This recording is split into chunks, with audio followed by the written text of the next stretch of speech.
odu keşfetti. Oddan evvel hareketin sirri ritmin sirri rəqs oldu. Sözden evvel rəqsin dilini taptı. Kaynadı, karıştı, kovdu, kaçtı, taptı, yarattı. İnsanın ilk ünsiyeti rəqsin dili oldu.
Teşekkür ederiz dostlar. Ritim Rex grubuna minnettarlığımızı bildiririk. We'd like to thank you Hürmetli to tanrılar ve Hitting selamlar. Dance Group, Değerli dear ladies and temsilciler, gentlemen, dear Başkanımız, participants. I think that sevgiler, we're about to start our Congress and we have a moderator from TV, Mr. Cabrana. So we are very pleased to see you all here, the representative from the public agencies, journalists, people from media, speakers, and in general, all the kind people, all the dear people. I think that this is a very important Congress, not only for Azerbaijan, for the region, also for the, I mean, in terms of the global importance. We had a meeting with media representatives, so we had a gala meeting today, and tomorrow we'll be enjoying. You'll enjoy. I'm listening to many high-level guest speakers. We'll be covering many topics of interest. Lila Vida, the healthy longevity, which has impact on our life, and also it has impact on our family members and the friends around. In order to live that cost of life, to sustain longevity, in fact, it has been no barrier. So there's not the dimension of the time, or the only thing is to have a will. As you know, we have some areas in Azerbaijan. We have many people who are living longer with high longevity score, and you'll have a pleasure to hear from our moderator speakers and other guest speakers. So it's a very important issue. Onlar Azerbaycan tarihini, medeniyetini, So genetiğini, that will be çaktırmamaya trying to çalışıyorlar. convey about our culture, music, and if you notice from very beginning. Bu Azerbaycan torpağını, onlar Diyarbakır'ımızı So this tells about the history and of Azerbaijan, also the Sari Galan, which is a specific for Azerbaijan, a type of kind of art. So I'd like to have a kind request from you. I'm very happy that this conference is taking place here. We'd like to invite the key guest speakers. I would like to have a kind request from you. So let's have a standing applause. Hajar Jafarova, author, and Ivana. I would like to invite them over to the stage and to support this success further.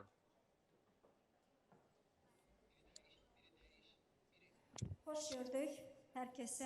I'd like to welcome you all.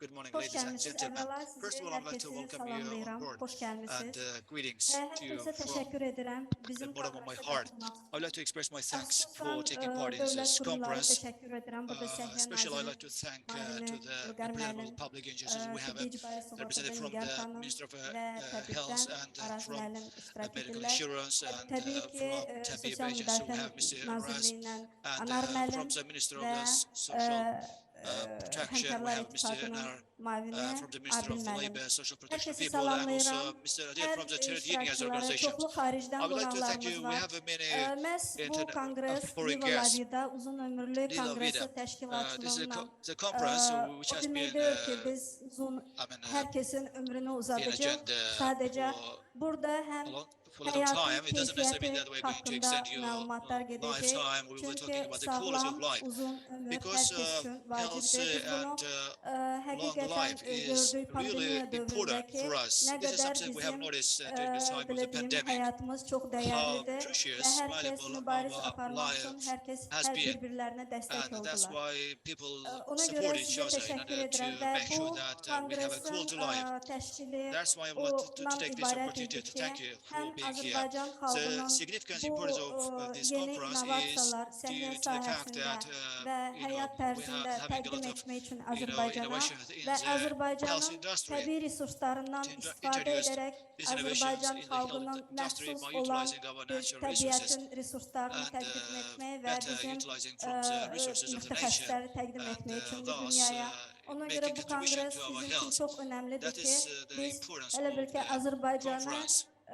belə deyək, platforma kimi götürdük ki, So bir because dünyanı we burada decided to birləşdirək. select Buradan Baku as a platform to bizim connect all the world. prezidentə təşəkkür edirik So ki, I would like to indiki accept hal-hazırda our president, Azərbaycan head of state, dövlətini bu qədər and, əminamanlıq for olduğu üçün hər kəs çox making our country məmnundular safe and sound. Azərbaycana gəlməyə. And Hətta the spikerlərdən guests are əlavə very olaraq pleased with bizim qonaqlar being in ailəvi Azerbaijan. In addition gəliblər to ki, həm də our guest Azərbaycanı speakers, we have görsünlər. Ona people görə coming here with their hər kəsi families to təşəkkür see edirəm.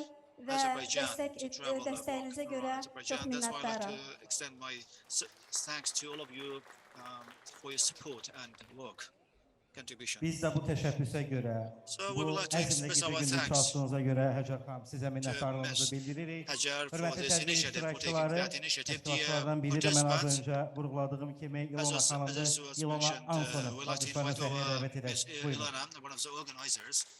So please. Всем добрый день. Hello, everybody. I'm really very excited. Каждый раз, Every time когда when I я come с тем энтузиазмом, with enthusiasm, with excitement, with new ideas, беру все проекты, and start my project, before the event, 1 week before the event, I will say, this is for the last time. But when I see how it becomes reality, how this project becomes reality, because 4 years ago, I actually got acquainted with many presenters whom I know from different conferences and other events, and I realized that we have the experience, very good experience, and what makes me burning is an understanding that we really can live longer and shed the light for our new generation. And Viva La Vida becomes a reality. It's not only on paper. And here in this room, we bring together the experience from the East and the West. A lot of people here, and for the first time, you really did very well. I'm very happy. It wouldn't be possible, actually, without the big support to this topic. Many times I heard that people are asking, why you are doing this? We know we have figures. 10 top startups actually are dealing with longevity. A lot of money are investing in this field. This is for those who speak in the language of figures. For those who speak in language of emotions, they know very well that longevity is not only about the exterior, about how you look. This is how we ask each other, how ourselves. Do I really enjoy my life when I stand before the mirror? So we're gonna talk about how we can stay healthy, but at the same time, we're gonna talk how we can stay excited emotionally, how we can be energetic. We are bringing together, we are linking our body and spirit. So we take the human being as a holistic being. We really have very good set of speakers from different parts of the world. And I really don't want to take their time. I'd like to wish them to become ambassadors of Viva La Vida, and to leave our event with knowledge, helping you to make this knowledge viral throughout the globe, and what you can make you more professional, to work more efficiently with your patients. And here now we are at the eve of the breakthrough, and actually we are part of this breakthrough. And also I would like to say that I'm from Latvia. I'm very happy to cooperate with Azerbaijan for quite a long period of time, for many years. And it's wonderful. We are doing a lot of things together. So we can share. So we can share with you, we share it with you, and later on you will be able to share it with others. And I I would like you to come to the mirror this evening and to ask yourself, am I happy? And is my day, is this my day is happy? Because otherwise, nothing is terrible. We are, we are very excited, and of course, it will help our longevity. I wish you to have very wonderful and productive 2 days. Of course, I would like to express my gratitude for supporting us, and especially Mrs. Hajar. I would like to express my special thanks to her. Viva la vida!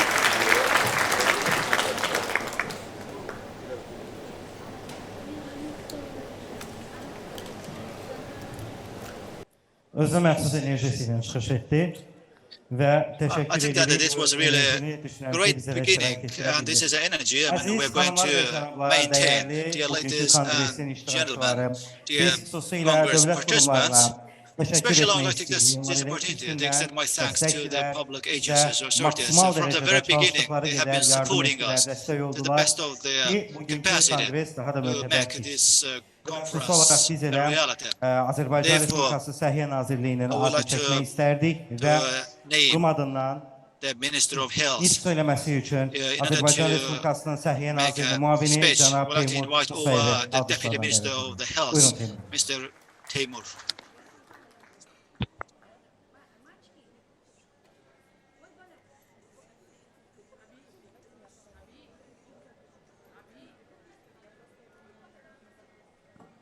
Hörmətli qonaqlar, Dear Congress participants, ladies and gentlemen, distinguished guests, həmkarlar, dear colleagues, Səhiyyə Naziri cənab Teymur Musayevin adından. so on behalf of the Minister of Health, on behalf of myself, I'd like to welcome and greet you in this Congress. If we look at modern gündemində olan medicine, ən cəlbedici one of the high relevant məsələlər issues, attractive issues, Uzun highly ömürlük, on agenda sağlam is həyat tərzi, no doubt cavan is qalmaq longevity kimi mövzuların müzakirəsinə and the health həsr olundu. life, cost of life, Beynəlxalq and Konqresi this conference, which is exactly related to that topic. So iştirakdan məmnunluq it's a great duyuram. pleasure and honor to take part in the opening ceremony of this Congress. I'd like to welcome and greet for that. Çalışdıqları sahələr üzrə yüksək We have here peşəkarlığa, highly professional people dünya working in the relevant industry and which bring together many other foreign guest speakers. Seizing this opportunity, I would like to extend my deep thanks to all the people who have supported the realization of that Congress and for the contribution and for the belief you have in us. Especially, I'd like to thank you individually. So, if we consider the medical industry and all the social changes, economic changes which are taking place in this area and which is really rapidly growing, this has resulted in the extension of the longevity. In this sense, I believe that this approach on longevity has social and economic aspects, and managing all this effectively is something inevitable. Tibbin imkanlarından To such extent istifadə that etməklə utilizing insanların sağlam və and the produktiv benefits of yaşamasına, the aktiv həyat medical tərzi industry sürməsini that təmin enable us to etmək, have a proactive life. This is very important in terms of providing active life for the people, especially in the recent years.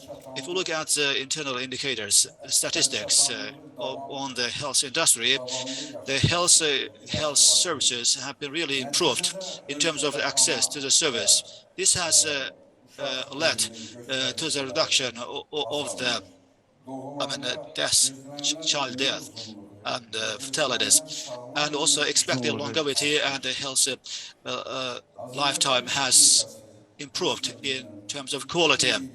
And in that sense, we have also other legislations which have been adopted. And there's by the way, a presidential decree which has been issued and approved, and which covers socio-economic strategy covering the years of 22.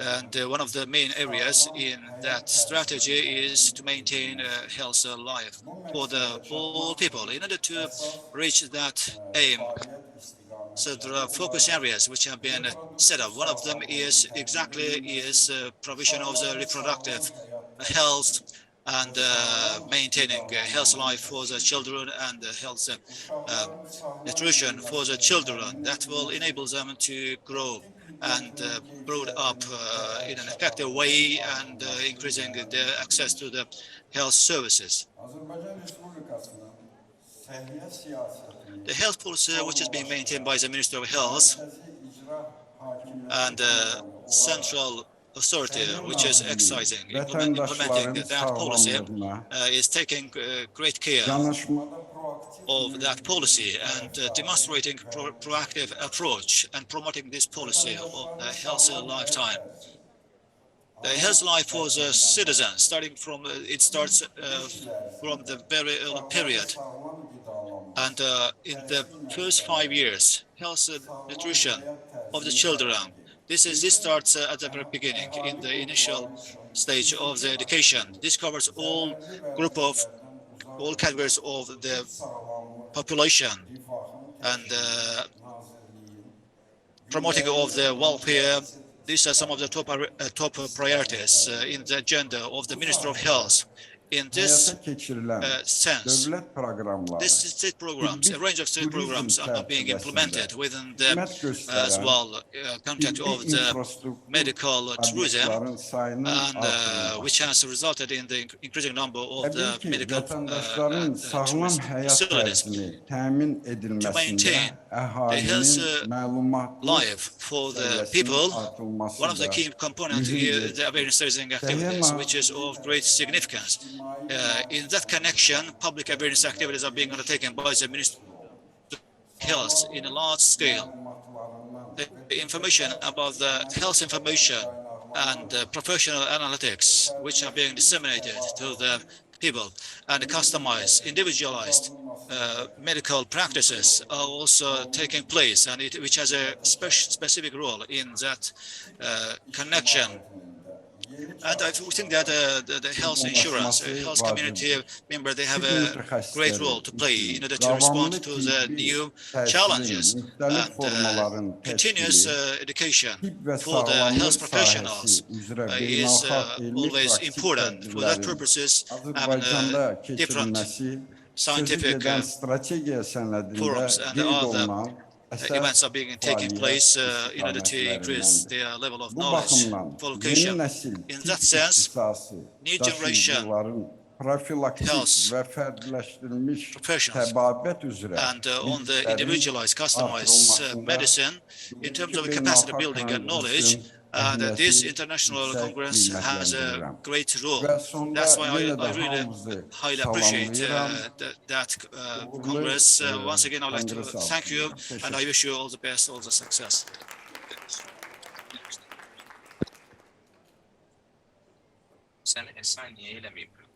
İlqar müəllim, təşəkkür edirik sizə. Hörmətli dostlar, nəzərə almağınızı xahiş edirik ki, Azərbaycanda bu konqres ilkdir. This is the very first time that is happening in the Congress in Azerbaijan, and if there are, and there are certain mistakes, let's say, with the organization of the conference, please accept our apologies. And this is the very first time that we are doing that, and it is we are starting and doing. I mean, it's the first time, and obviously we need to count with this support.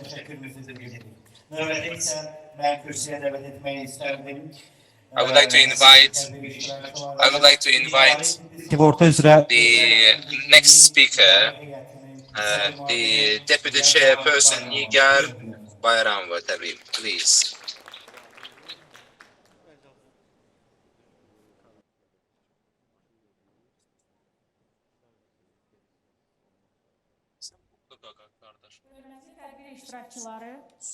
Değerli hemkarlar, her birinizi salamlayıram.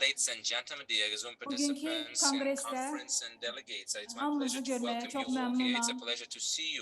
Hamımıza məlumdur ki, insanların uzun ömürlüyünə onların sosial rifahı və səhiyyə sistemi təsir etmiş olur. Vətəndaşlarımızın sağlam ömür uzunluğunun artırılması ilə bağlı dövlət başçısının rəhbərliyi altında ölkəmizdə bir sıra islahatlar aparılır. carried out and the Səhiyyəmizin reforms in maddi the texniki in the bazasının healthcare policy carried gücləndirilməsi out by the leadership of the istiqamətində country. bir çox işlər In aparılır. regards to, of course, the Məqsəd improvement of the əhaliyə healthcare göstərilən policies, tibbi the main xidmətin objective is to əlçatanlığını provide və accessibility keyfiyyətini to the artırmaq. medical services and the boost the quality Bildiyiniz kimi, associated with those Azərbaycan services. As you Respublikasının know, the prezidenti Republic of tərəfindən təsdiq Azerbaijan, olunan the president of the country, 2022-26-cı illər üzrə economic development sosial-iqtisadi inkişaf strategiyasında strategy includes a number of vətəndaşların uzun priorities, ömürlü və specifically sağlam so həyat tərzini covering təmin the edilməsi, longevity and the welfare of doğulan gözlənilən the ömür development of uzunluğunun others, 2026-cı ensuring ilədək until 2026 75,2 ilə çatması və ümumi daxili məhsulda səhiyyə xidmətlərinin payının 2%-dan 4,3%-a çatdırılması hədəflənir. Ölkəmizdə səhiyyə sistemində bir çox islahatlar aparılır. İslahatlardan biri də icbari tibbi sığortanın tətbiqidir. İcbari tibbi sığorta üzrə Dövlət Agentliyi tərəfindən artıq ikinci ildir ki, icbari tibbi sığorta bütün ölkə üzrə tətbiq edilir və vətəndaşlarımıza 2550 sayda tibbi xidmətlərə əlçatanlıq təmin edilir. Agentliyin hədəfləri sırasında tibbi xidmətin agency, along with the improvement of the medical services, müəssisələrində baş access to verən these ölüm hallarının services, as well as azaldılması, reduction of xidmətlər mortality zərfinin rate in the təkmilləşdirilməsi hospitals, as well və as vətəndaşların ensuring tibbi the number of xidmətlərdən services məmnunluq included səviyyəsini in the artırmaq mandatory health dayanır. insurance envelope. These are the key Bildiyiniz kimi, priorities for müasir the time tibbdə being.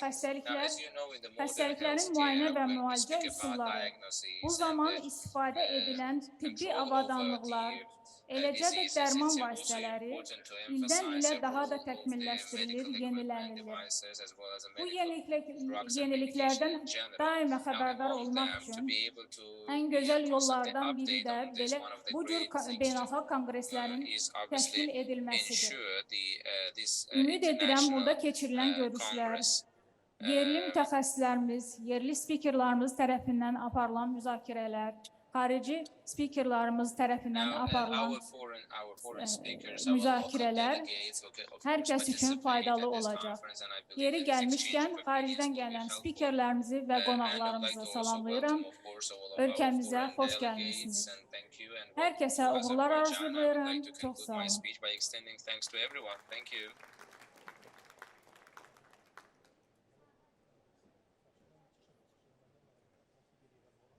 Nigar xanım, sizə də təşəkkürümüzü bildiririk. Nitkiniz və xoş arzularınız üçün minnətdarıq. Əziz tədbir iştirakçıları, rəsmi hissəmizin artıq son anlarıdır. Birazdan panelimiz başlayacaq, spikerlərimizi eşidəcək. Amma hal-hazırda arzu edərdik ki, növbəti nitq üçün biz səhnəyə dəvət edək. Tibbi ərazi bölmələrini İdarə Etmə Birliyinin icraçı, direktor və müavini cənab Araz Nəsirovu. Araz müəllim, xahiş edərdik, buyurasınız və alqışlarla Araz müəllimi səhnəyə dəvət edək.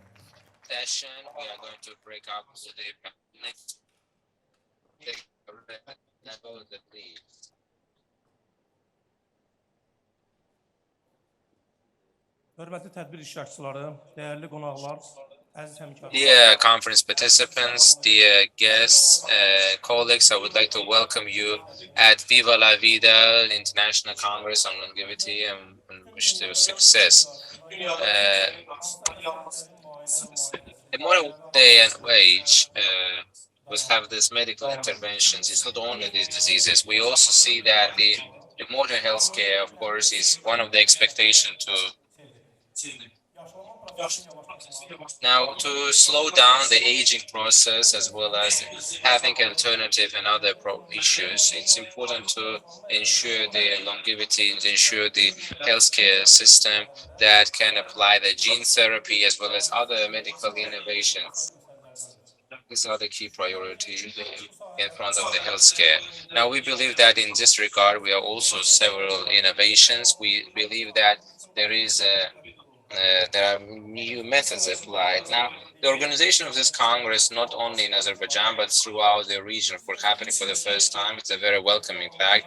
And we know that also our country was known for individuals with the longest life expectancy, and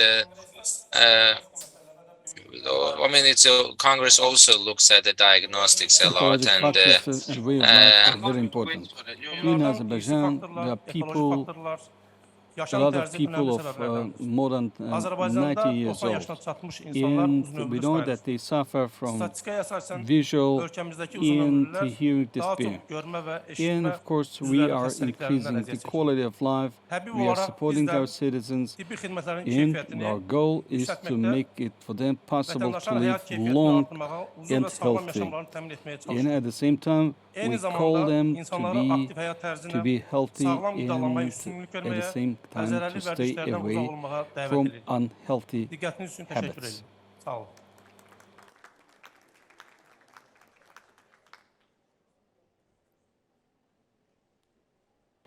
Thank you very much.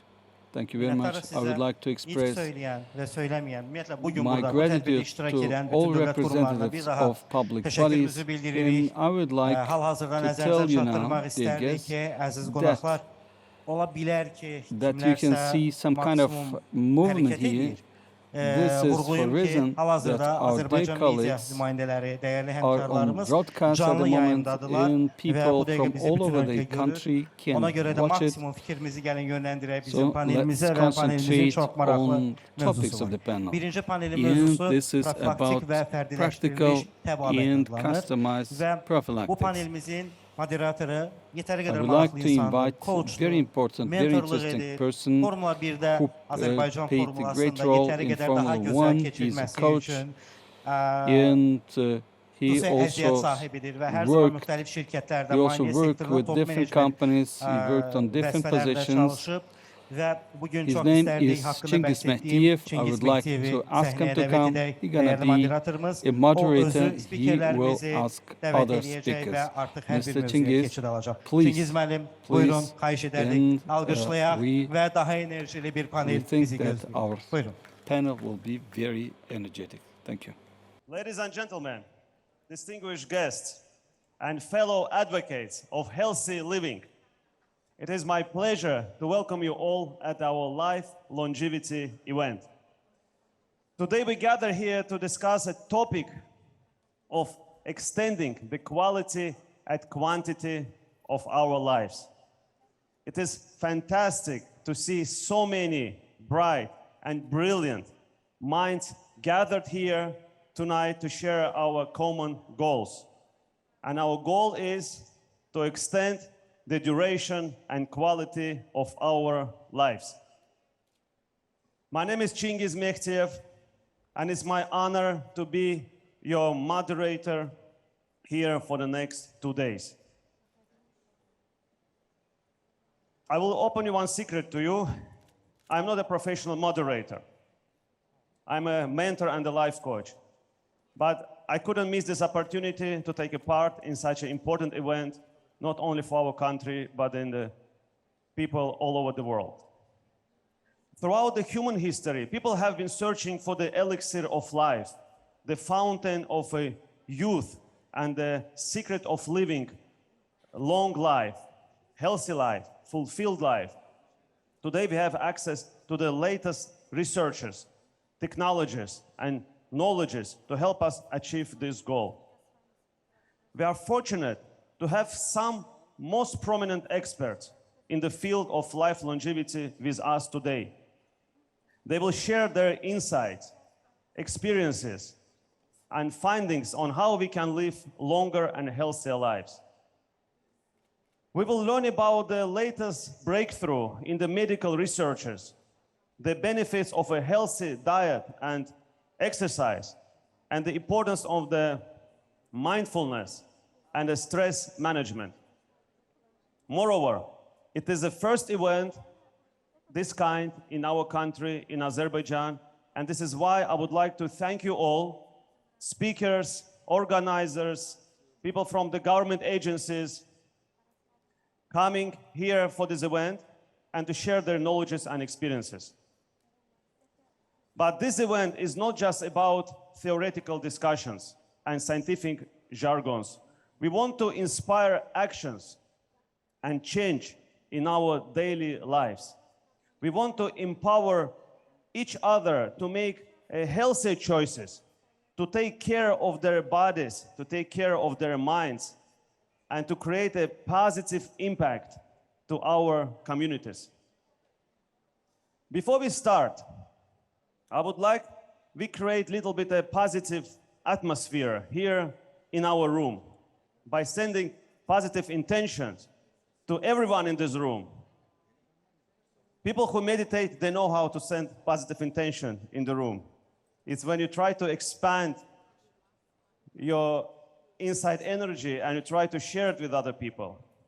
You can send your positive intention to me, and I'm going to send it back to you. You can even close your eyes for a second, take a deep breath. Try to do it. Take a deep breath up into your lungs and feel the yellow light in form of a ball. And when you breathe out, try to relax and all the tiredness just go down. Look at the person next to you. Look at the person to your right, look at the person to your left, and just give him a nice smile.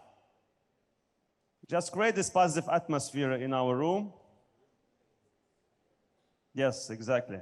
Somebody's doing, somebody's not, but it's okay. Okay. Let me, after we created the nice atmosphere in the room, I would like to announce our first speaker.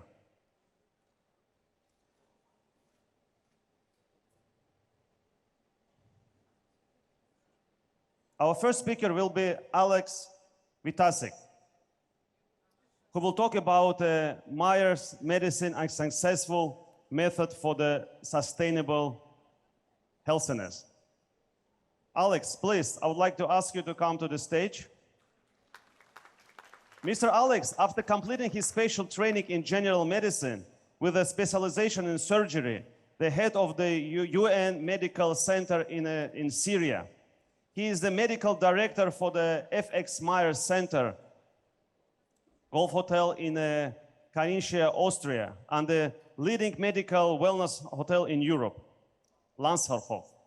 Since 1988, he has been working in a sanatorium with an emphasis on the medical medicine by F.K. Meyer. Alex Vitasek is an author of 6 books and healthiness and healthy nutrition. He's independent consultant and a concept developer for the Wellness Hotel and Private Wellness Center. Speaker and a presenter of seminar for companies, congresses. There are so many things to say about you. Thank you. The floor is yours. You'll have this. Yes, you can. The slides. Thank you. Good luck.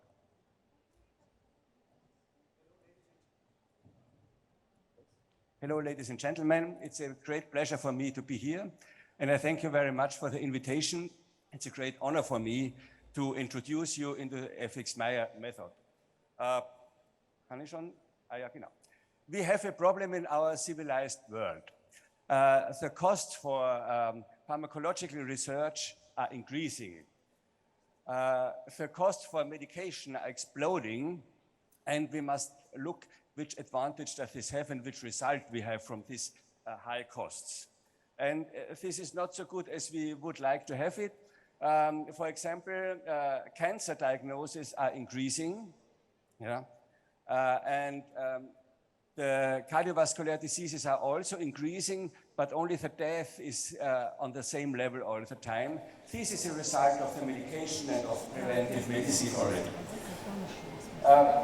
Diabetes mellitus is exploding, and this is a great danger for the civilized world.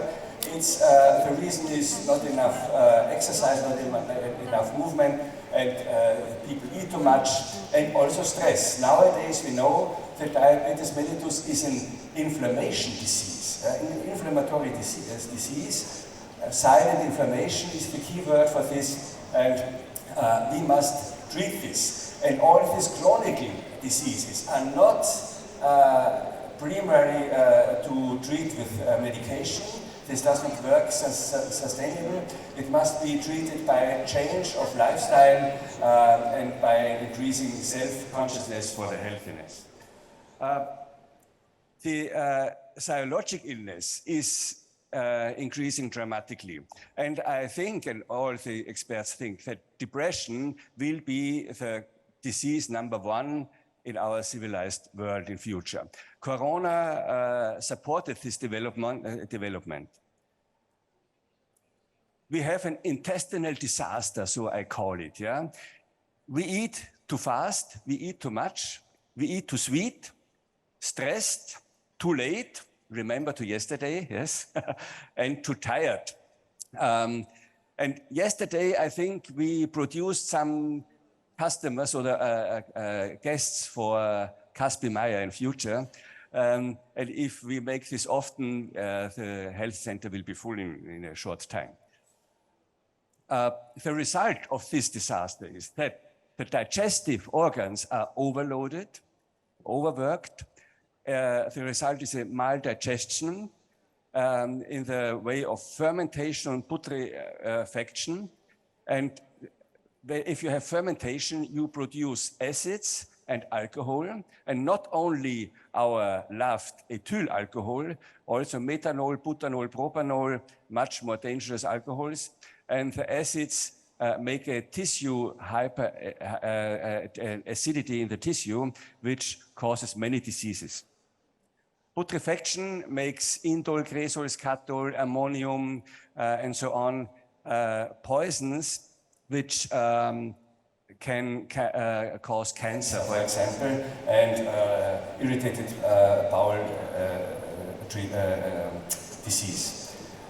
Silent inflammation, I told in the past about this. Silent inflammation is an inflammation you cannot see in the blood examination. You have no pain, no fever, nothing, but you have a light inflammation in your whole body caused by leaky gut syndrome. This means gut, which is where the bacteria come and poisons and toxins come into the blood.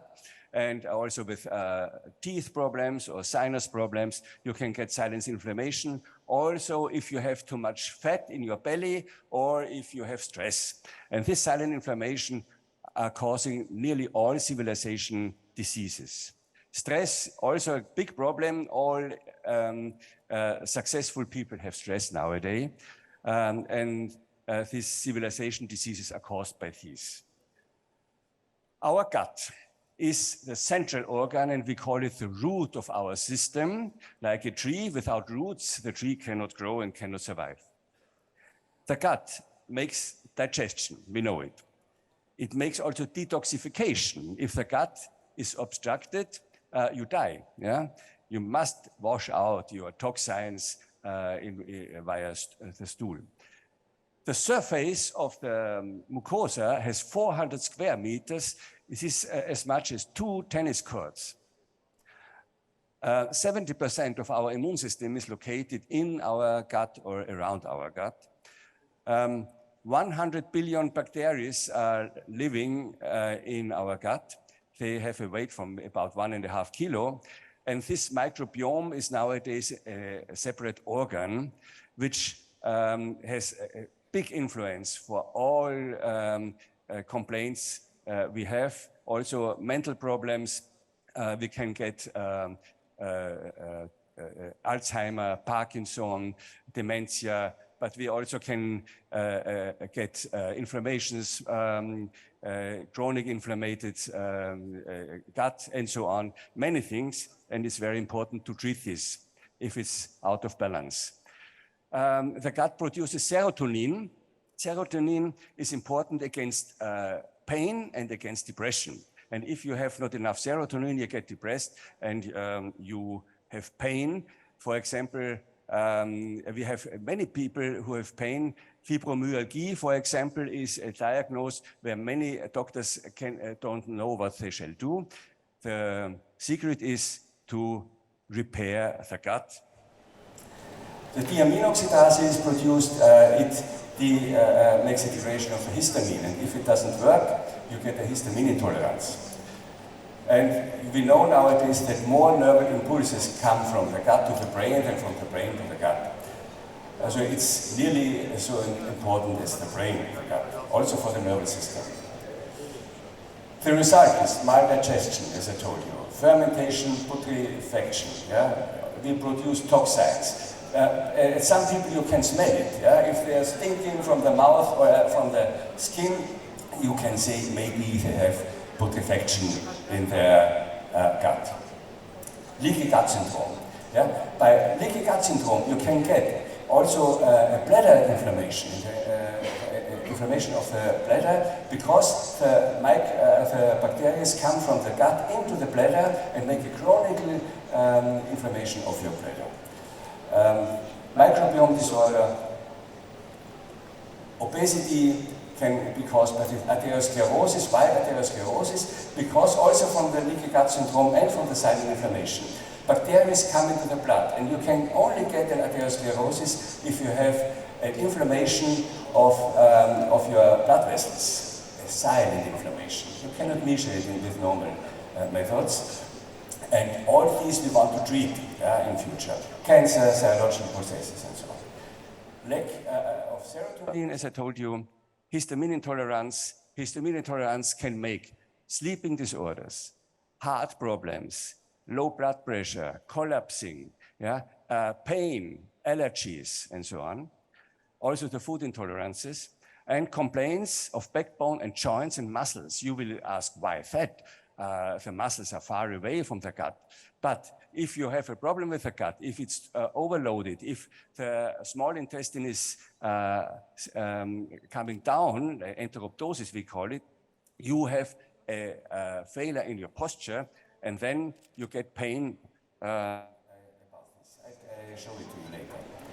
The FX medicine is a very successful method for sustainable healthiness, holistic and causal. This means we treat the cause of the disease and of the complaints. And we also take care of the complaints. If you have complaints without results from the blood examination or from the x-ray or something, you come to the normal doctor, he says, what do you think what I have? I have also headache and spine problems and gas in the belly and so on. But these complaints are very important to consider to avoid chronically severe diseases in future. F.X. Meyer was a medical doctor and scientist, and he lived in Austria, and also in the Czech Republic. And his followers were Dr. Rauch, and after him I. And these are the members of the board of the International Society of Meyer Physicians. We have 600 medical doctors as members worldwide, and we make studies with universities together. We make the training for the doctors and so on. We developed the FX Meyer medicine to a modern style. The diagnostic, and this is important, the diagnostic is based on the ideal health. In no textbook about anatomy or medicine, you find how a healthy body looks like. Yeah, you don't find it. And Dr. Meyer made a system for this, and we can work on the basis of ideal health. And therefore, with the diagnostic, according to F.X. Meyer, we can find deviations from the ideal health status long before severe complaints or diseases are developed. And this is preventive medicine in its best form. These are the famous postures, according to F.X. Meyer. And if you are on the beach of Caspic Sea, you will see people like this, in the bathrobe. And you will see they have too much weight, but also people who are have underweight or normal weight can have wrong postures, which make problems because of an irritated gut. This is a very important formula. A correct nutrition is not only a healthy food, it's mainly the correct digestion. This means how you eat the food. Yeah, your eating habits are more important than what you eat. You must eat slowly. You must chew well. You must eat without stress. You must take your time, and you are not allowed to eat more than you need, and you are not allowed to eat until you cannot put anything more in your body. You must eat when you are satisfied and when you are not hungry anymore. And you are not allowed to drink water additional to the meal, for example, because then you dilute the ferments and you cannot digest so well. So you have to consider many things to have a healthy way of digestion, and this is one of the main aims of our trainings and consultings as Maya doctors also. The treatment is based on 4 columns. Sparing or care of the digestion system by fasting or a mild and easy digestible diet. Even if our patients make fasting, I promise you they will never be hungry. And the secret why it is so is because they eat very, very slowly. They make a chewing training and they drink the Epsom salt in the morning. This is magnesium sulfate. And this helps detoxification, cleansing of the body, and it stops hunger. And so nobody is hungry. People are astonished about this, but it's very easy to fast during a Maya therapy, not in the normal way. Cleansing of gut and body, detox. Yeah, detox is a fashion word nowadays, but you can smell it during the Maya cure, and we can also measure it. Training of healthy nutrition habit, as I told you, and substitution of alkaline powder against the acidity, vitamins, minerals, and trace elements, yeah, because people need support. In former times, in the time of FX Meyer, people made the cure 2 months, 3 months. Then it was not so necessary to support people because people had not so much stress. Nowadays, when we live 3 times faster than allowed, we need support. The diet is a chewing trainer. Yeah? It's very important to learn to chew much and to eat slowly and to produce good saliva because the digestion starts in the mouth. It must be easy to digest, to spare the gut. According to the newest nutrition science, yeah, there are many results, modern results nowadays, individual adapted to intolerances. Fructose intolerance, lactose intolerance, histamine intolerance are the most famous, and therefore it's also free of gluten because gluten causes also leaky gut syndrome. If you eat gluten in the bread, for example, you produce sonulin. And Professor Fasano made studies about this. And the sonulin opens the tight junctions between the cells of the mucosa, and you have leaky gut syndrome, and this can cause many inflammations and so on, and disorders. It's free of histamine, because histamine also supports inflammation, and free of fructose, because fructose can make insulin resistance, even it does not provoke the insulin production. But you can get diabetes mellitus type 2 if you eat too much fructose. And you get fat also with it. Less carbohydrates, yeah, a little bit ketogene diet. It's good for the brain and also against overweight. We use good oils like olive oil. You heard I produce my oil myself in Greece. Or linseed oil, walnut oil, and so on. These oils are all anti-inflammatory in their effect. And dinner canceling. People don't get dinner in the evening because you should not eat and the digestion should not be in the evening, in the night. In the night, the digestion is switched off, and if you eat too much in the evening, you have a problem, and you lie in the bed like a big container full of gas and toxins. And this is not this we want. Also, the intermediate fasting is very common nowadays and is more successful than total fasting. I always say also, it's easy to eat nothing. This is not difficult. You must learn to eat in the right way, in the healthy way. This is what we want to show and to learn, to teach the people. The medical belly treatment. It's only allowed that doctors, so physicians, make this belly treatment because it's a holistic medical work. It makes a drainage of the lymph fluids. It makes a decongestion of the liver. The blood circulation is promoted and improved. It tonifies the small intestine because often the intestine is relaxed too much and wide and is sunken down, enteroptosis, and makes problems. At females also for the sexual organs, yeah, because the females have their sexual organs in the belly. We males have it outsourced, yeah, underneath of our belly. We relieve the mesenteric root where all the blood vessels and lymphatic vessels are going through, and this is necessary to have a better circulation. And we train the diaphragmatic breathing. This is also important. If you watch the people, many people are only able to breathe with the chest. And this is an auxiliary breathing method, only if you make sport or something like this. Our muscles of the chest are not built to make the breathing all the time.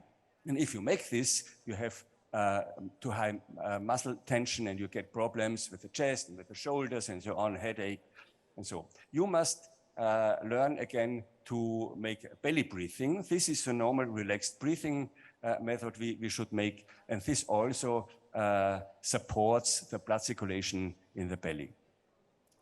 And the medical consulting and holistic healthcare is very important, and a big advantage of the FX Meyer treatment is that you have a very close contact to your patient.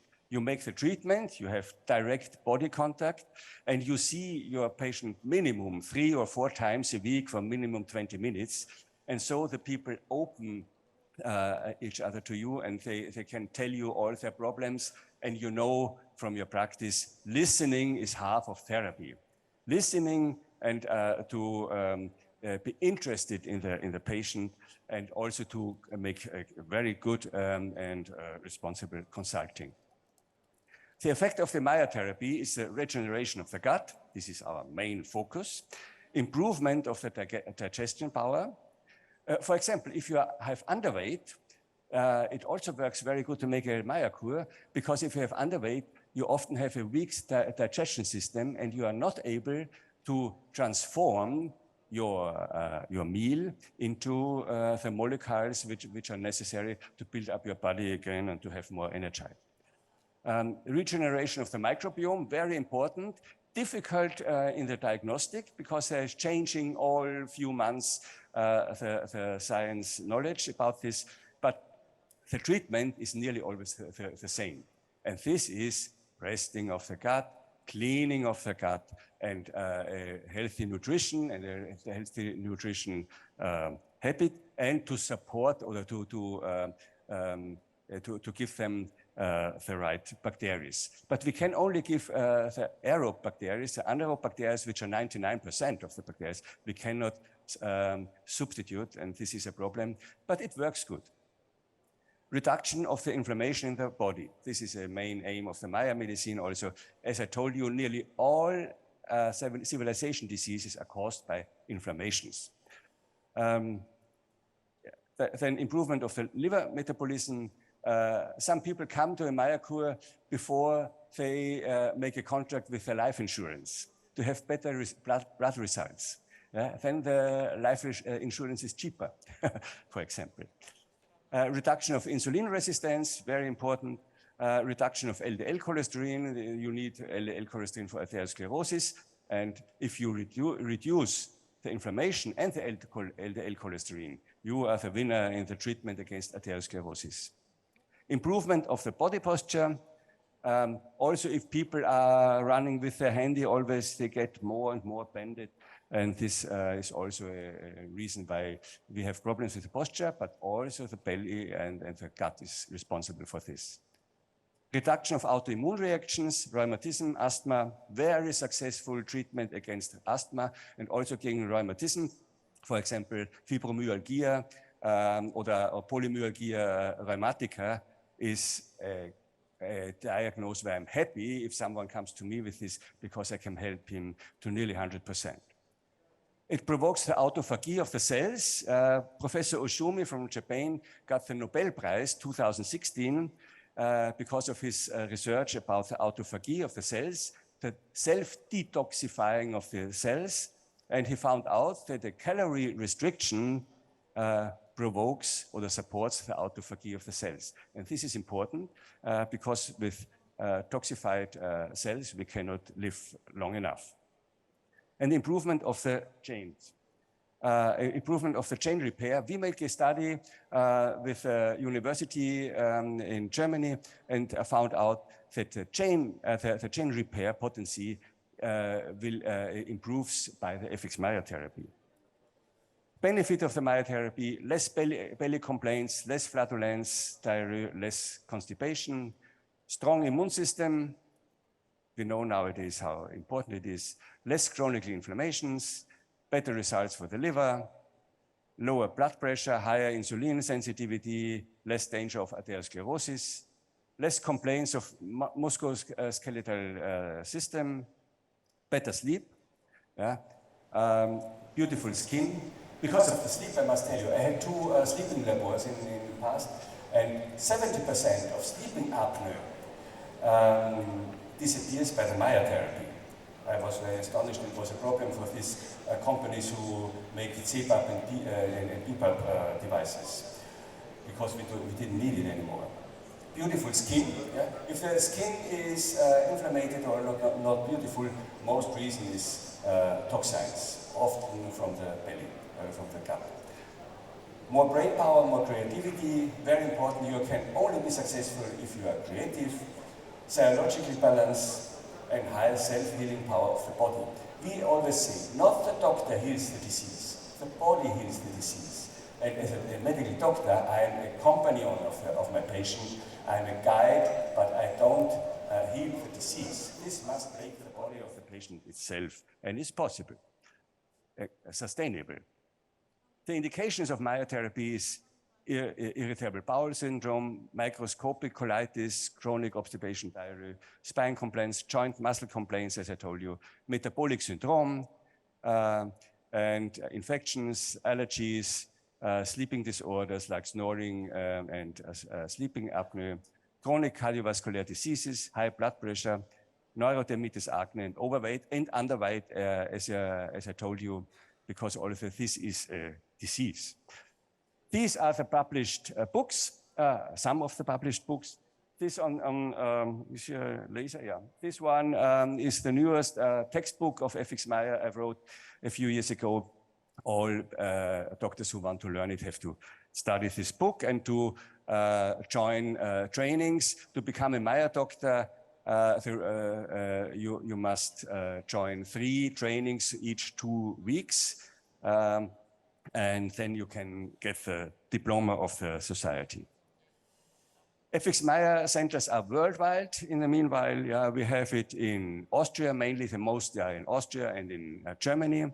We have them also in Italy, in Turkey. Turkey, you must say, excuse me, Turkey is an animal. Erdogan told us that we must, Turkey, I think. We have it in Spain. We have it in South America, in Chile, Argentina, and Brazil. Very good centers. And we have it in Moscow, Viva La Vida. We have it in Ukraine. We have it in China. And in near future, we have it in Azerbaijan, Kaspi Meyer. And as I see the development, it will be one of the leading health resources for FX Meyer in future. And I'm very happy about this, because I see that these people who are responsible for the development are really engaged and have a fire in herself. Yeah? Hasha and Ilona and so on, and Fidan, they are fighting for this and want to have the best. And I'm very proud about this and very happy to support them in this development. Thank you very much. Teşekkür ederim. Thank you, Mr. Vitasik. Thank you. Thank you very much. So we continue with our Congress. Okay, guys, I have an announcement to make. So this is a please, with your phones, try to scan this barcode. This barcode we need for you to log in to our Telegram channel, where you will be able, at the last announcement, you will be able to click to the comment section, and we will be able to give your questions. Because after each panel, we're going to have a question and answer section with our dear speakers and comments that you're going to write. So during the presentation, if you have any question that you want to ask, you just write into the comments. For example, you heard right now the Alex presentation. You can right away immediately during his presentation, you can write a comment there. We're not going to read it right away, but we're going to read it and then we're going to announce it during our panel section. So we're going to go through the questions, and most interesting questions will, during the time limit, we're going to give it to you. So was everybody to scan this barcode for the questions?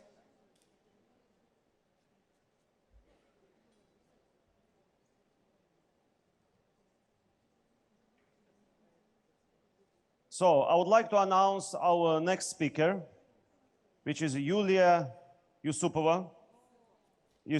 She is a naturopath, founder of the European University of Longevity, and an author of most famous and anti-aging intensive roadmap to longevity, with real recorded results of the participants. She is also author of the intensive on sound nutrition therapy, full member of the USA Institute of Functional Medicine, which is IFM. She's also a member of the American Academy of Anti-Aging, which is a A4M. And she is an American Gerontological Society member. She's GSA.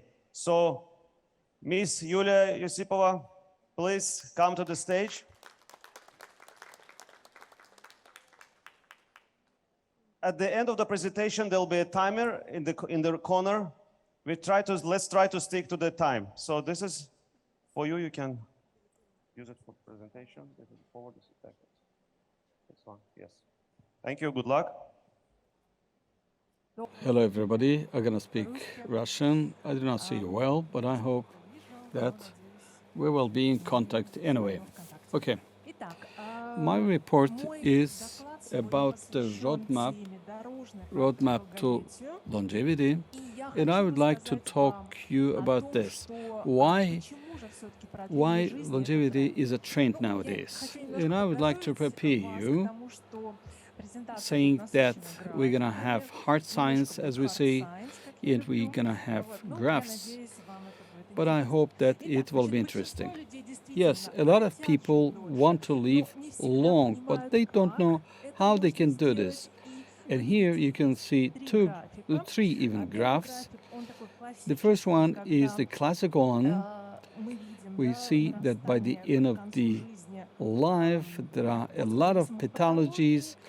In the graph B, we see that there are age-related disease. The number of them is increasing. This is what we have in most of the countries.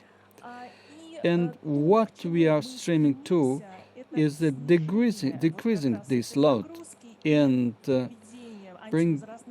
making anti-aging interventions to increase longevity. And I would like to tell you today that it's possible. Let's see how it happens in long-living people.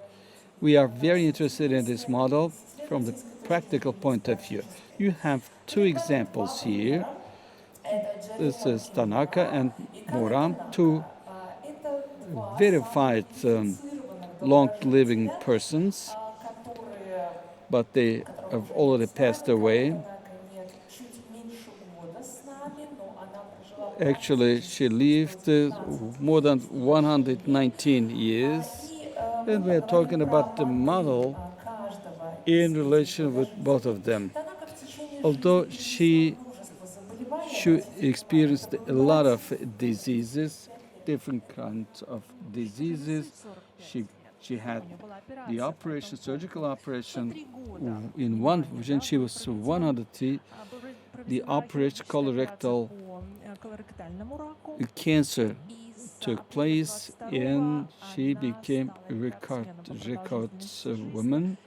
And she's a verified long-living person. We know that we have the problem with verification, but in this case, it's really proved. And let's talk about the Kimura, Mona Kimura. And in the age of 111, he was independent enough, doing all the necessary functions. And the Philadelphia scale was good enough, showing no pathological diseases until the very progressed age. And I demonstrated the graph from the very beginning. So phase of the active life was maximum level prolonged. If we understand what is the reason, actually due to his genetics, in contrast with Tanaka. Longevity, is it a black swan or what? Until recently, everybody was talking about that, about the genes, about specific genes, a family, etc., etc. But now we realize, we see, and we know that the way of life also have a great impact. And in case of the Tanaka, we see that the healthcare system played a role in the quality of personality. All of them, all long-living persons, are calm. They are good-hearted. And let's look at it. And of course, the country healthcare system helped her, this long-living lady. And in the case of a man, his genes factors. And Kimura, probably she was lucky, but Tanaka was a person adhering to all recommendations for good life. And it works after 75. I mean, the genetics, especially if it's about the negative things. And also positives also can play a great role. But until 70s, our way of life play a great role. Our habits, when we get to sleep, get to bed, for example.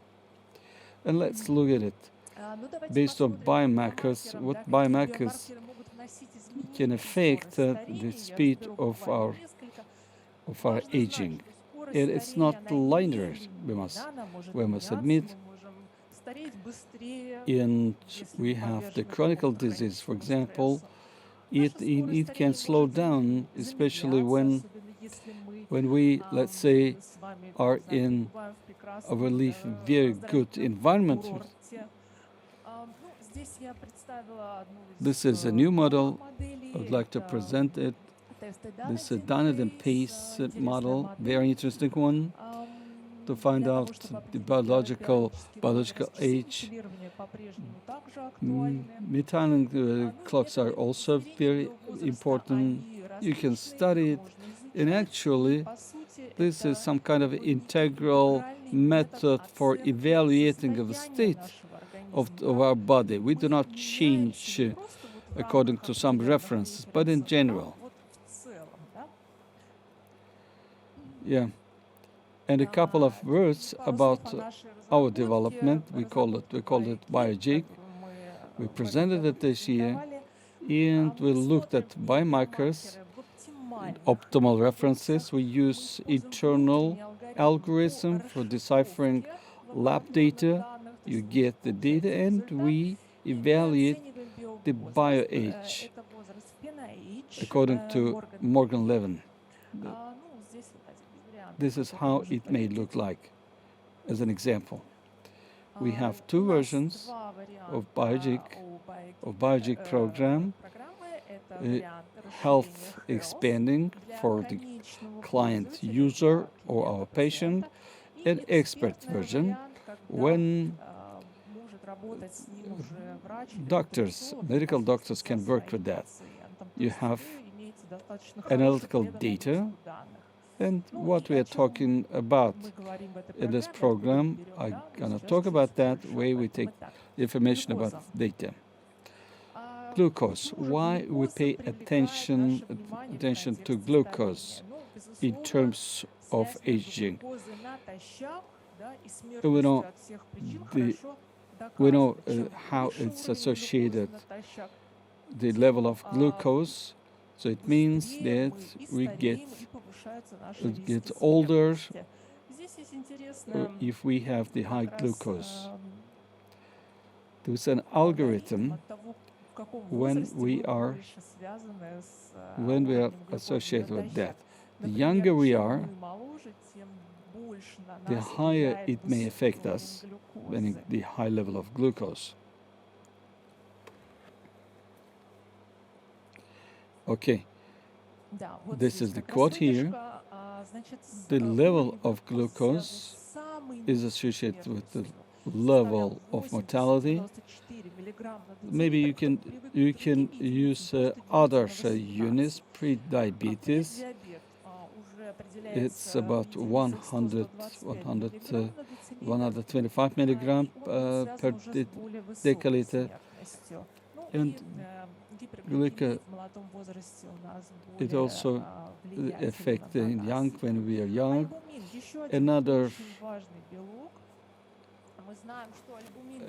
Another molecule, this is albumin, how it affects in transportation of different molecules, and it changes with age. That's why we always take it into consideration. At the right hand, you have the graphs. You can see the albumin is changing, the level of albumin is changing. It goes up and down sometimes. And you know, the albumin is used in standard biochemistry, and we also use it as biomarker for in terms of condition of the liver. We take into consideration this data, and we see that decreasing of the level takes place with age. This is very interesting. Triglycerides. So situation with triglycerids. We also made research on that. Optimal level, we could see the optimal level of it. And we have the understanding that the lower level of mortality is actually associated with levels of more than the high level of the. And we have the standard references and optimal references in all laboratory analysis. Nevertheless, why we cannot become that? See, the 140 milligram per deciliter, because the higher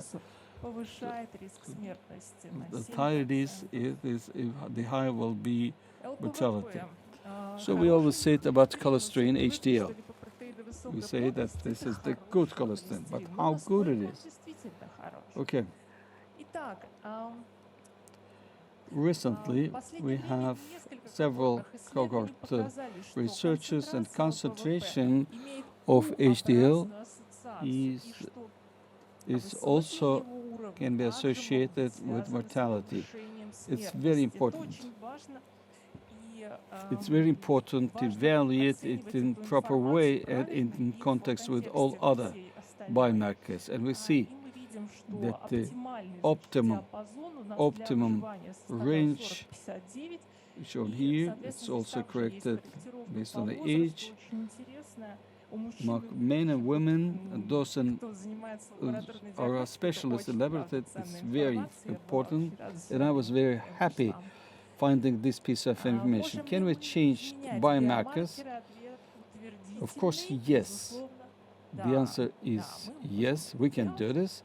One of our projects is about the roadmap to longevity, where we use analytical data when we measure biological age, and we can change it. We can change with what? What nutritionists support. We use some glycemic food and some additives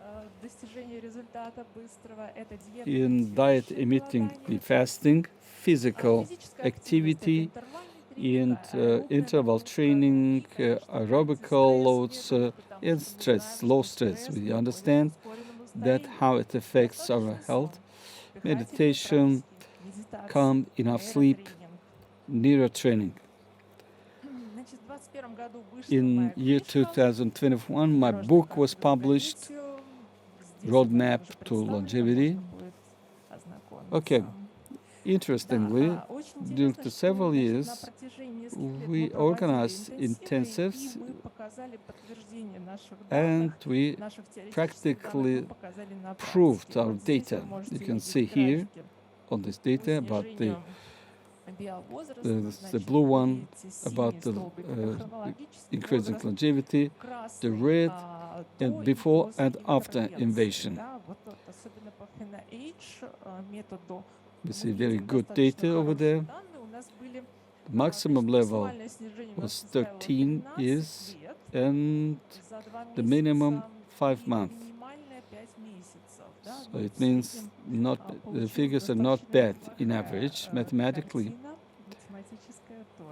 The major interventions, according to our researchers, what we did, the protocol of low glycemic diet, interval fasting, 16-8, 14-10. These special recipes were developed for foodstuff full of polyphenols, probiotics, and balanced in terms of calories and low level of simple carbohydrates. And also, special protocols were recommended for decreasing the stress. Researchers, results of our researchers. The maximum level we could use 13 years and the minimum 5 months. Correlation is there, but still the difference still exists in terms of biomarkers. CRP, of course, changed during the experiment.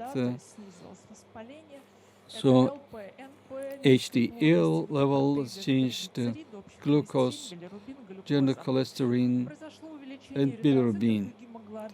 Erythrocytes and hemoglobin have increased. The following fact, I'm gonna talk about this in details. This is about the personalization, the customization of diet. And we worked with roadmaps, so the glycemics works very well.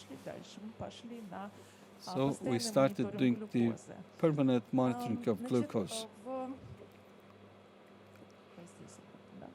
The level of changing during the day, and what we see here, we see that during the day, the first line, on the first line, we see fluctuation of high amplitude. So people are using some kind of testing. We have a lot of them. They use their ordinary food and then they measure with special sensor during the week.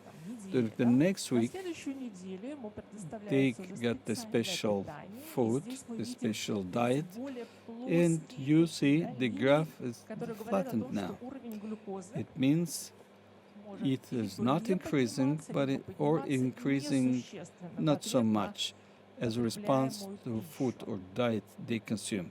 What factors can affect the level of glucose? It's very important to take into consideration. Also, it can be associated with the error. Stress, of course, always increasing the level of glucose. Physical load can increase or decrease in some cases. We also studied it in the other pathologies, for example, some kind of diseases. The glucose level will go up. In a very sound sleep, it works very well. If the quality sleep is not so good, then we see the reaction, the high reaction to the food.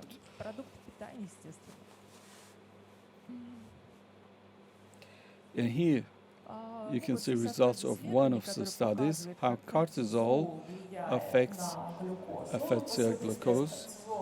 The high level of cortisol affects the high level of glucose. And also it can be associated with the errors in if vitamin C is added, it also can affect the level. Physical exercises and level of sugar in the blood. In here we can see fluctuation.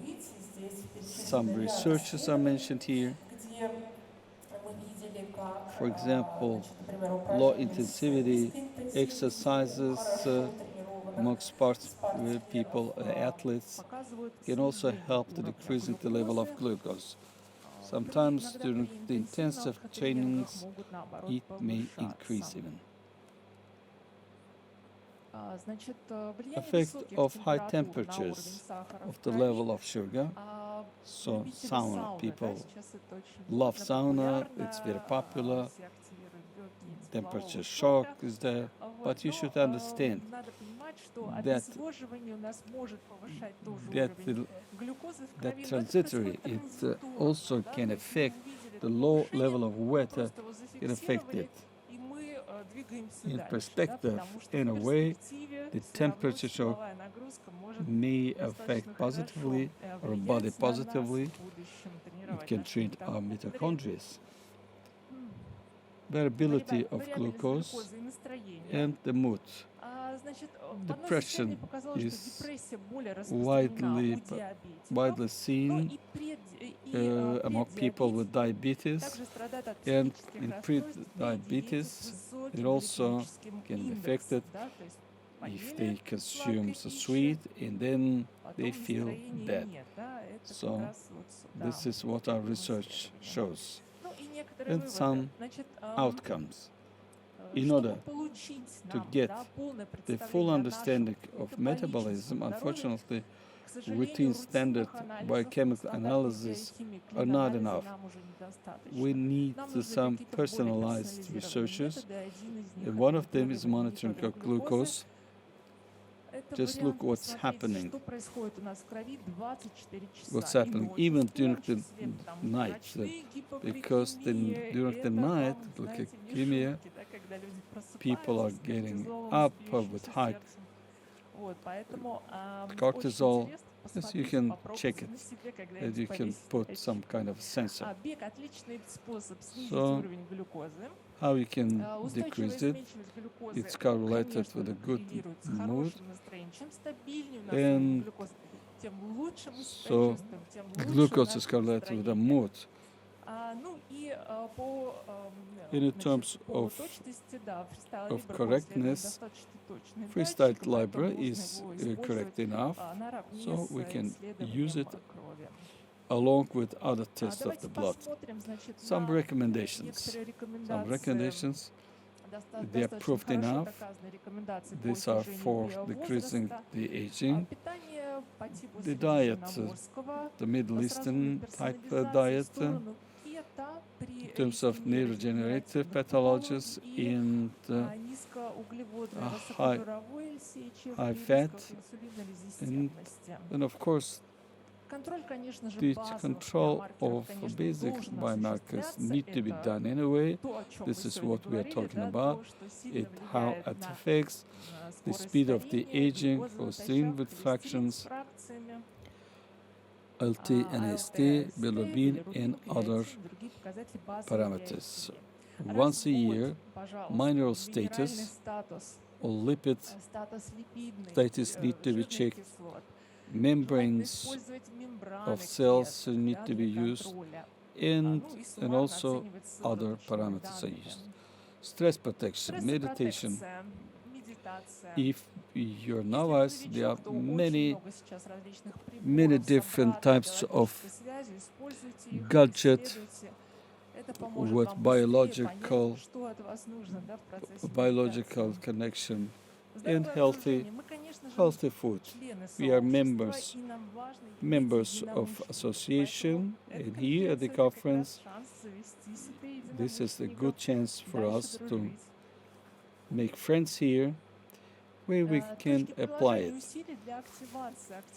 They are associated with the major pathologies, associated with some diseases. Of course, this is about the destruction of the metabolism and also cardiovascular, prevention of mitochondria, prevention of oncology, and immunity, control of inflammation and infectional diseases. These are leading ones. Nutrient support, and we will look at several nutrients which are extremely important for us to make it possible to keep the glucose on preventive level. Vitamin C, of course, is there. It helps us a lot, and it's good also to maintain the level of insulin. The chrome is important for confirmation of other receptors. Magnesium is a king here. We know the reaction. 400 milligram is increasing the sensibility to insulin. Don't be afraid of this. You can use any. Sangam is important for metabolism in the intercell systems. Zinc is also associated with acidity of our digestion system, because if the zinc is low, it will badly affect our digestion system. The risk of inflammation is increasing also. And also the bringing the level of glucose in the blood is important. Acylcarnitine for burning the fat. Vitamin E, it helps with antioxidant features, and alpha-lipo, and better helps to utilize the glucose.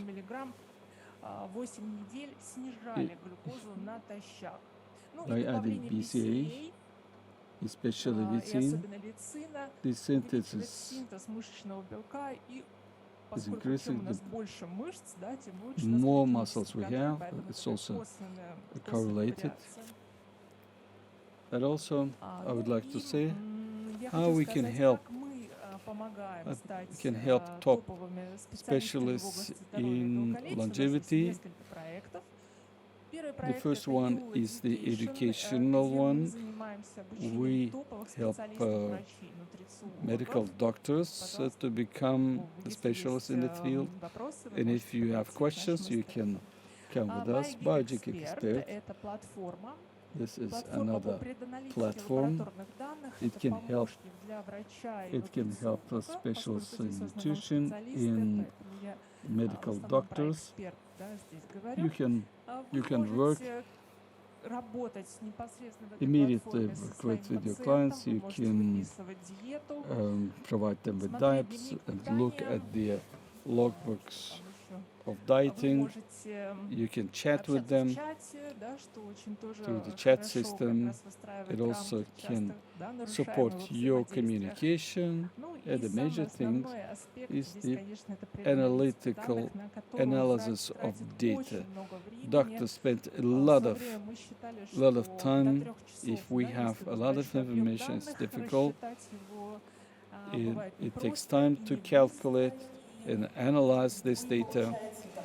You get the report when you enter the information to the system. Nutrilogic Shop is our shop which works for maintaining the quality of services provided by experts, and you can use it also for recommendation clients. And at the end of my speech, I hope that you can follow these patterns and this наверное, от настроения нашего. Style of love. И я хочу And сказать, our что slogan, наш основной слоган slogan is this: we want you to live longer. Thank you very Спасибо much большое за for your внимание. attention.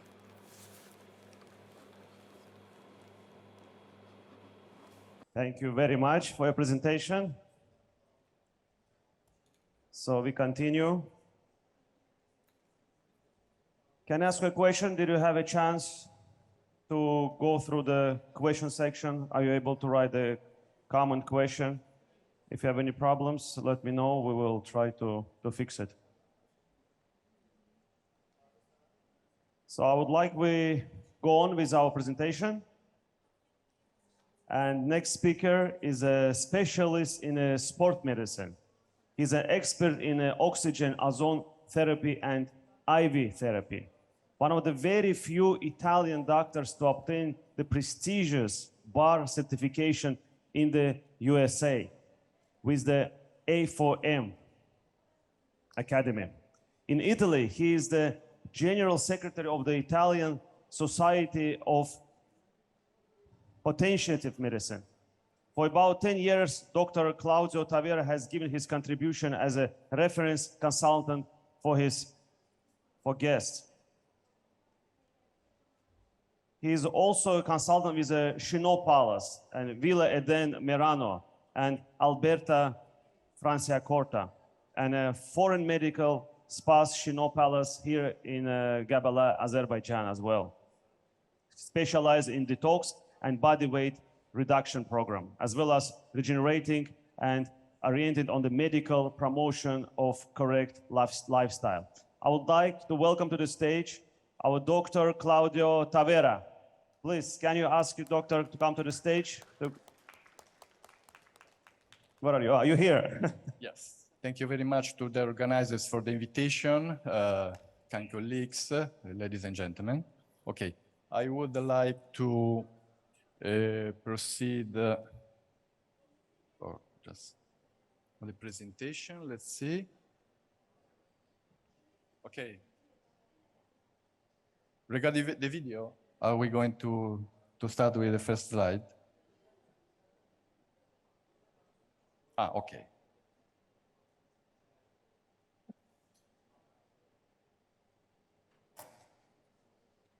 Well, okay.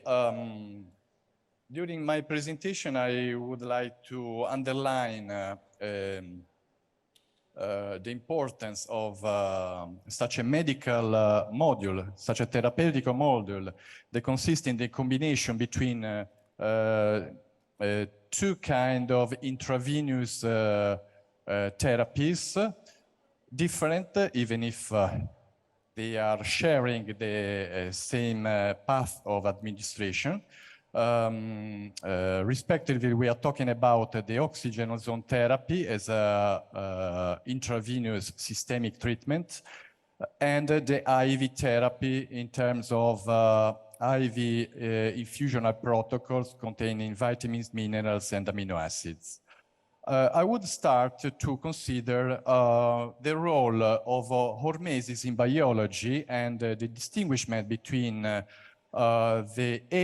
eustress and distress. So these two biological phenomena are basically related to the intensity and the frequency of a biological stimuli. That is a very important component that I'm going to underline on mainly the first kind of treatment, that is the oxygen ozone therapy one. Okay, so let's see. I don't know what is.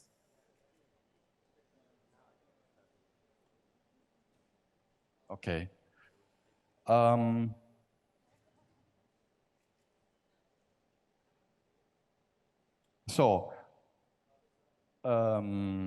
What is osmosis? Osmosis is a term that comes out from pharmacology. Basically, is going to distinguish the effect that has a biological stimuli, as we can see here in this slide, differently from the linear dose response relationship and the threshold dose response relationship. As you can see here, the hormetic response is characterized by a shape as a bell. So basically we start from a critical dose that elicits effects up to a maximum dose with a maximum therapeutical effect towards another dose that is the critical one over which we obtain a toxic effect. Okay, this is mainly what is going to characterize the treatment with oxygen ozone therapy that here is listed as a biooxidation. But basically in nature as well as in the medical approach where hormesis is considered, we start from a paradigm that is the physical exercise. So we are going to deliver fatigue to our body in order to overcompensate with an adaptation that is going to improve mental and physical performance, as well as hypoxic stimuli. We remind perfectly that the recent Nobel Prize in 2019 has identified a factor called hypoxic-induced factor that is going to stimulate the programmed cell death, the apoptosis. These kind of processes are going to respond towards hormetic stimuli, hyperbarism, thermic stimuli like cryotherapy, sauna, as well as magnetic stimuli like magnetic electric field stimulation, BEMER therapy, MBST, calorie restriction, so the advantage of fasting in inducing an illicit of upregulation of enzymes, upregulation of protein productions like sirtuins, for example. With the biooxidation and with the oxygen ozone therapy, basically we are going to deliver a mild oxidative stress. So this is not a simplified oxygenation of the blood. We are going to use a mixture between oxygen and ozone. Ozone is an allotropic form of oxygen that contains 3 atoms of oxygen compared to the 2 of the oxygen molecule that we breathe, basically. This tiny percentage of ozone put in contact with a short amount of blood that is collected into a sterile kit one use is the way to deliver to the body a mild stimulation that is going to elicit an adaptation in terms of upregulations of protective enzymes, of antioxidant enzymes, and we are going to list all the pathways, the metabolic pathways that are going to be improved by this method. Here you can see an ordinary session of oxygen ozone therapy in which we are going to collect a short amount of blood. In general, we collect between 100 up to 200, 225 milliliters with a short component of natrium citrate, 1 milliliter for every 10 milliliters of blood that we collect.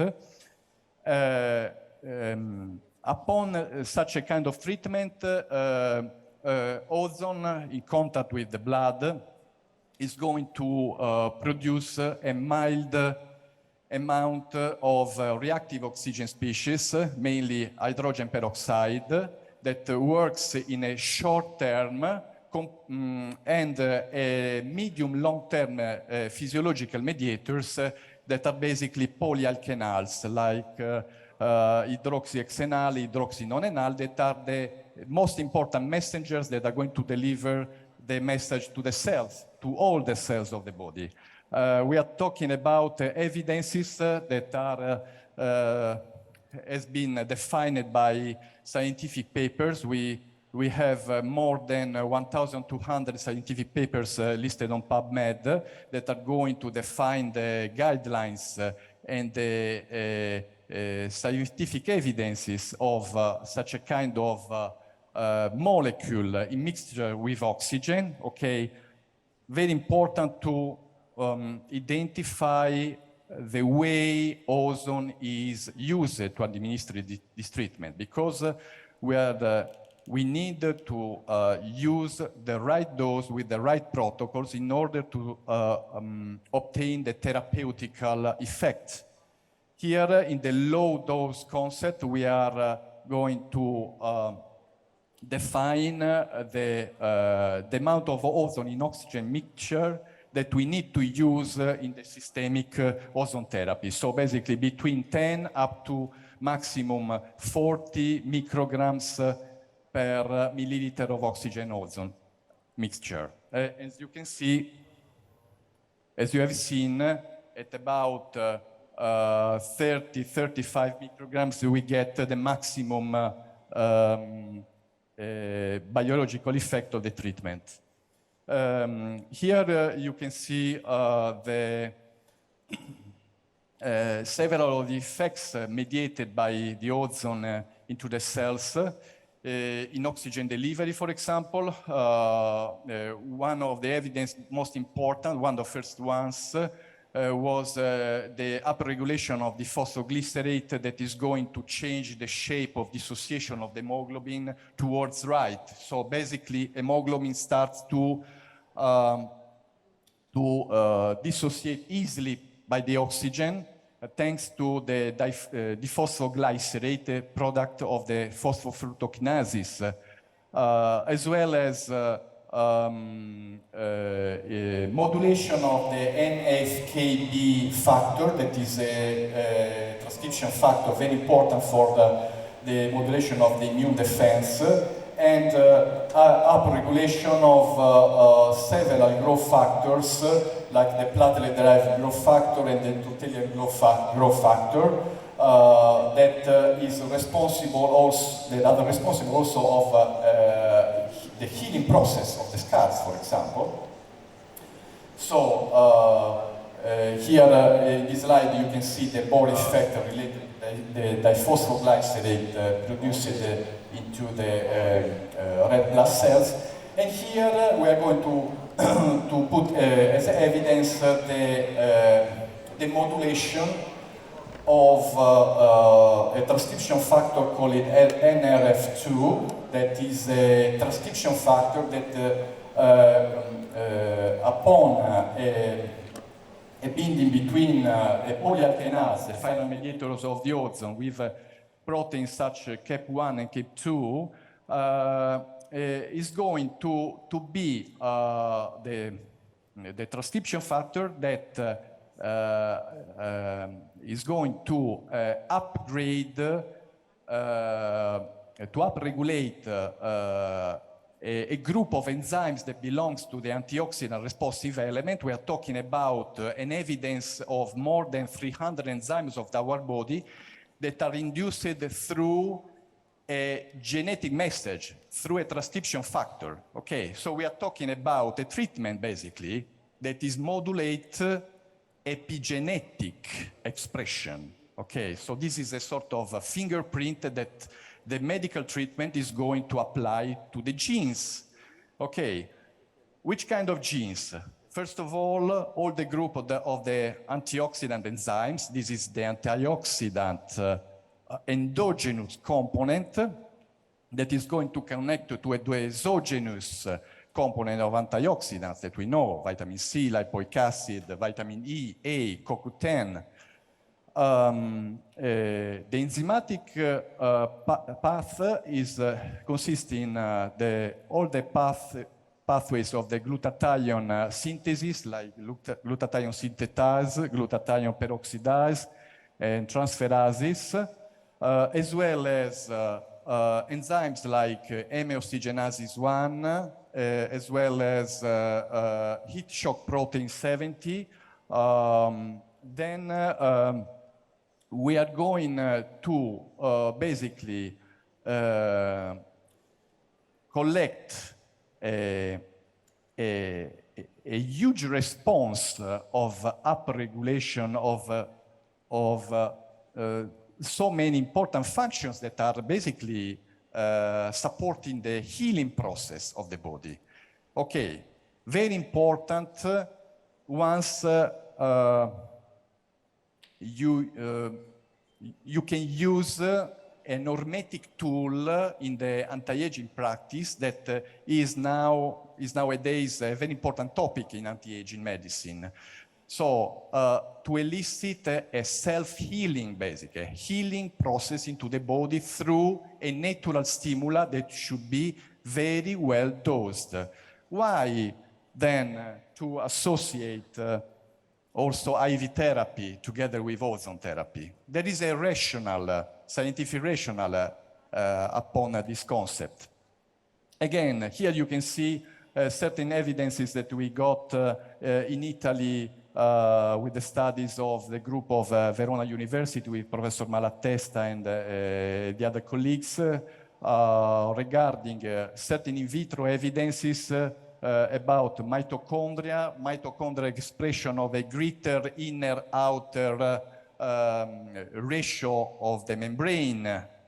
Okay, we are talking about respiratory chain induction, very interesting effect, mitochondria activation, as well as upregulation of the mitochondria shock proteins, as well as recent highlights regarding evidences in microglia cells and fibroblast cells. We are talking about a modulation with a downregulation of pro-inflammatory cytokines in microglia, as well as modulation of flattening and expression of adherence molecules of the fibroblast. So try to imagine what is going to happen to the collagen if this in vitro evidence is going to expand to in vivo, okay?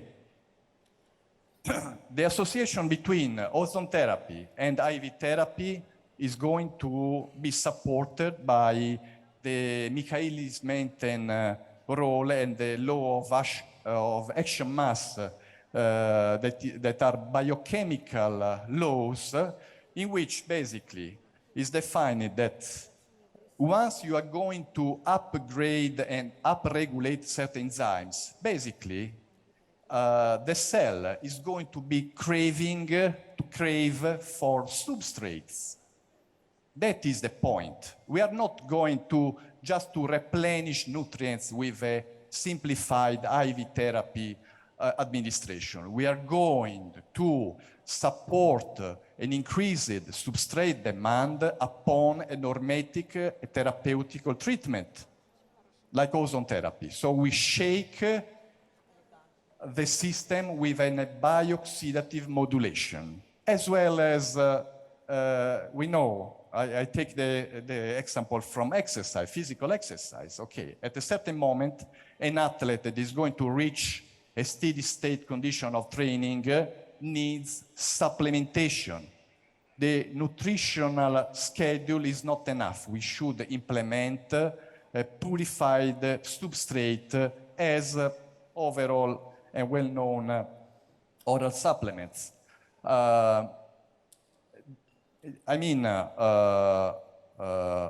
Hormesis is a biological phenomenon that needs high attention, and we are going to share recently this kind of evidence. Here I've listed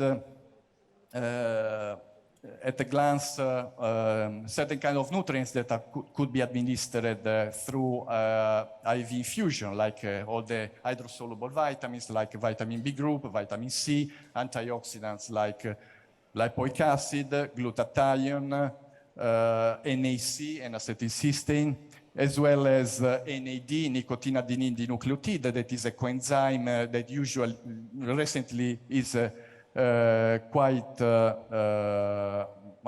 popular for interest. There are recent papers related to NAD for trials of of application of such an infusion in patients, elderly patients with start of cognitive decline. Very interesting results. There are papers of 2019 and 2021 that you can find in PubMed, as well as other amino acids like L-carnitine, arginine, with different subtype of carnitines like propionyl carnitine as well as acetyl carnitine.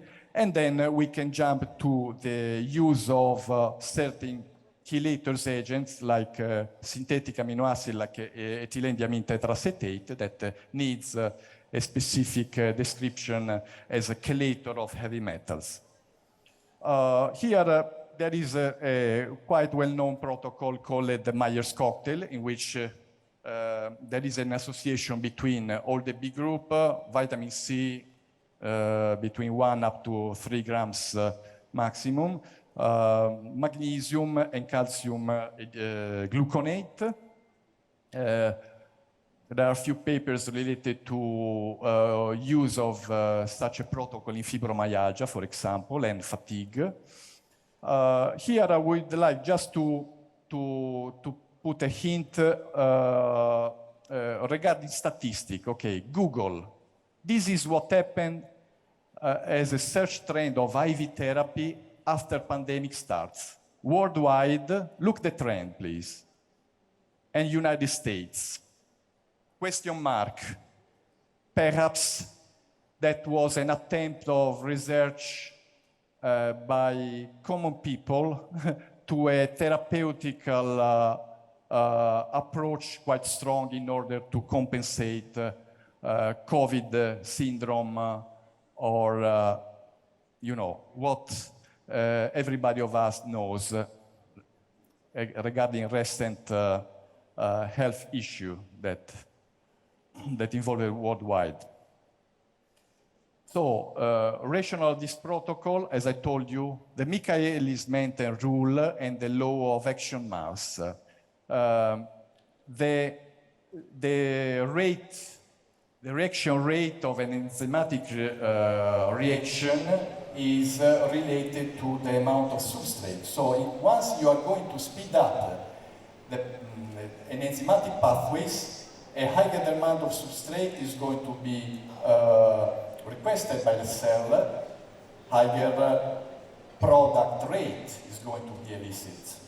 This is a rationale very interesting. Once we should consider hormetic tools and administration of substrates in the body. And don't forget that the route of administration intravenously is very, it gives a bioavailability of the substrate higher for the fact that in the first phase, the enteroportal circulation is skipped compared to the by mouth supplement, okay, and by the, let's say, custom control of the liver that we have in everything that we take as a mouth nutrient. And one for all, the antioxidant barrier, as I told you, once there is a bioxidative preconditioning, is going to request and increase the demand of not enzymatic substrates. Okay, in order to improve the function of the antioxidant barrier, we need to compensate the need of substrate. We can consider to correct also the oxyredox balance of the patient through certain diagnostics like DROMS test, markers like malonidaldehyd, DPPH on saliva, deoxyguanosine, lipoprotein A, and then to keep a specific protocol of alternation between ozone therapy and IV therapy with such a list of substrate, in part by intravenously, in part by mouth, considering the liposoluble molecules. And this is one of the tests that we use in our anti-aging practice in Italy in order to set up the antioxidant markers and the antioxidant state of the patient. So, very interesting application, proactive of such a module in order to modulate psychophysical stress, fatigue and sleep disorders, medical detox, overweight management, and proactive prevention and well-aging. I would say that this is a hint, this is a message for one tool that could be implemented in your anti-aging practice. Thank you for the attention and have a good continuation in the Congress. Thank you very much, Doctor. Thank you. For our dear speakers, I would like just to mention one more thing. We have a feature here on this remote. There is a button in the middle where if you need to show something on your presentation, so you can feel free and do it. Zaid, can we change the presentation? Can we change the slides? So we continue with our next presentation, which will be the last one for the panel one. Right after that, we're gonna start our questioning section. And the next presentation will be on personalizing health the Nordic way. And our speaker is the founder of the Nordic Laboratories. He is the first fully dedicated functional medicine laboratory in Europe, and as well as the Nordic Clinic Network in Europe. He moved from the UK to Denmark in 1994 and has dedicated his entire career to changing the healthcare narratives. And Chris' goal in life and business is to change healthcare and empower people to take responsibility for their own health. And he has experience in lab testing, nutritional supplements, and managing medical clinics. And I would like to ask to the stage our dear Dr. Chris Moore. Thank you. Let's greet him. Thank you very much. Thank you very much. The floor is yours. Back. Okay. Absolute pleasure to be here. Thank you so much for the invite. And more importantly, well done, Azerbaijan, because you're moving in the right direction. The future of medicine is personalized, and we've got to get this right. Otherwise, we're going to see a mounting problem of sick people in hospitals requiring last-minute medication, and ultimately, we don't have the solutions. Right. This is a little bit like I did a talk in Dubai a few weeks ago, and the lights are shining at me, and I can't really see you that well. However, I'm going to take a step down because I have a little question for you. First of all, two questions. Can I see a raise of hands for all the male doctors that are here today? So if you're a man and you're a doctor, please put your hand up. Okay. All right. I would say there's about 10 hands, and there's about 250 people here.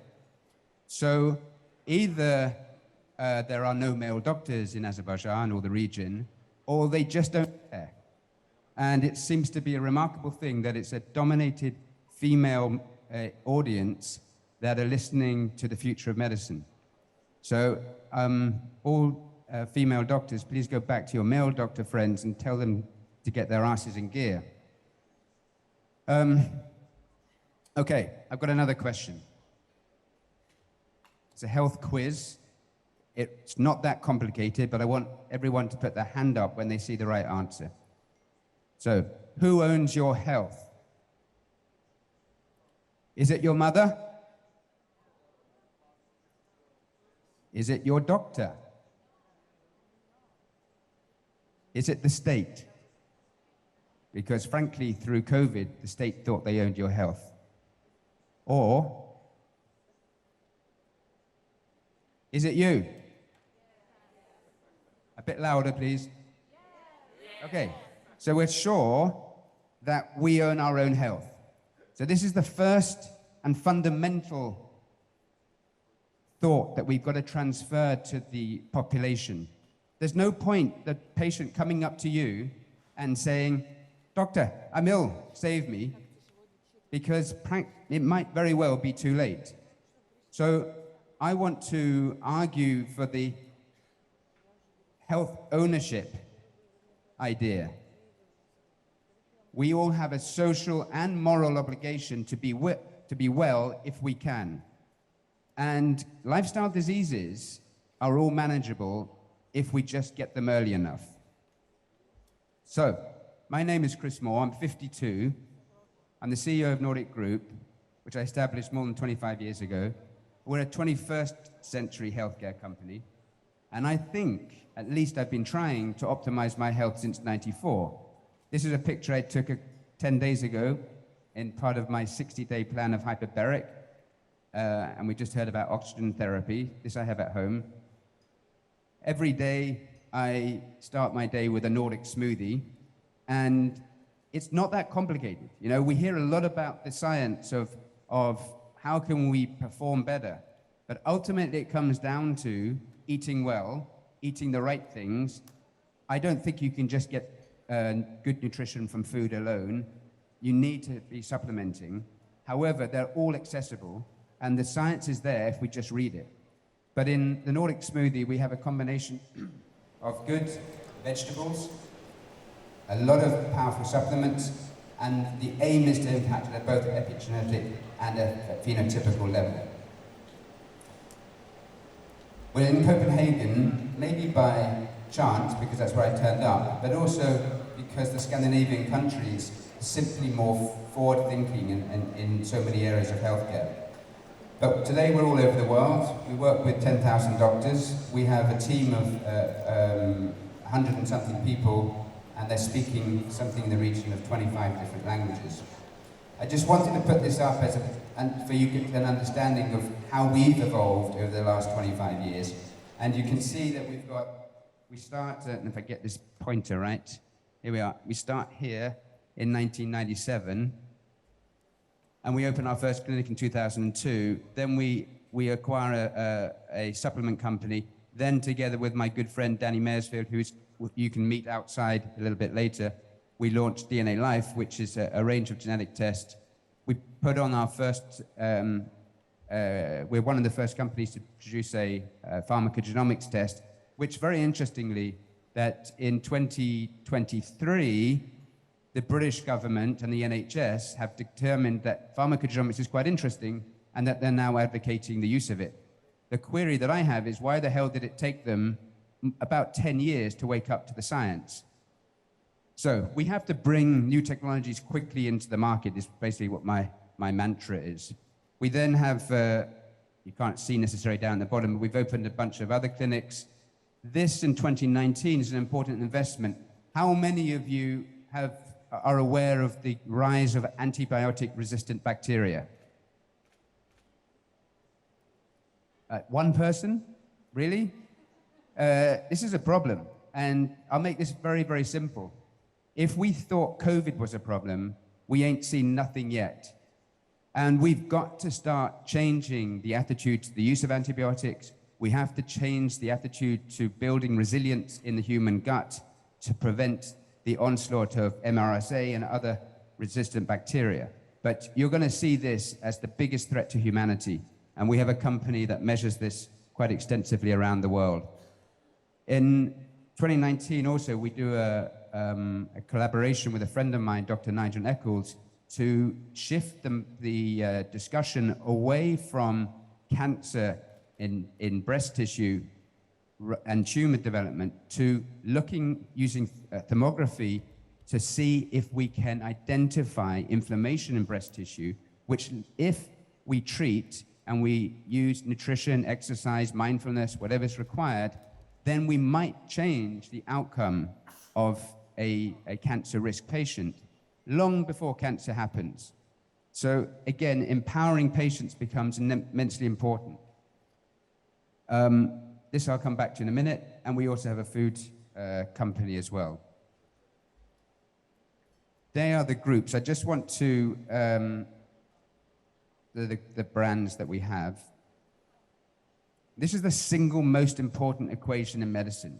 I get tired of all these big studies, population studies, whatever else. It all boils down to one person.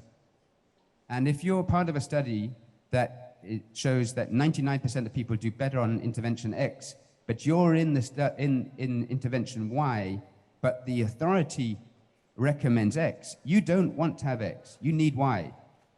So we've got to understand our own biochemistry and our own physiology to be able to elicit the best performance. I want to read this to you. Sorry about that slide slightly, but bear with me and try and read along and think if this resonates with you. Personalized medicine is a move away from a one-size-fits-all approach to the something, which I can't read, to the better treatment and care of patients with a particular condition, to one which uses new approaches to better manage patients' health and targets therapies to achieve the best outcomes in the management of a patient's disease or predisposition to disease. We are all unique. Surprise. Our health is determined by our inherent differences, combined with our lifestyles and environment. By combining and analyzing information about our genome with other diagnostic information, patterns can be identified that can help determine individual risk of developing disease, detect illness earlier, and determine the most effective interventions to help improve our health, be they medicines, lifestyle choices, or even simple changes in diet. Now, if typically when I do this type of talk, I ask the audience who wrote it, and many people shout out names like Mark Hyman or Jeff Bland. It could be any one of us, I think. I think this resonates with us all. We're often told that the state isn't that interested. And when I listened to the opening speech this morning, I'm encouraged that the Azerbaijani Health Authority are looking and wanting to focus on longevity, because the people that wrote this are, in fact, the British National Health Service. This is a cornerstone of their 2030 strategy, except they have no idea how to deliver it, and the people that do are sitting in this room. So, but what I want to try and say with this, we're not alone. There's big organizations. The NHS is the 5th biggest employer in the world and the biggest health authority in the world. And this is the interlude. We might need a bit of singing or something. Not by me. I just don't remember the next slide. But it's important, the narrative there is important to understand that we're not alone in our thinking, and this shift is happening. So this is my idea of how medicine or the approach to healthcare has been over the last 100 years. The 20th century was very much about sick care. Wait for the patient to arrive in the surgery. We'll try and give them some pills and hope that they get better. And if they don't, we'll take them to hospital and we'll have an operation and we'll save them, or not. But either way, that was the strategy. From 2000 to 2030, and I've sort of put 2030 as the change, it's really about prevention. What things can we do to reduce disease risk? And we're still a few years away from what I call health optimization. And so the idea that we can be ourselves optimized, I don't really think. We're too old for it. But it will happen as we get big data sets to understand how individual genetics and our biochemistry works. But this journey is a long one. And this is at the essence of my talk. You can't just do one lab test and say, oh, look, everything looks good. You have to keep doing it for a very long time. If I was born today, I would hope my parents would have considered, even perhaps preconception, that how would we best feed the fetus during pregnancy? And we have in the United States a study going on at the University of Las Vegas called Grow Baby with our friends Dr. Michael and Leslie Stone, who have identified with a genetic profile how best to support the child through the first and second trimesters, these 2 most important times of your life. And if we understand that, we can help deliver a child to term at normal weight, 2 big mitigators of all-cause mortality. In America, 11 to 22% of all births are premature. It's the 3rd biggest cost in the insurance industry. And yet, with this study that we're doing at the University of Las Vegas, we're trying to prove that if you empower the mother to help herself understand how she performs, her baby will be born to term. So it's multifactorial. And I think it requires all aspects. Again, we've got to be careful of specialization. We've got to be including a holistic approach with our patients. And that includes, we've heard already today on multiple talks, sleep, lifestyle, exercise, mindfulness, nutrition, supplementation. And I'll add to that, longitudinal data. This is going to be key. And if we want to shift the way that we perform, we need to understand how we perform. And let's collect the data. Data is power. A single data on its own is not enough. So this is me, 1995, my first piece of objective, what I would call functional medicine data. This is me through the 90s, multiple tests. I'm not ill. I do these tests not because I'm ill, but because I don't want to be ill. I want to prevent and then I want to optimize. This is me by the 2020s. I still test all the time, multiple times a year. Yes, it's relatively expensive, but my health and my well-being is more valuable than the clothes that I wear. Why is it becoming more personalized? Why is healthcare becoming more personalized? And I think it's a combination of these four things. We have a much bigger increase in knowledge. With knowledge comes expectations. With expectations, it drives us into a personalized medicine demand. I, as the consumer, I don't care about everybody else. I just want to know what's best for me. And that drives efficacy. So our friends at Amazon or our gadgets, you might be aware of the Aura Ring. I have one on my left hand. These are useful bits of information where you can begin monitoring how you perform. Now, this was my deep sleep, which was okay, except most of the time it wasn't. So I needed to make changes. Look at this one. You can see the numbers here are my resting heart rate. So for a relatively old man, it's okay. However, we get this. These numbers here, and these numbers are reflective of the lowest number at that night. But what happens here?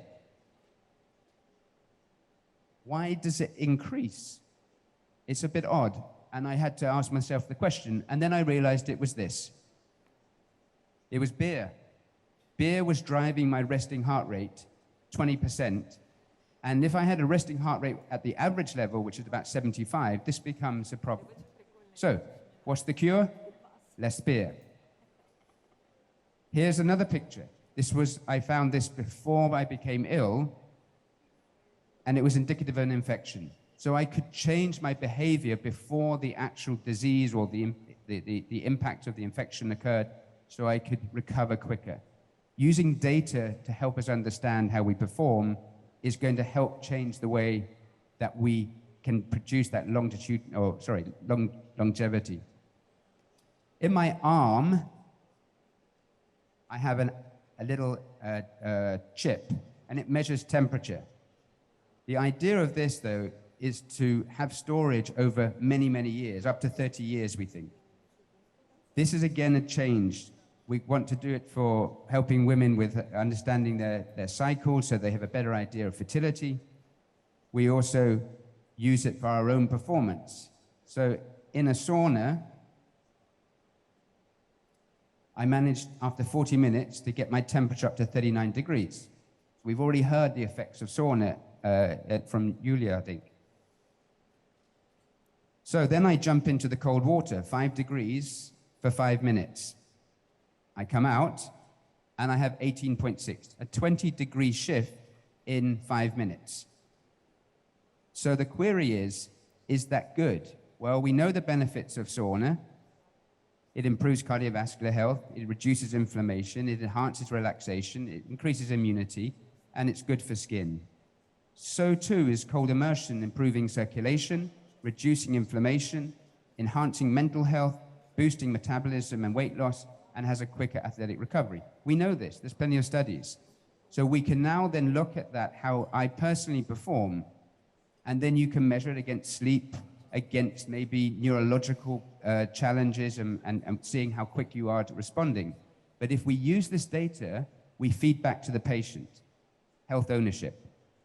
So the longitudinal data helps us understand temperature change, sleep patterns, movement, heart rate variability, blood sugar levels, and measured over time, It will help us understand physiological change. And again, our job is not, and one of the ministers from the authority spoke about the average age of Azerbaijan, I think, is 75. It's not a question of reaching 75 and dying. It's a question of aging slowly and without putting pressure on yourself and the healthcare authority. So utilizing all these skills that we've heard today from the different doctor presentations and implementing individualized assessments will help us age in a good way and hopefully get towards the 100 without being diseased. So how do we do that? We've already heard about the need to use genetics. That's our individuality. I sort of talk about genetics as our structure. Your genetics yourself do not determine what happens to you, but if you use the information and work out what happens in the environment, you can change the profile, your own profile. So we then move in with when we understand the genetics, we can then look at the phenotype. There's no point doing genetics by themselves. You need to bring the phenotype testing in as well. And within a functional medicine, anti-aging medicine strategy, we want to look at the nutritional biochemistry, and we get this from the likes of organic acids. We can see fatty acids, amino acids, but also we're going to hear a lot more, already have a lot heard yesterday about hormones and how we can impact those. Once we have that information, we've got to implement it. So we use nutritional, functional foods that work on an epigenetic and a cellular level. So we use all the information we're gathering to help us perform better. There's no point saying, oh, your LDL is high, but don't give us a strategy for the patient to change. And giving a statin, frankly, is a get-out clause. Then we use the technology. So let's get the patients to understand more about themselves over a longer period of time. So here's an example. This is a short review of our genes that we can do in a DNA life test. Once we understand that and the impact, we can look at the estrogen metabolism and we can see how they're affected. By understanding that, we're able to see what nutrition can be implemented. Sulforaphane is one. We heard about other therapies that help change the different genetic expressions. So using sulforaphane helps us change the way we utilize that gene expression. So that's food. Food is helping to drive a change in genetic expression. So there's a new relationship between the practitioner and the patient that we have to drive. And I focus very much on the right-hand side because of time. But we need to optimize the health. That's the aim. We want to do it collaboratively with the patient. N equals 1. Biochemical and genetic individuality is the reflection of who we are. We need to gain data. We need to use lifestyle changes, nutrition, supplementation, and medicine to intervene in specific biochemical pathways. We want to be preventative.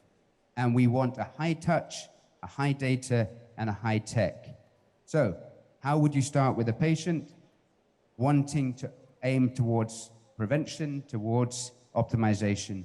We start with genetics, we then look at the microbiome, we look at hormones, and we look at organic acids. And the journey to health optimization is that my last moment? Is to understand the biology, we get data points, and keep reviewing them and adapt around the insights. I'm very happy to say that we will be collaborating with Bioscience Medicine here in Baku to help supply our tests and supplements in the region. And with that, I say thank you. Healthcare is personal. It's the future. And you can find me on LinkedIn. And you can go to our YouTube channel, Nordic Laboratories and DNA Life. Thank you very much.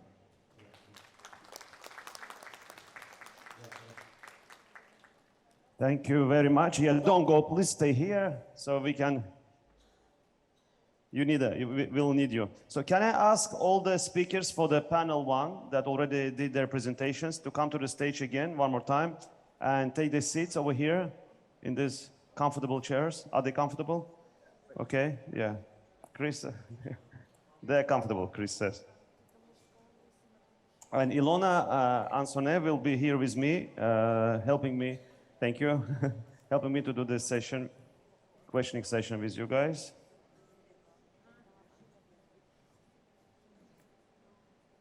У нас есть чат. Сейчас мы...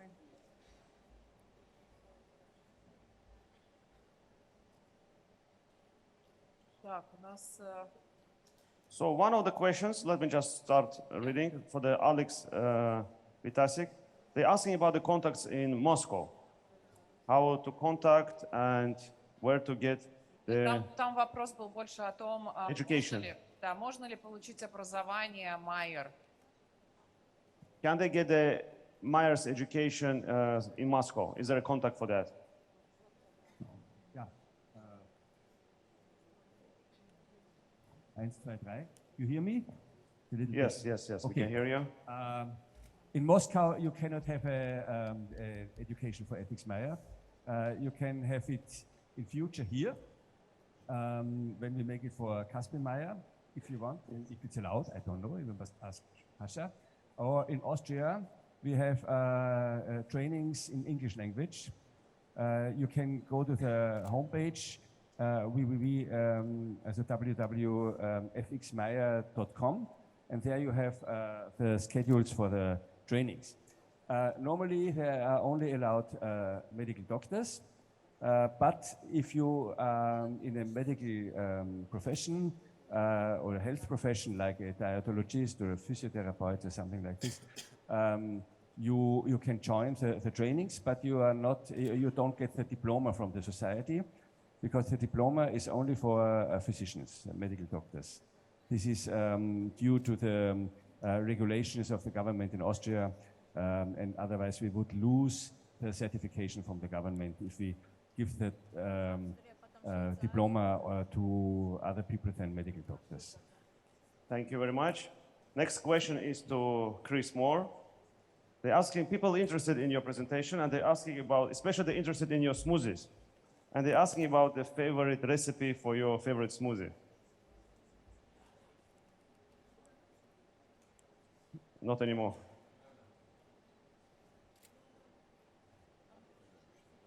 Yes. Hello. That's good. Okay.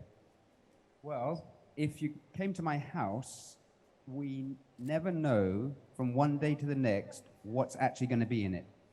We have a lot of different supplements and different things, but typically what we put in is pea protein. Pea protein is important because if you get the right type of pea protein and washed out the lectins, it has a very easily absorbable protein form. We then have a mixture of nucleotides, which are helping our base pairs in developing new RNA and DNA. We've got flaxseed oil for omega-3. We have probiotics. We have vitamin D. We have sulforaphane from broccoli sprout extract. We use spinach and broccoli and cauliflower and some berries to make it a little bit more palatable. And then, and that's it.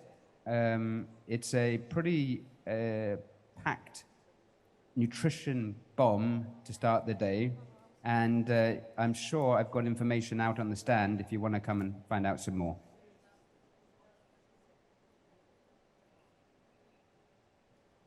Thank you very much. Next question is to Claudia Tavera. Я по-русски прочитаю, окей? Давай. Есть ли побочные эффекты в использовании IV-терапии и насколько усваиваются витамины инвазивно? So the question is about are there any side effects in using the IV therapy? And how are those vitamins are being absorbed by the body? Okay, basically the quality of the compounds that we administer is very important because we should be careful to eventual preservative excipients of the compounds.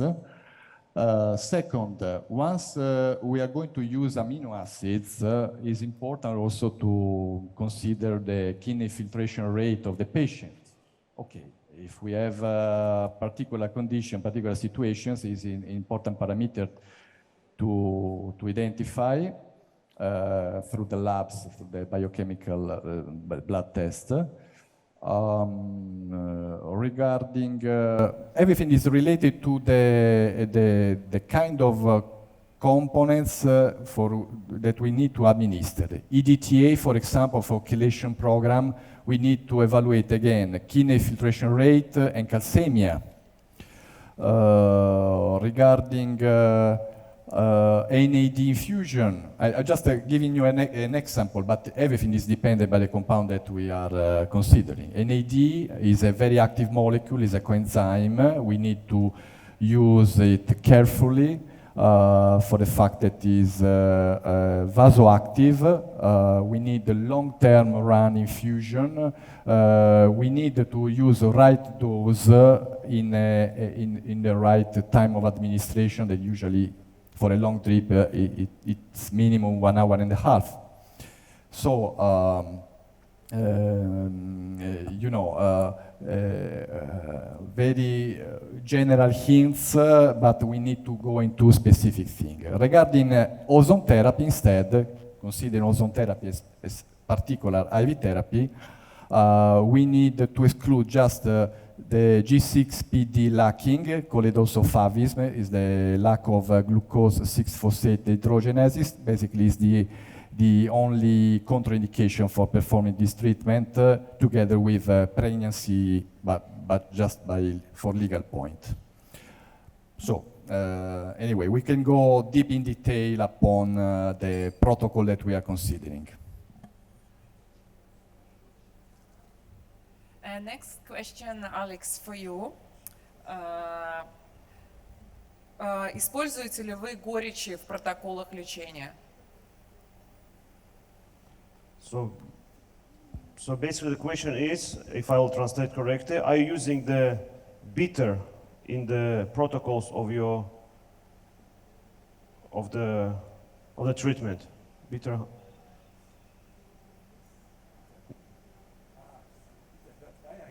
Bitter herbs? Yeah, bitter herbs are very successful and very useful, and we use it also during the myotherapy. And there's much research in last time, also in the University of Innsbruck, about bitter herbs, and they have a good result for many things, especially inflammations of the vessels and many other things. Also for liver detox, yeah, bitter herbs are always good. Sorry.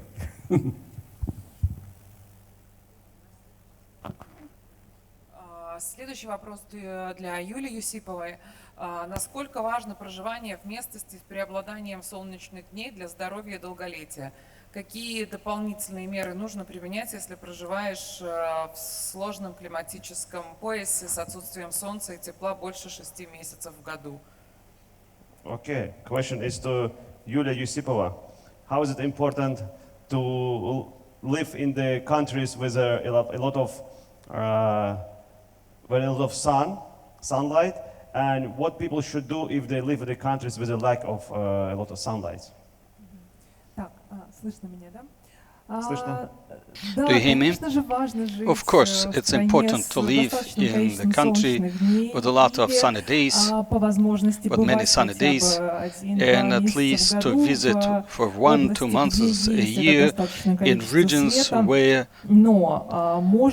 sun is enough and with many sunny days, but you can also use special lamps with special type of light, and you can use it especially in winter season when the sun is not enough, when you want to sleep and you have difficulties in getting up, and one of them is Illuminate. This is one of the brands. And what we need more, we need of course this, we need for vitamin D, and supplementation of vitamin D of course will help to diminish risk when you live in climate with not sunny days enough. Клаудия. Спасибо. Клаудия, следующий вопрос к вам. Кто-то не расслышал, какие основные противопоказания при озонотерапии? Yeah, one of the participants didn't hear what are the side effects of the ozonotherapy? Regarding side effects, distinguishing from contraindications, okay. Basically, they are very inconsistent. We should take care, for example, in patients that are taking ACE inhibitors as antihypertensive drug, because ozone could increase a little bit the flushing effect according to an action on the system bradykinin kallikrein. So it's important just to reinfuse very slowly the blood ozonized in such a patient with this kind of treatment in course. But you know, we are applying the treatment also in very old patients, also over 80 years old. Anyway, it's very important to use good sense in the administration of the treatment by the doctor in terms of, you know, not enter into a situation of cause-effect theoretical, I mean, from legal point, you know, anytime we proceed with such a treatment, we need to let sign an informed consent. So we don't need to create conditions of cause-effect relationships in particular critical patients. I can tell you that we apply the treatment also in oncological patients as a complementary supportive treatment during chemotherapy. So we have extreme cases, I mean, also in patients after the critical period, let's say after stent implantation in the heart for the improvement of the circulation compliance. So anyway, side effects, I can tell you, for the huge numbers of treatment that we have performed and shared with colleagues in Italy, because I would like to underline that we have 3 scientific companies in Italy, 3 scientific societies recognized by the Ministry of Health. So there is a supervision, consistent supervision of guidelines and activity of the doctors that are going to provide this treatment. So we have very careful attention on every kind of also single case of side effect on the treatment. And I can tell you that we can be really safe on proceeding following the guidelines. Thank you. И следующий вопрос к Крису. Как строится работа с пациентом? Это консультация или ведение в течение некоторого времени, или у вас заключается договор на долговременное ведение? Yes, next question is to Chris Moore. Chris, people are interested. How do you build your relationship with your clients? Is it like some kind of short-term process, or you have an agreement for the long-term, or is it individual sessions? That's a very good question. I think we obviously have to meet our patients where they're at, not necessarily where we want them to get to. And the first thing is I think what's happened in the last 20 years has been this transfer of knowledge. A lot of people, what I call the health intellects, already know a lot about the things that help them every day.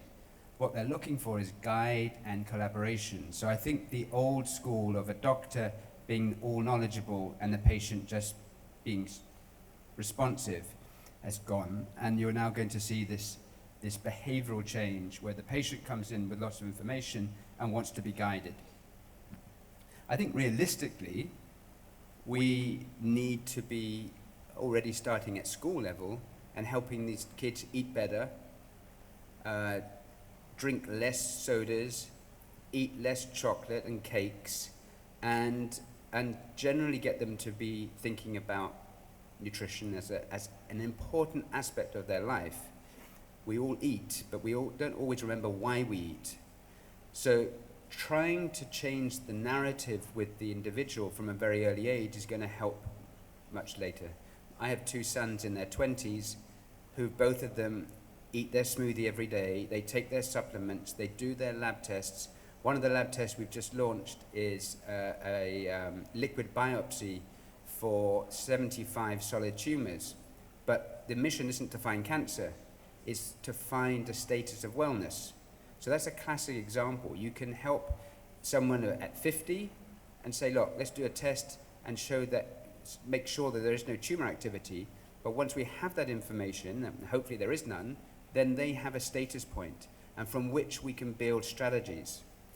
Using Aura, I take my ring off, is very, very helpful. People look at their sleep patterns, they look at their heart rate, and then they begin asking questions, why does this happen?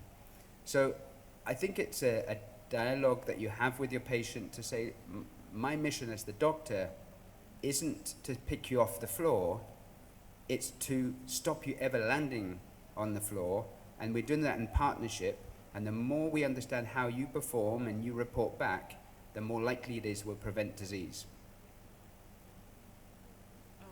Thank you. Алекс, вопрос такой, когда планируется открытие Каспи Майер в Баку? Next question is to Alex. When do you plan to open a Caspian Meyer in Baku? It depends on the velocity of the constructors.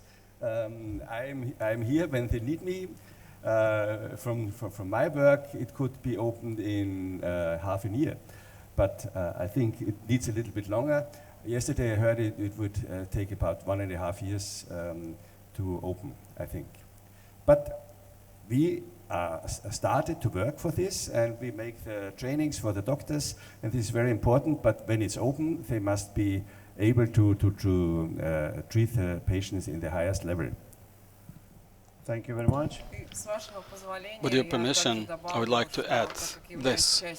I'm a member of this project, Caspi Meyer. I'd like to say that the training is starting, but this project is not that the healthening with better approaches of Austrian medicine, Meyer medicine, but it's also about the lifestyle, and this is the Meyer residence, and everybody who participated in welcome dinner, Caspi Meyer, will be there at the coast of the Caspian Sea, and this is not only the center, but also the Caspi Meyer settlement, some kind of a community where you want to live and be united with one goal and the same values to live longer and happy. And the next question, Julia, will be addressed to you. Can you give more details to explain how it's happening, the reading of test results about the new application you started recently? Yes, thank you very much for your question. It's a very good question. And I would like, in a couple of words, in here we have the application for two actually groups of people for our patients. It's very simple here. You take data and load them automatically. Some laboratory can recognize automatically, and some require the manual entering of data, and then very quick analytical processing is taken place. In a couple of minutes you get results, and you will see your personal scales of risks,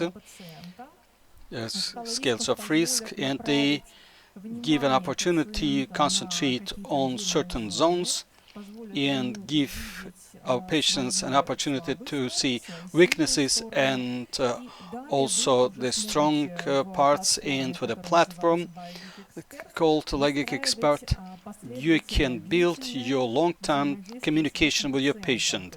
You can regulate with your diet and nutrients, checkups, You can discuss it with your patient, and also the evaluation of biological age is there based on the data and internal algorithms through which you can do all of this analytical part.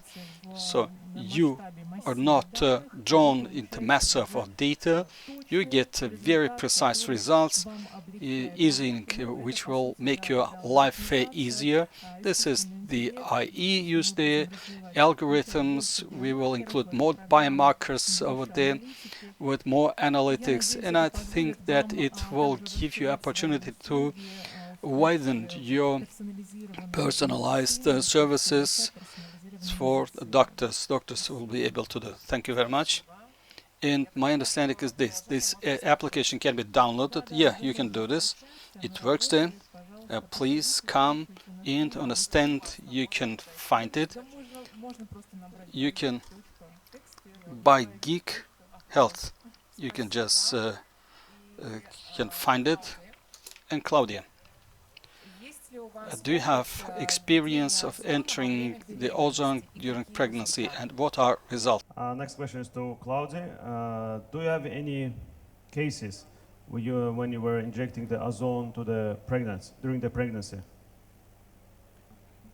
Absolutely no, because I'm following strictly which are the rules that we have as informed consent defined in Italy, okay, in which as soon as we meet the patient, we ask and we filter the information. So in case a patient is pregnant, we don't proceed with the treatment. But just for a legal point, okay, nothing more, because we cannot predict what it could happen, but we need to exclude any correlation, cause-effect. Any issue could be related to something different from the ordinary. That's the point. Okay, so just for this. Thank you very much. Thank you. And Chris, any tips for better deep sleep? Any tips for better sleep? People can't sleep without your advice. Yeah. I mean, I think there are a lot of, for me, what works is eating earlier, and we've heard that already. So don't eat so late in the evening. Don't drink alcohol. I had to learn that. I do every morning. I do a 5 to 10 minute cold shower, and this has a very big impact on the way I perform during the day, both mentally and physically. And by the time I go to bed, I can, well, from 5 years ago, 6 years ago, I've extended my deep sleep from around 30 minutes a night to sometimes between 1 hour and a half and 2.5 hours. So you can do a lot of things by simple interventions, but probably the two biggest ones will be eating earlier, drinking less alcohol or no alcohol, and going to bed probably a bit earlier than one normally does. I think that's, for me, what works. Спасибо. Thank you. Thank you very much. And я думаю, что это будет наш сейчас последний круг. Last round. Алекс, какие самые любимые блюда из того, что предлагает Myers-система, предпочитают ваши клиенты? Okay. Out of what Myers offers to their clients, what are the favorite ones? And your favorite one? Additional to Meyer. Yes. The treatments or recommendations for a healthy life? Myers patients that they stay in Myers, you provide there with the food, right? Yeah.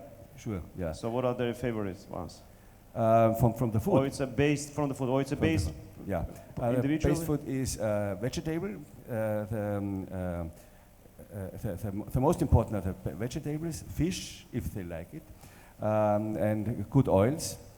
And in the morning we offer an old bread as a chewing trainer.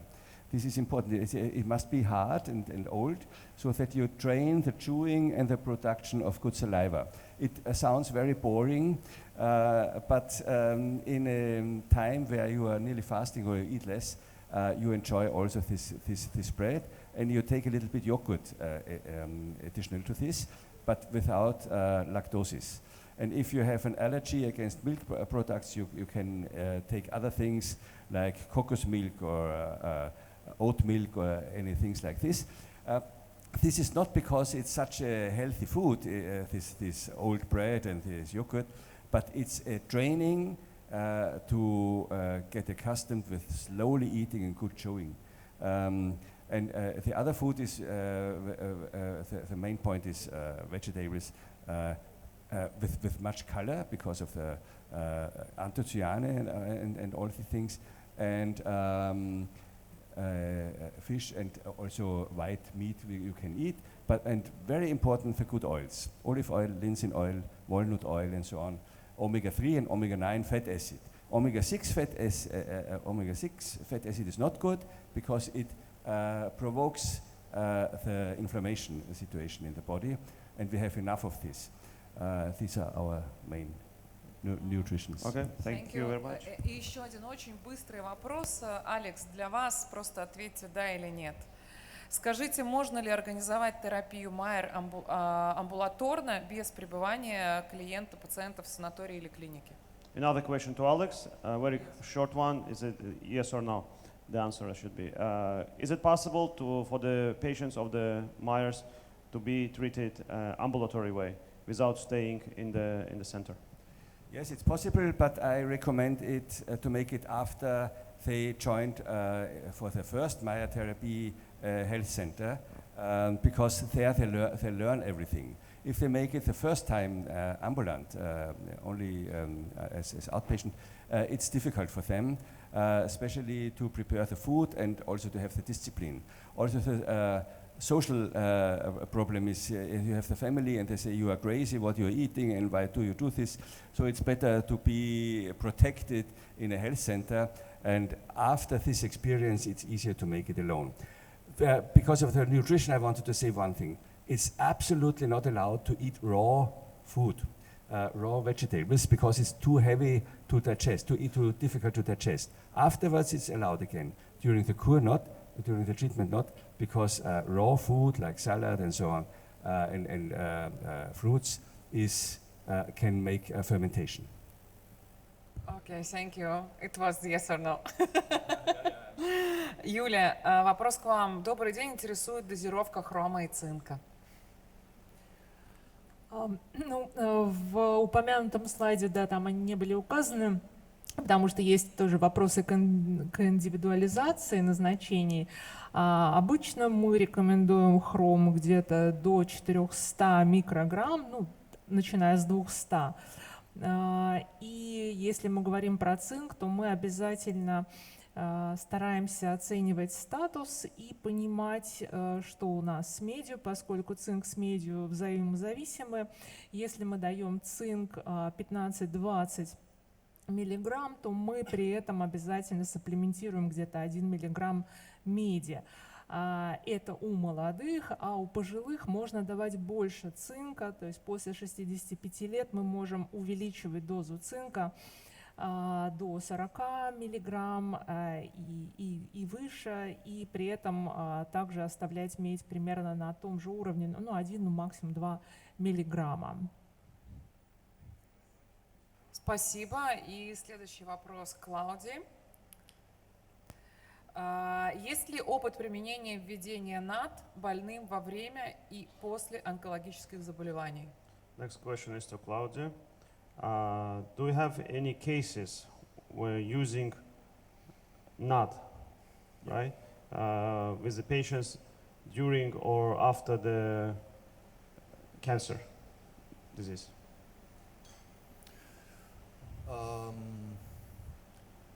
Sincerely, I haven't excluded cancer for NAD.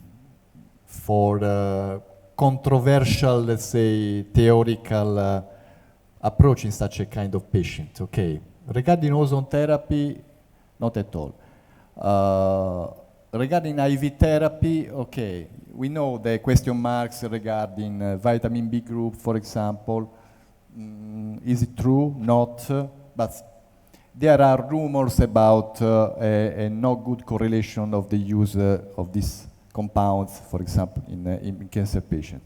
Regarding NAD is a physiological molecule, is a coenzyme related to the physiology of the cell, is the cofactor, hydrogen donor of more than 500 enzymatic pathways. I would say there is no contraindication at all to use it. But again, you know, it's a matter of good sense. I would exclude, let's say, mining fields just for avoiding controversies, okay? Because we can work in a pure mental and professional consciousness with our patients, but on the other hand, we should also be careful not to enter into controversies with the patient himself and his disease, or her disease. И, Крис, вам последний, спасибо. Вам последний вопрос. Насколько быстро будет возможность использования вашей диагностики в Азербайджане? And the last question will be to Chris. How soon is it possible to start implementing your diagnostics in Azerbaijan? Well, I think it's now. We have the lab tests out on the stand. You can come and pick them up, and we have a special offer for anyone wanting to do a combination of genetics, microbiome, and hormones.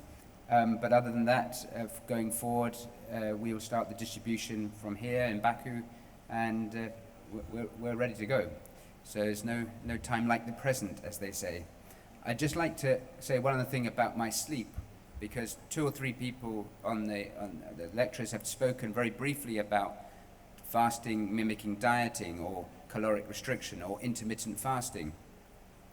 And there's some really excellent research coming out of the University of Southern California, Professor Longo, an Italian researcher, who has demonstrated real effects, real big effects for short-term, what he calls fasting mimicking dieting, reducing caloric intake to about 600 calories for 5 days, induces autophagy, it increases circulating stem cells and performance overall of multiple markers of inflammation, weight associated things, but also it impacts my deep sleep tremendously. That's the maximum amount of time I get deep sleep, is when I'm on this relatively harsh 600 calorie diet, but it's only for 5 days. And really, if you haven't read his work, you should really go and read the stuff of Professor Longo.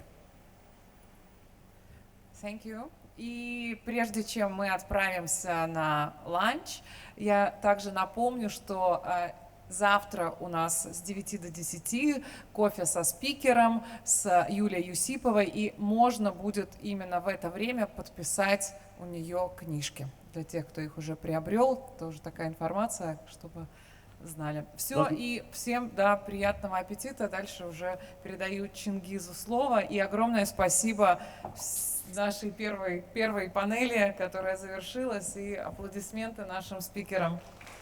This is the end of our first panel, and just the message was tomorrow morning during the coffee section and coffee with the speakers, we have a chance where Yulia can sign her autograph, sign her book, and we will have a chance in the morning to get it from her in the morning. Now we have a lunchtime. Thank you very much to our speakers. Let's come back according to the schedule at 14:20. We're a little bit off the schedule, but still I want to come back after the lunch at 14:20 because we're going to have like some show program here. Thank you very much. Enjoy your lunch.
Благодарю вас. Спасибо, Субхан, наш молодой исполнитель, человек творчества.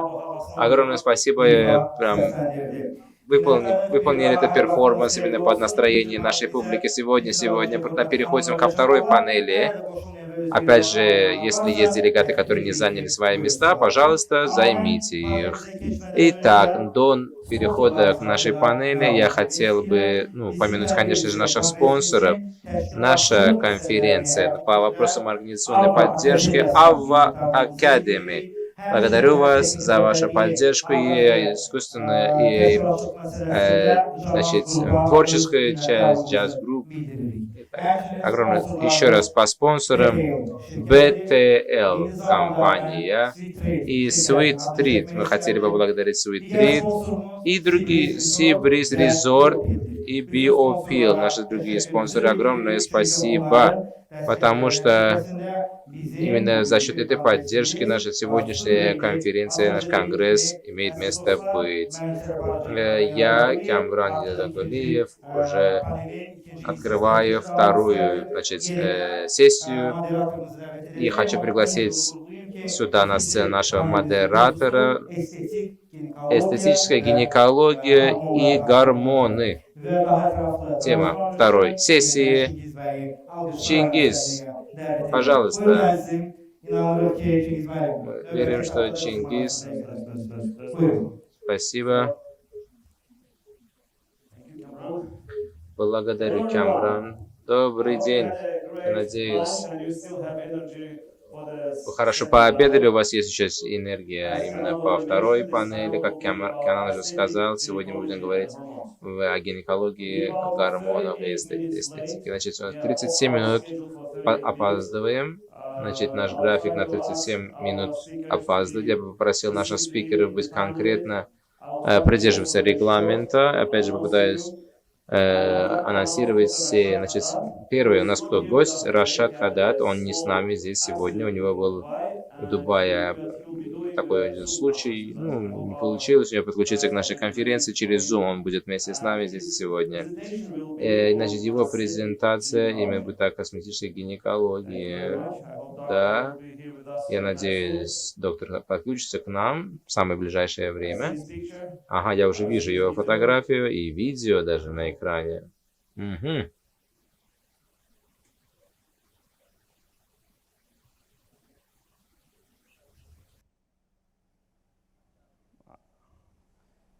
Are you in touch with him?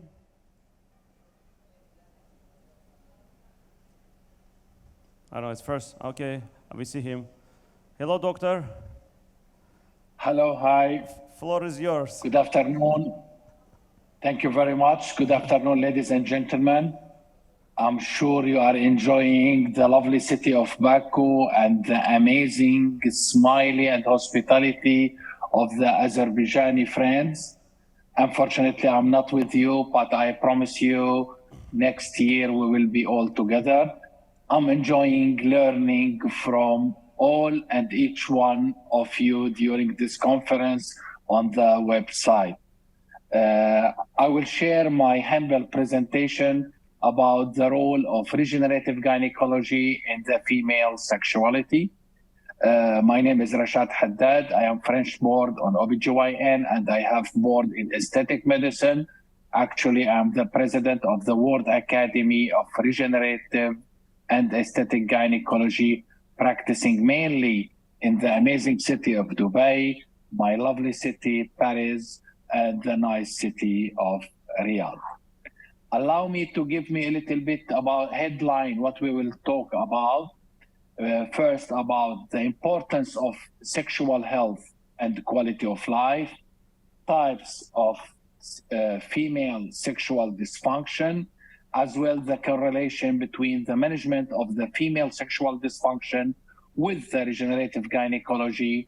One word about how there is correlation between the self-body image and the self-sexual functioning, and the correlation at the end between sexual satisfaction and the genital self-image. Sexual health and the quality of life issues, unfortunately, till now, are underdiagnosed as well underrepresented in female health assessment.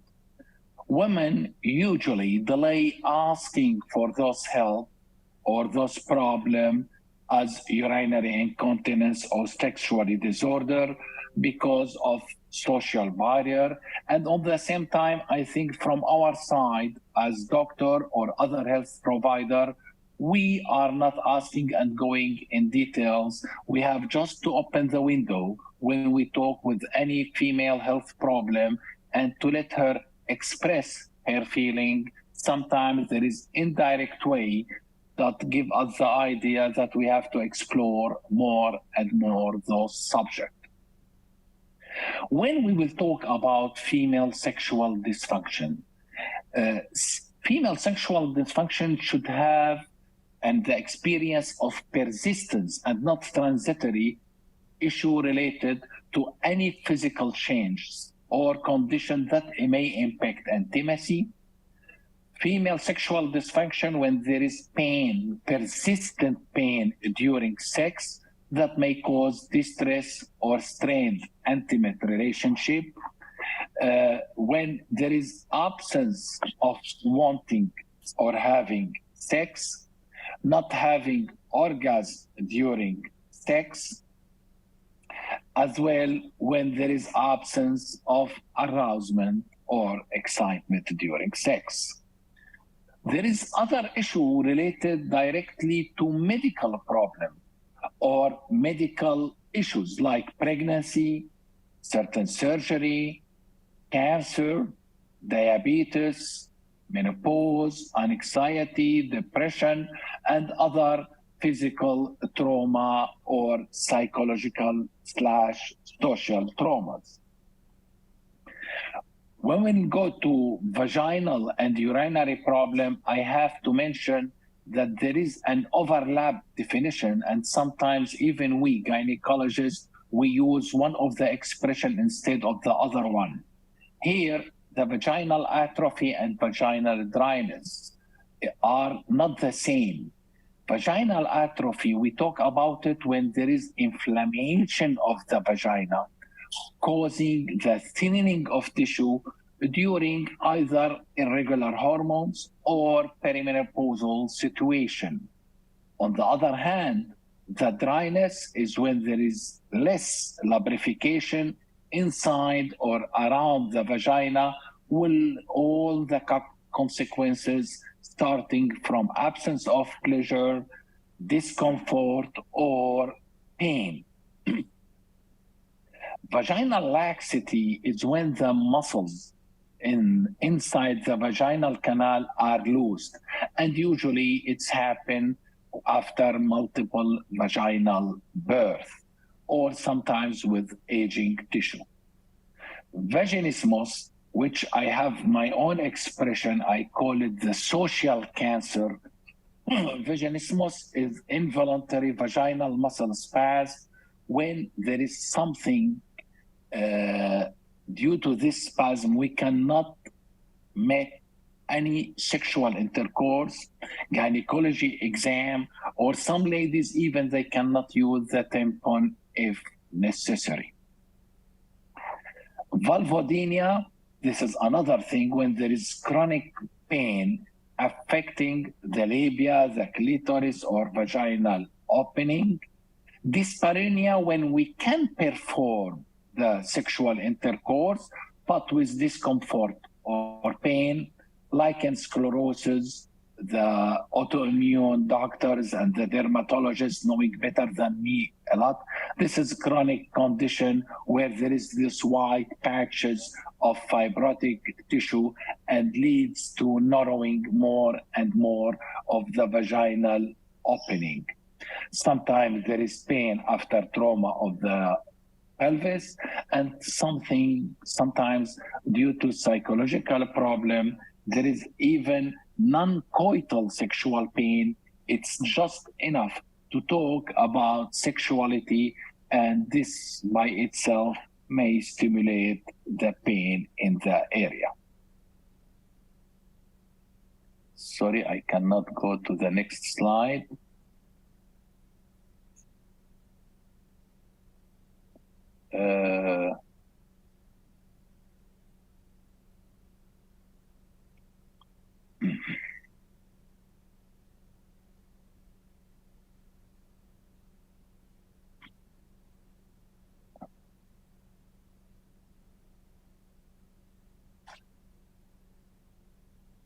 Can you go from your side to the next slide, please?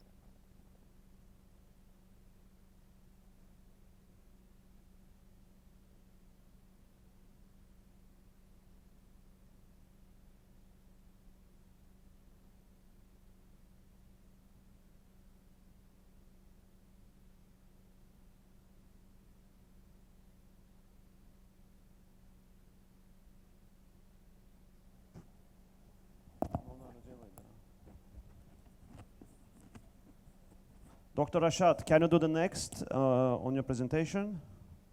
Can you press next?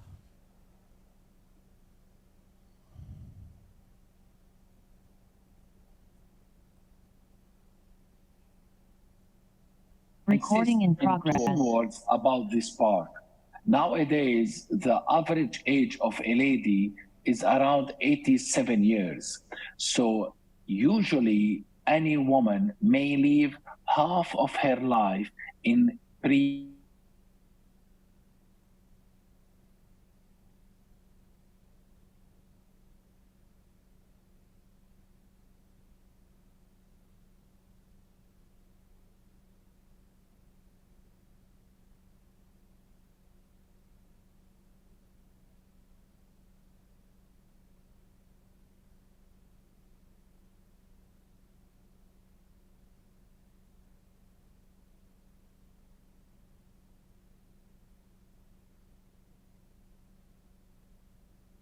Recording in desire, progress. or on the opposite side, the hyperactive one, female orgasmic disorder, and arousal disorder, where there is lack or absence of sexual fantasy, desire for sexual activity, or even inability to sexual arousal, even when there is the right stimulation. So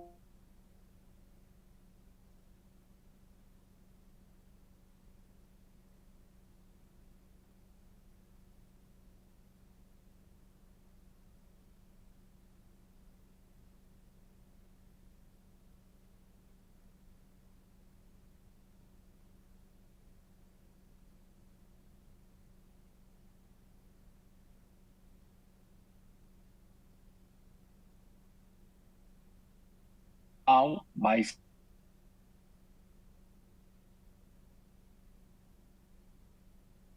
Recording in progress. Acid. In my opinion, this treatment is the ideal one where the female sexual dysfunction is due to damaged vaginal tissue during childbirth, as well when there is a thin, dry, inflamed vaginal wall during absence of estrogen after menopause. For patients who have sexual dysfunction, mild to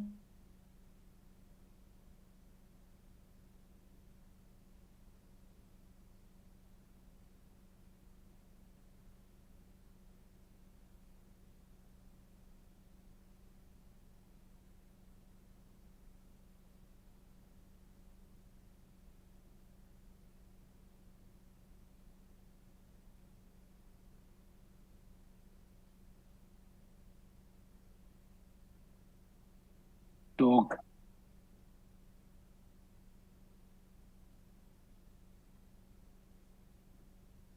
Recording in progress. Resume her normal activity. The second energy-based device that we use is the radio frequency, which is non-surgical treatment.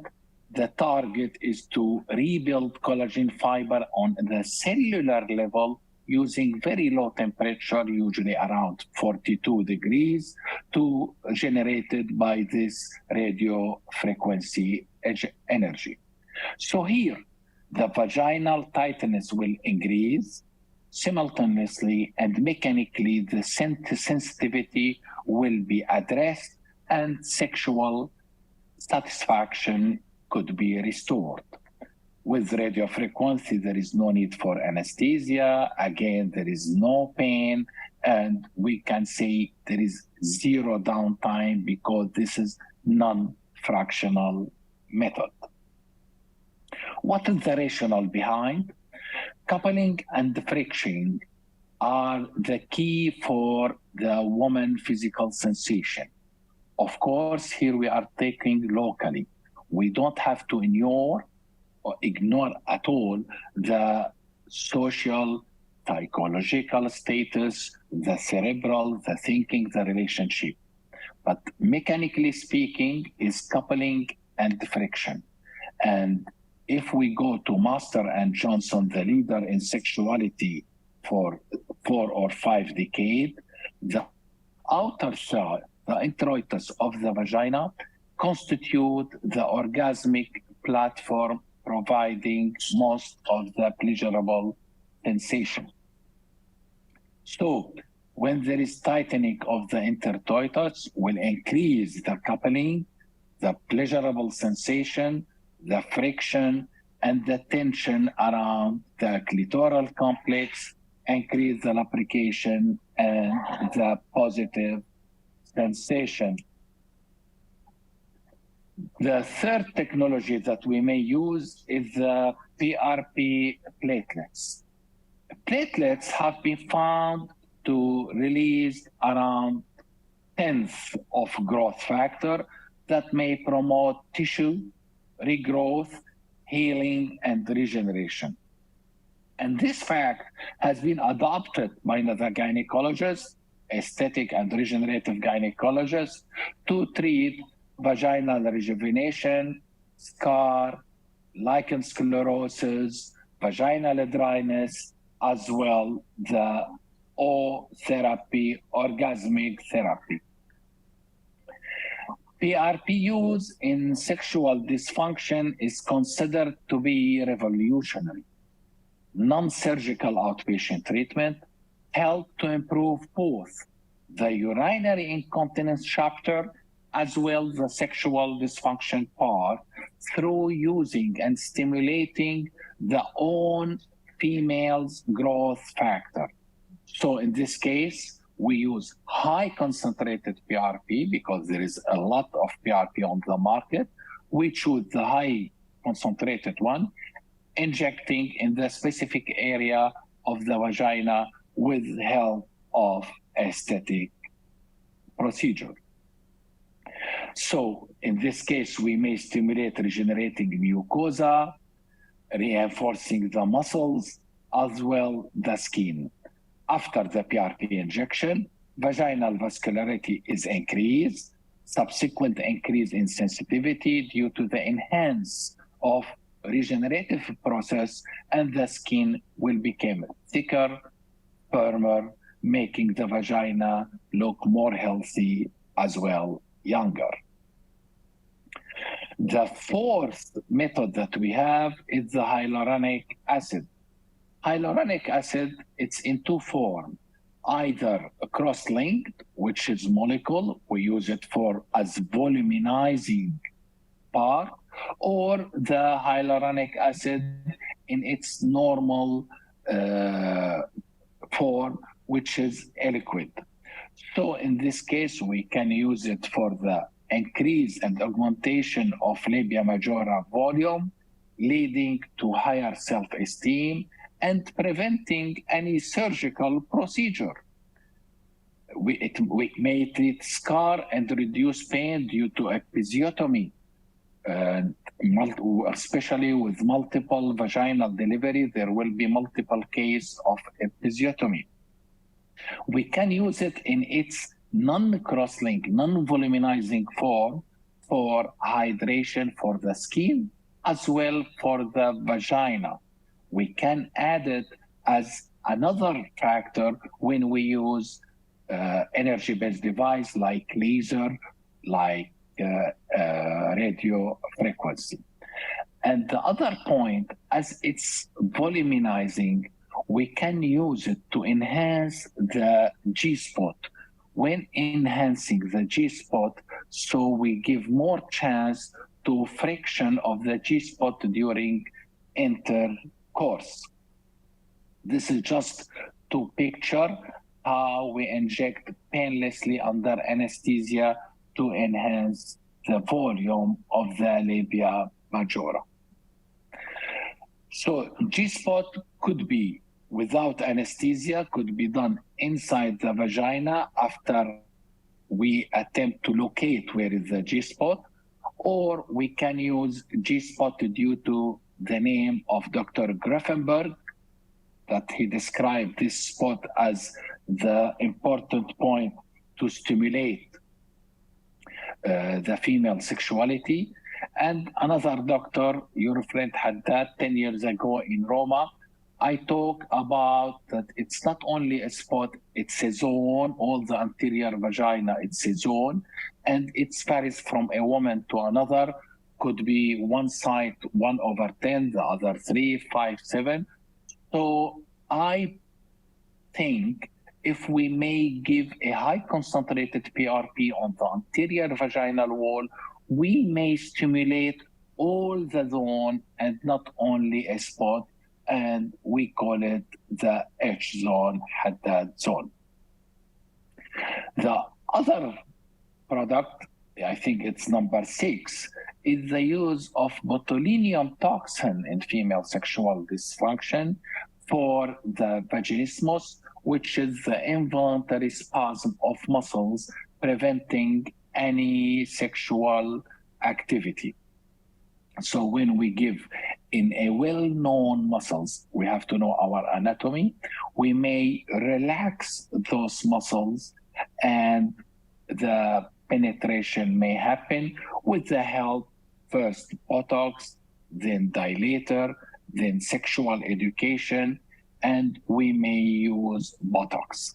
Just a question that it's happened frequently in my clinic, doctor, how many injection of Botox I have to do? Because the life of Botox, it's 4 to 6 months. Usually in 99%, because 100% doesn't exist in medicine, in 99% we use it once, because when we inject the Botox and when the sexual intercourse happen, the vicious circle will be stopped and sexuality will go back to normal.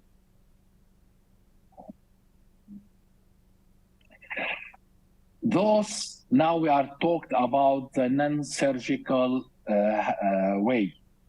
If we will talk about the surgical part, so there is multiple surgery that may help on the feeling of those surgical tightening. One of them is the vaginal tightening that usually we use it historically for in case of rectocele or cystocele, mainly rectocele when there is multiple pregnancy. And this has been done for years, and we know all the advantages, disadvantages, precaution, what we have done. And of course, with the knowing of plastic surgery, knowing about regenerative procedure, we may have and perform better result to improve sexuality and improve the mechanical friction. Perineoplasty, it's when we don't have to do the whole vaginoplasty, but there is just the perineum, which is the area between the vaginal opening and the anal orifice, and there is certain laxity in the vaginal hiatus, the vaginal opening itself. So it's again a simple procedure. We remove the laxed skin, we connect the muscles together, and then we create a new perineal body muscles. Labiaplasty, which worldwide we can consider it number 1 in a plastic gynecology procedure requested. In the area where there is high natality, the vaginoplasty is the number 1. And here just I like to talk by number. There is a retrospective study done by Gemma Char and collaborator. 163 labiaplasty women patients. The motivation have been reported 87% for aesthetic dissatisfaction, either long, either asymmetry, or there is laxity. Discomfort is in 2/3 of the cases. Discomfort of wearing clothing, it's our in daily life, or discomfort in during sport in 1/4 of the cases, and almost 1 in 2 there is painful sexual intercourse. So labiaplasty is not only cosmetic procedure, it's cosmetic and functional procedure, as well the self-esteem, the psychological part. So here I like to talk about the body image and sexual functioning. Packett and Rain, around 20 years ago, they found that woman's body image is a dynamic function. It may fluctuate with time and experiences. Social experiences that involve romantic partner and intimate friends have been considered to have the most dynamic effect on body image. Therefore, body image is highly responsive and likely to fluctuate during highly intimate social and sexual experience. We conclude that high level of sexual activity and functioning has been positively related to genital self-image / self-esteem, and a positive body image has been related to an increase in sexual desire and sexual response and benefit to women's or overall health. Given this correlation between sexual satisfaction and genital self-esteem in a woman, emphasis should be placed on identifying and treating sexual problem related directly or indirectly to aesthetic and cosmetic concern in genitalia to enhance the self-esteem of body image, which will be reflected positively on her sexual satisfaction and by consequences to her intimate life, as well family and social life. Thank you very much. Enjoy Baku, and I will see you shortly next year.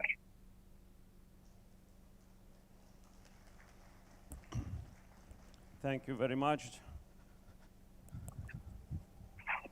Okay, let's move on with our next presentation. Our next presenter is Feruza Gafarova. She's an endocrinologist, and she has graduated from University of Tashkent with honors and got her graduate degree as well. Let's greet her to the floor with your presentation with great pleasure. Thank you, Feruza. Guys, this monitor is not working.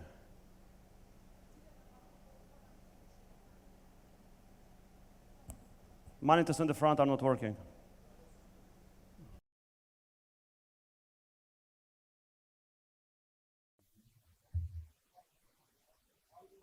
Добрый день, уважаемые коллеги. Большое спасибо организаторам за приглашение. Это уже не первый мой визит в Баку. Я очень рада быть частью столь знаменательного события. Сегодня я хочу поделиться некоторыми клиническими аспектами использования биоидентичной заместительно-гормональной терапии как один из основных и важных инструментов на пути к оптимальному долголетию. И особенно тот инструмент, который может значительно улучшить качество жизни ваших пациентов. Это мой план на сегодня. Мы вкратце поговорим об исторических фактах использования ЗГТ, также какая разница между синтетическими и биоидентичными гормонами, показания, противопоказания, преимущества именно каждого гормона и, конечно, практические аспекты назначения. И вкратце мы рассмотрим клинические исследования по безопасности их применения. Clinical aspects of their safe use. Anti-aging medicine has a lot of tools, and each one has own role to play and a word to say. Hormonal rehabilitation is the important condition for the optimal anti-aging. Menopause term was proposed by one of the French doctors in late 19th century. So it was cured since then, from opium to acupuncture and everything that was possible. So substitutional hormonal therapy actually starts with 1942, when conjugated estrogen from the pregnant horse urine, it was synthesized or abstracted. All these hormones until 70s were used without progesterone, which substantially increased the risk of endometrium. And since beginning of 1980s, Provera was introduced as synthetic progestins. Bioidentical hormones were popularized by doctors from United States, Dr. Lee and Dr. Wright from United States in 90s. Dr. Wright was the first one who mentioned the notion of bioidentical hormones. So this chemical structure of a molecule of a natural origin that is identical to our hormones. We have two types of substitutional therapy: traditional or synthetic. They are of animal origin, that's a primarin, and MPA. What's the difference between natural and synthetic? It's a different in terms of affinity, physiological impact, metabolism. So unfortunately, they are associated with a higher risk of side effects. Bioidentical hormones, for substitutional purposes, they are once again identical to our hormones that are produced in our bodies. So that's why they are tolerated much better and imitate normal physiology and metabolism. So what do endocrinologists say in terms of bioidentical hormones? Again, the same definition, but it includes not only FDA-approved substances, but also may include non-FDA approved hormones that may include different forms and different types of use or application. So let's talk about substitutional hormones. So they also divide into two types of pharmaceutical and compound. Compound means hormones that are produced by forming the drugstore. If we talk about pharmaceutical preparations, then we are trying to find patients that match the product. So we have a limit of use of these hormones. But when we talk about compound products, these are compounds that are prepared or developed, produced based on a prescription. And the scope of application is wider here. We can get a number of hormones in one capsule. We can combine different forms of use: transdermal, vaginal, sublingual forms, etc. Here we're talking about peculiarities of a patient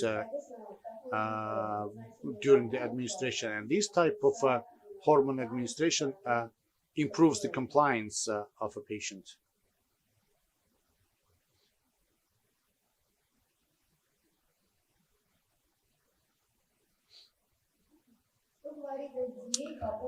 What does FDA say about bioidentical hormones for substitution? Why we raise this issue? Because unfortunately, there are ideas that compound hormones they are not exactly the ones that are not approved by FDA. That happens because they have their own peculiarity of their approval. Actually, FDA approves or acknowledges them as ethical and legal if once they are submitted by prescribed by doctor and produced by a licensed drugstore. So FDA admits the functions of the licensed drugstores as an alternative to those patients that are in need of preparations that are not available in the pharmaceutical market due to the specificity of their conditions or their status. What are the hormones that are used in our practice?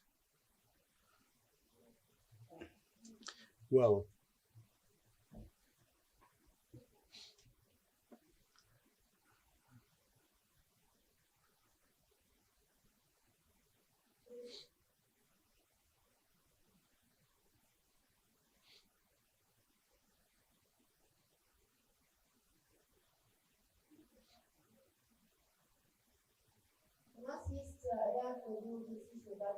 we have a number of identical hormones that can be developed in specific pharmacies. They include estrogen, progesterone, oxytocin, testosterone, DGA, and others. We will speak shortly about each of them.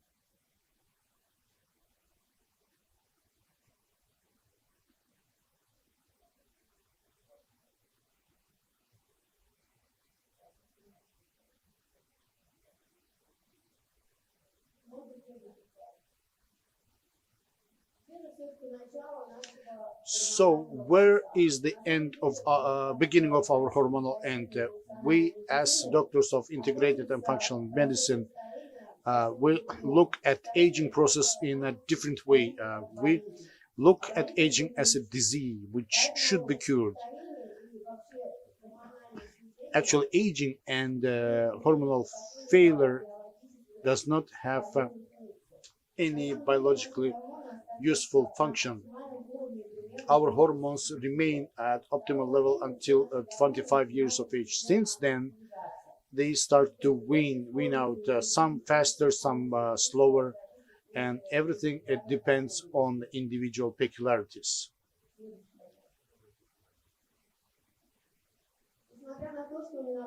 So, although menopause is a physiological stage of life of every woman, unfortunately, over 30% of all women suffer from menopausal symptoms that affect the quality of their life. And when they apply to doctors say that, sorry, this is a part of physiology, you cannot do anything about it, or you should not be doing anything about it.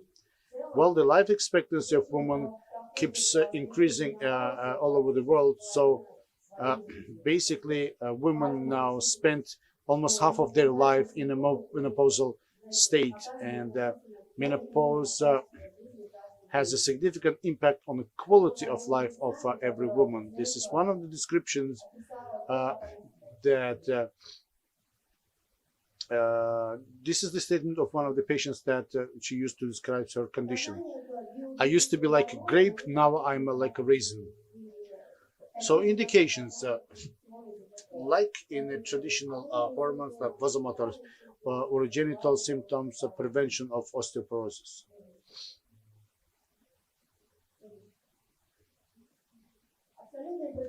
So absolute contraindications are like during the administration of synthetic hormones. Relative contraindications include a category of patients that have significant fear for use of hormones. So these patients need to be trained. They need to get right information. They need to be educated, because unfortunately, when we start talking about hormonal therapy, first thing these women ask is,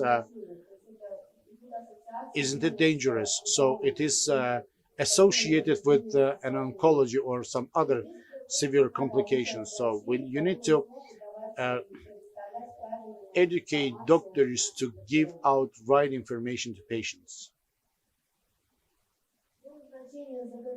Before applying substitutional hormonal therapy, procedures are as prescribed by FDA, and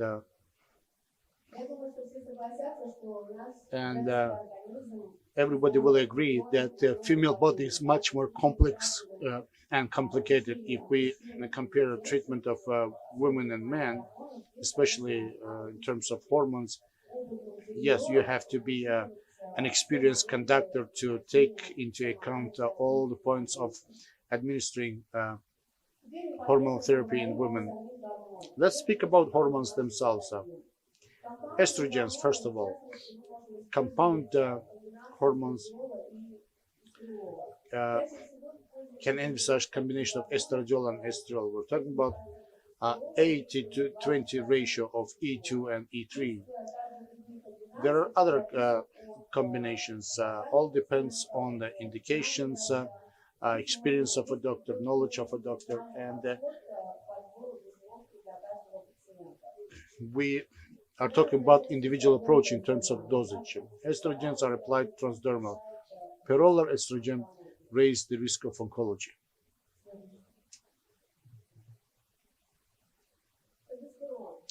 Progesterone, another important hormone, one of the first that gets reduced not during the menopause but premenopausal period. This is our natural antidepressant. Transdermal method is not enough, so peroral administration is more favorable. So this is an interesting moment. Even if the uterus is removed, we use progesterone. So we have progesterone receptors in all organs. Testosterone, this is something that is needed not only to our men but to our women as well. It improves muscles, sexual function. It can be used as both injection and in a transdermal way. Couple slides about testosterone therapy in men. Of course, if we compare reduction of testosterone in women, then by age of 40, women use about 40% of testosterone. Men use 1 to 3% a year, and unfortunately, male hypogonadism increases from year to year, and men older than 45 years, 40% of them already have reduced levels of testosterone. Andropause symptoms are not that flashy as in women, but if you would compare the feelings, what they feel after testosterone therapy, they say that all the colors of life are back.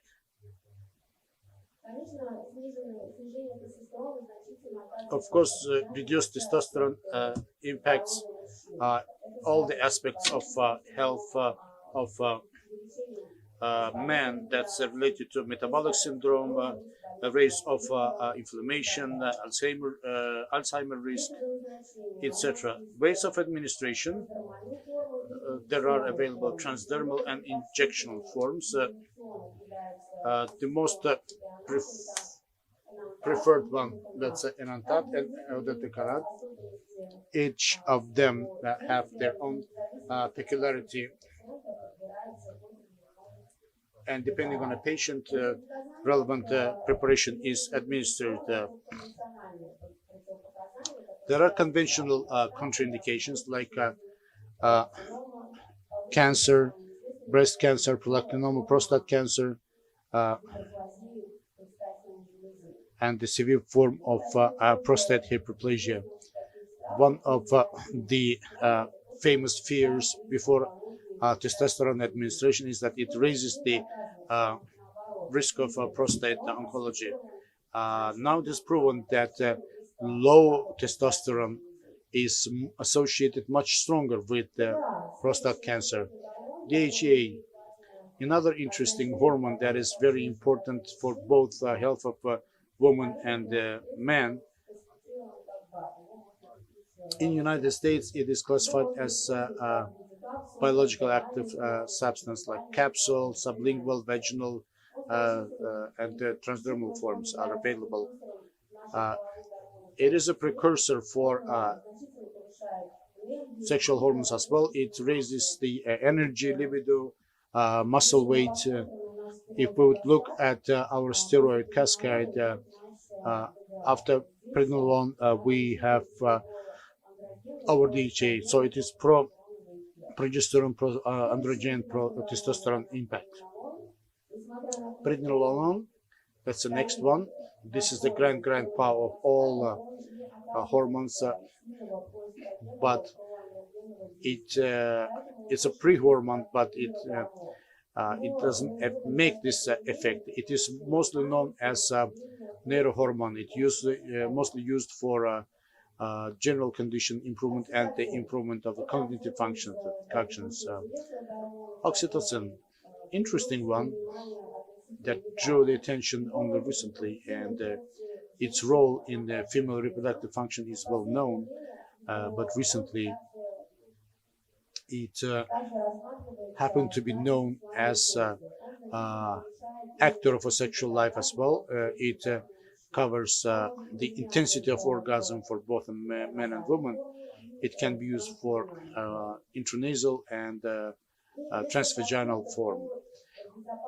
Couple points about safety of hormone administration, bioidentical hormone administration. WHI is Women Health Initiative is the biggest study conducted ever in this field. Unfortunately, exactly the results of this study kicked us back many years back in terms of substitutional hormone therapy, because it caused the fear not only in patients but in doctors as well. Well, but we have to keep in mind one point, that it was not linked to bioidentical hormones. Only synthetic hormones were used only in one type of special category of women, which were in average 63 years of age. They were asymptomatic, and comorbidities were not taken into account.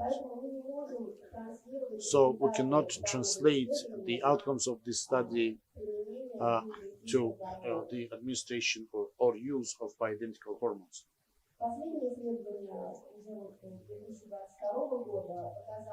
2022 studies showed that bioidentical hormones significantly improve the life expectancy, reduce mortality by 20%, and life is extended for more than 5 years, and the risk of all neurodegenerative conditions gets reduced. If you're interested, I can give you references for these studies, and here I indicated the more or less big scale randomized studies related to bioidentical hormones like cardiovascular diseases. The use of macronized progesterone has advantage in front of the systemic hormone, medroxyprogesterone acetate, in terms of libido, lipids, thromboembolism risk, and it reduces the risk of atherosclerosis. Breast cancer risk. This is one of the biggest studies that ever, and this study showed that estradiol does not provoke the proliferation of breast tissue, and the use of estradiol does not increase the risk of breast cancer. And when our patients ask us this question, because when we speak of hormones, they always express their fear of oncology. You should explain these patients that the oncology itself is a multifactorial condition, that there are many other factors that need to be taken into account. Obesity increases oncological risk 6 times, smoking, alcohol, ovarian cancer. Neither WHI nor Millennial Women Study did not show the increase of a rate of ovarian cancer using the substitutional hormonal therapy. Our hormones is like an orchestra. You have to be an experienced conductor to manage it through the therapies, taking into account all the aspects of the administration and use. And we always prefer using bioidentical hormones because all the studies, they speak of them being more safe, and compound hormones have right to exist in terms of a personalized approach. The use of compound hormones gives us a wide span of administration, matching the needs of the patient. Thank you for your attention. We'll be happy to answer to your questions.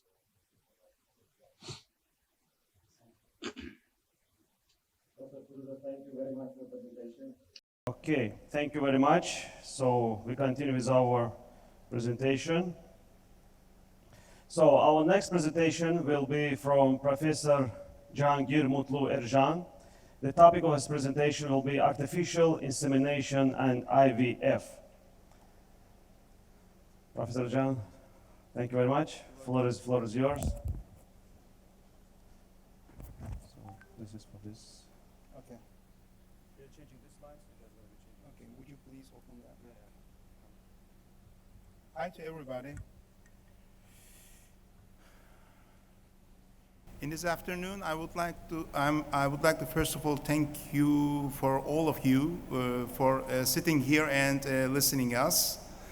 And I would like to appreciate my whole good feelings to the organizing committee of this beautiful Congress, particularly to Mrs. Hajar and Mrs. Fidan, who invited me to this beautiful Congress.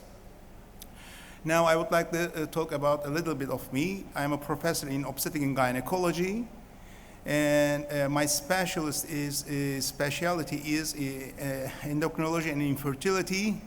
I'm an IVF specialist, and now working for 2 months here in Baku, in Liv Bonadea Hospital. We built the IVF center here. And I would like to welcome, I met many colleagues here on obstetric gynecology from Uzbekistan and also from Russia.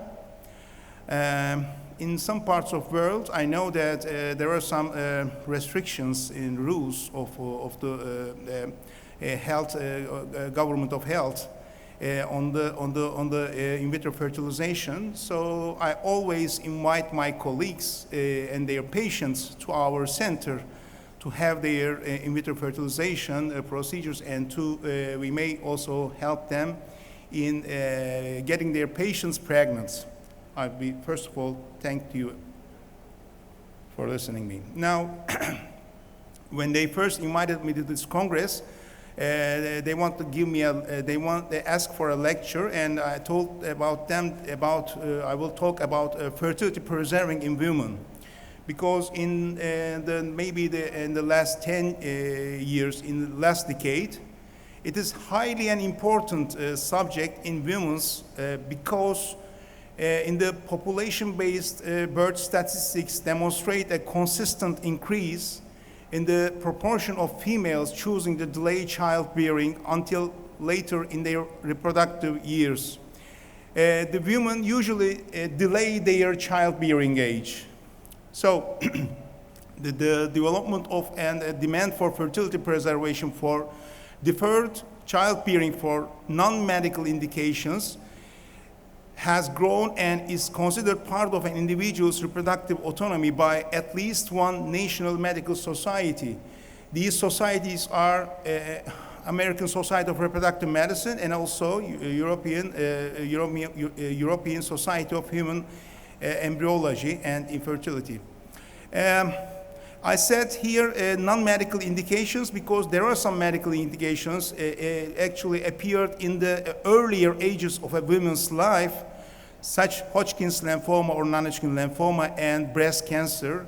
These are all, for example, breast cancer in 1 in 8 women can be seen in normal population-based statistics. So in such a disease, we have to think about their future fertility, a woman's future fertility. And for this reason, we are cryopreserving oocytes in a woman who doesn't get married.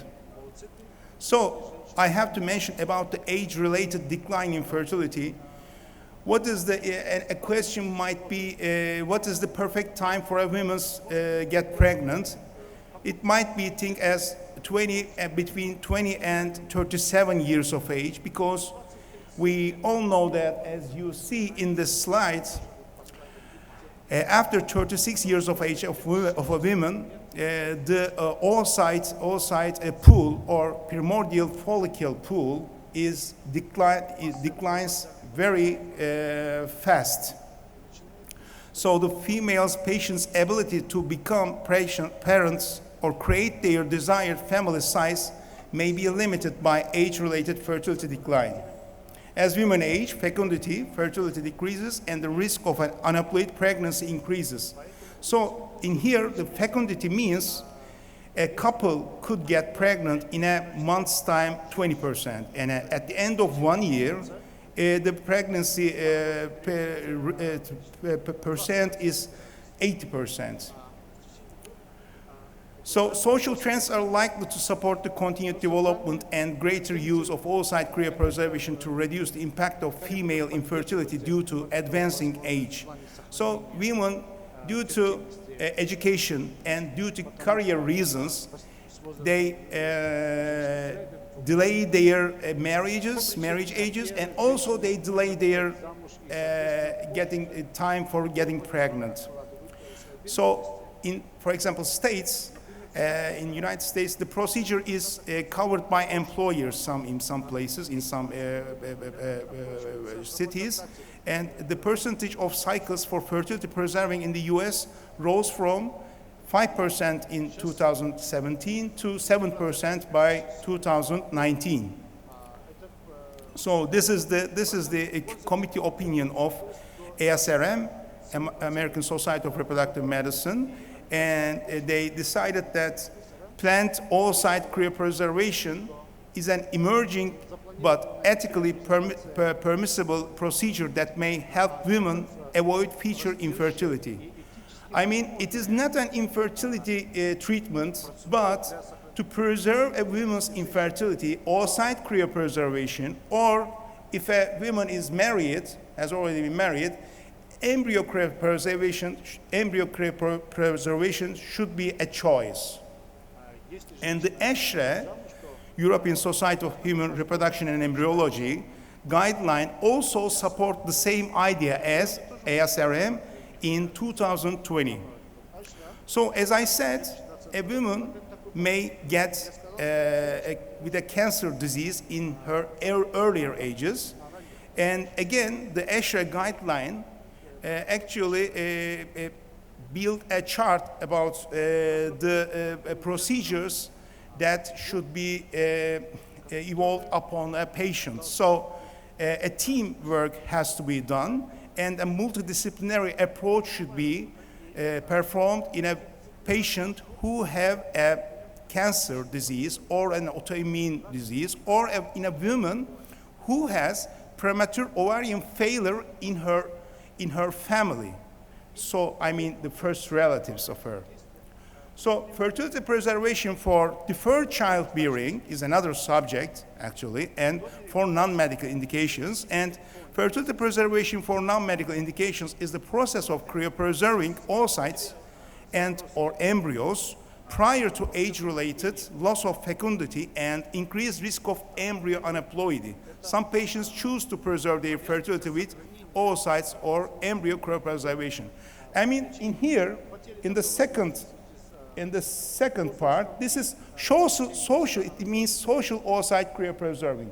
I mean, a woman couldn't find her husband, and in her 30s, 30 years of age, for example, she may decide to go to an IVF center and have her ovarian reserve testing by AMH, anti-Mullerian hormone, or ultra-follicle count by a gynecologist, and if it is appropriate, she may decide upon oocyte cryopreserving.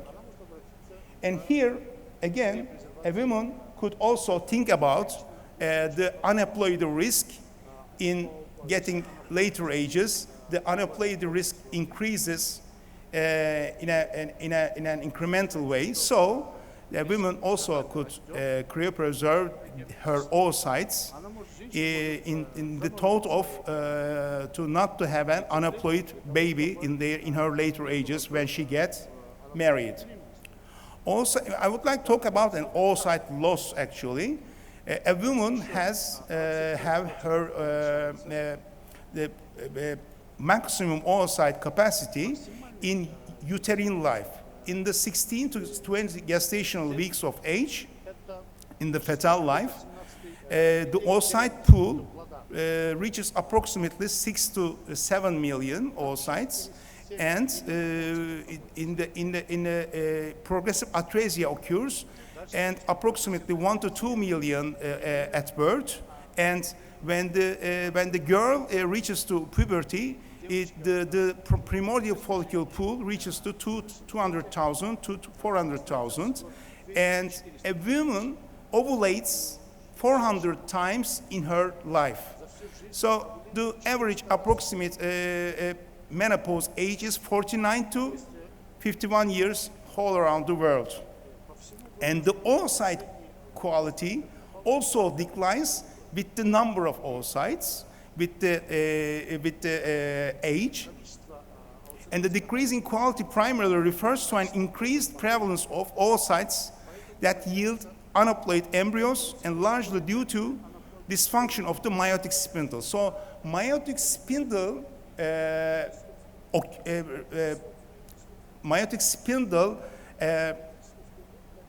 problems occurs in the oocyte in later ages, and this leads to oocyte on embryo aneuploidy. As you see here, this is a current study in 2013 published in Fertility and Sterility. Age of aneuploidy increases with age, and aneuploid oocytes approaches to 99% after the age of 45. So while advising IVF to our patients in 40 years of age, we may think that the live birth rate is less than 20%, and in a woman after 43 years of age, in studies of preimplantation genetic testing, we now know that after 43 years of age, nearly 90% of the embryos are aneuploid. So what about fertility preserving in males? Is there a need to preserve the fertility in males? Yes, actually. If a testicle cancer occurs in a man, we preserve his sperms in our laboratory over 15 years maybe. We are doing in collaboration with a medical oncology unit. But in social sperm preserving, it is not a necessity. Thus, sperm preservation is not typically performed for concerns of advancing age, because it is not a problem for males. So role of cryopreservation for assisted reproductive technology means we cryopreserve oocytes or embryos, and thanks God for the development of laboratory techniques in cryopreservation, because oocyte is the biggest cell in a woman in ovulation. So it is full of hydrated, and with the cryopreservation, we have to dehydrate the oocyte. Then after, while thawing it, we have to dehydrate it again. So rudder cryopreservation is a tool that provides oocytes or embryos for future use for patients who do in fact have infertility when conception is attempted. The patient's age at the time of oocyte retrieval predicts the likelihood of pregnancy and live birth. As the age-related decline in fertility is primarily related to the oocyte and not the uterus, cryopreservation of oocytes or embryos at a young maternal age may be a strategy to avoid infertility in female patients who plan to delay their childbearing. I mean, oocytes is important because oocytes declines by age, and also oocytes quality declines by age. However, the uterus does not need a problem because the uterus actually may get pregnant in later ages. Who are candidates for oocyte cryopreservation? No single factor might be seen, but a set of absolute criteria might be think of it. So the patient's age is an important factor because the patient's age actually determines the oocyte pool of a woman. And of course, we need markers of ovarian reserve. So the women's family building goals are mainly important, and the anticipated age at the time of likely childbearing is great importance in deciding oocyte cryopreservation. So patients should be informed of the probability of pregnancy should they need to use these oocytes in the future, and furthermore, that there's no guarantee of pregnancy or live birth. So we have to inform our patients that they may not return to their oocytes or embryos in their later ages, or they don't need them actually, or we have to also should not give the guarantee of having pregnancy or live birth from their frozen oocytes or embryos. The highest probability of live birth following oocyte cryopreservation occurs for females less than 35 years of age. And as for the ovarian reserve markers, we use AMH and ultrafollicle count. So counseling about oocyte cryopreservation is likely best focused on women between ages 30 to 37 years of age, and in younger individuals known to have a diminished oocyte pool. Actually, these women may have some anamnesis from their parents or moms or sisters. Patients with a family history of premature menopause also has a great importance in counseling about oocyte cryopreservation. So in reproductive aging is primarily related to age of the oocyte and is influenced little, if at all, by the age of the uterus. As I said, uterus is also important in the development of an embryo, is very important in the development of an embryo, but it doesn't get older by the increasing age. So if we think about how we will decide upon the patient's age in oocyte cryopreservation, I actually divided it to three. One is the women around 30 years of age and less than 30, of course. It is that we should know that there's increased probability that cryopreserved oocytes or embryos will never be used to achieve a pregnancy because they are too young, actually, and whenever they get married, we may assume that they may get pregnant without using their cryopreserved oocytes. But diminished ovarian reserve and family history of premature ovarian insufficiency and carriers for genetic breast cancer syndromes such as BRCA gene mutations may think about to cryopreserve their oocytes in their earlier ages, such as 30 years of age. And as I said, our main goal here will be the women around 30 to 37 years of age. They are generally considered the ideal candidates. the most likely to have good quality oocytes to freeze, while also having a relatively high probability of utilizing their frozen eggs. So the live birth rate around these ages of women in their later ages are around 50 to 69% using their own autolog eggs. So what about the women between 38 to 45 years?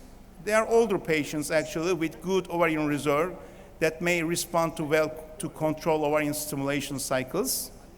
And these patients must be concealed about increased chances of inadequate ovarian response to stimulation, increased risk of age-related aneuploidy, and decreased live birth rates compared with younger patients. Because in a woman of, as I said before, 39 to 40 years of age, the aneuploidy risk has great importance, and it's getting larger in these ages.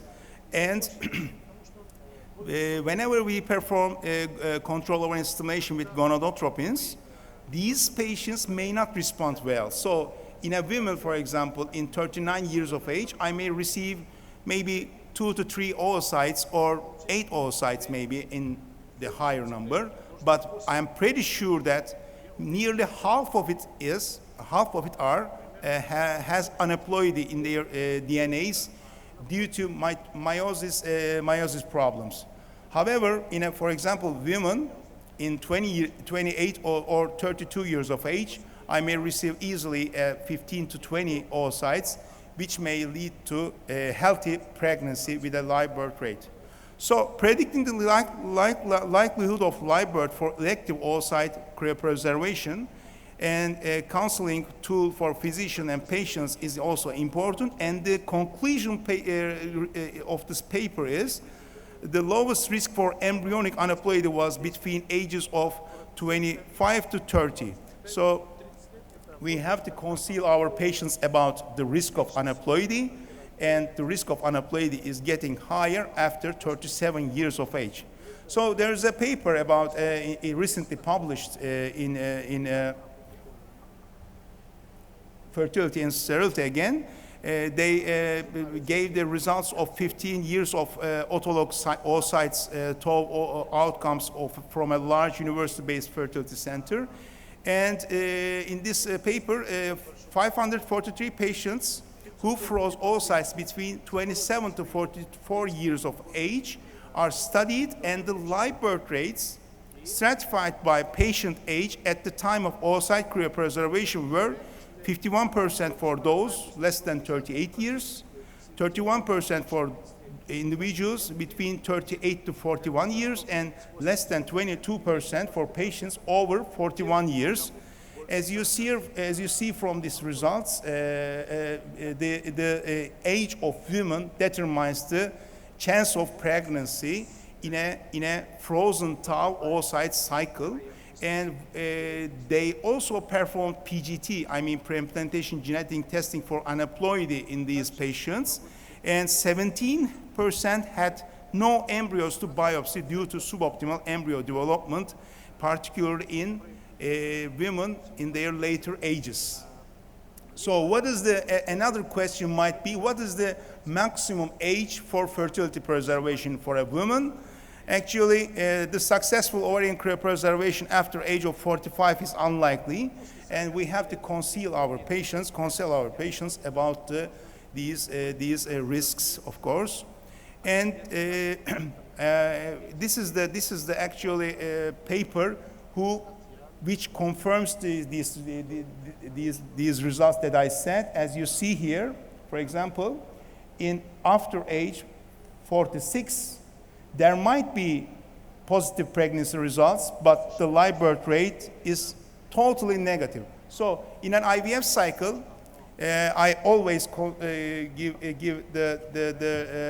while counseling my patients, I always tell about negative pregnancy results in after 43 years of age. And if actually the IVF outcome of a patient who is over 43 is equal to the spontaneous pregnancy of her. So we have options We have three options for fertility preservation. One is embryo cryopreservation. Another is oocyte cryopreservation, as I said. And the third one is, of course, the combination of both. And after 2019, also ovarian tissue cryopreservation has been another choice. Actually, this might be preferred in girls who have cancer in their early ages, less than 20 years of age, because in a girl less than 20 years, the aneuploidy risk is nearly equal to a woman who is over 40. So in these patients, there are lots of primordial follicles, but for example, a Hodgkin lymphoma patient, if she has to perform a bone marrow transplantation, she has to receive radiotherapy and also cytotoxic chemotherapy, alkalizing agents, for example. And for that reason, the oocyte pool totally diminished. And before having a chemotherapy or radiotherapy, we may easily perform a laparoscopy, and with the slow freezing techniques, we may cryopreserve her ovarian tissue. So embryo cryopreservation has been used since 2010. So we have a high data, over a 20 years data in our hands. And in some IVF centers, for example, us, we are 80% freeze-all. We are using freeze-all policy because our pregnancy results are much better in frozen tub embryo cycles, but we do also use fresh cycles. But the embryo cryopreservation, in an embryo cryopreservation, you may use over 150 cells, but in an oocyte cryopreserving, there's only one cell who has very large and may dissolve actually with a thin layer of it after thawing. So oocyte cryopreservation is a much more riskier than embryo cryopreservation, but after 2012, when the ASRM determined that cryopreservation should no longer be categorized as an experimental technology, although it is more challenging, we do use oocyte cryopreservation in also our donor IVF cycles, and also in fertility preserving in social oocyte cryopreserving in women. It may be preferred in women who do not wish to create embryos or who do not want to use donor sperm. And in the US, in 2019, over 3,000 embryo transfers were performed of fresh embryos that were created using previously frozen eggs, and nearly 47% of such transfers results in a live birth. And long-term cryopreservation of oocytes has not been shown to increase the embryonic aneuploidy. What about the combined oocyte and embryo cryopreservation? Actually, some fertility programs use or offer these combined oocyte and embryo cryopreservation to their patients. And actually, this might be a good choice, and the patient can decide at a future date whether or not to use the existing embryos or create new embryos with a male partner or donor sperm. I mean, maybe a woman could get divorced in a later time so that she may use her oocytes in the next period of her life. What about the satisfaction or regret of oocyte or embryo cryopreservation? In a retrospective, it was studied, and it was a service study actually. It includes the patients who have oocyte or embryo cryopreserved between 2012 to 2016. Separate from the decision of regret, 88% noted that they feel that have increased control over their reproductive planning, and 89% stated that they would be happy with the decision even if the frozen eggs were never used. What about the decision of regrets? Actually, based on the answers validated, decision regret scale, 51% had no decision regret, and 33% reported mild regret, and 16% experienced moderate to severe decision regret. The regret might be due to the cost of the process, but in our country, for example, in Baku, it is not a heavy cost, and we usually our patients do not get tired of this process, because it is only a 10 days procedure, and at the end of 10 days we do oocyte retrieval process, and so we may maybe in a way actually a woman might think that she may get pregnant in her later ages by oocyte cryopreservation or embryo cryopreservation. So to freeze or not to freeze is a decision, and increasing regret might be associated with decreased number of preserved oocytes.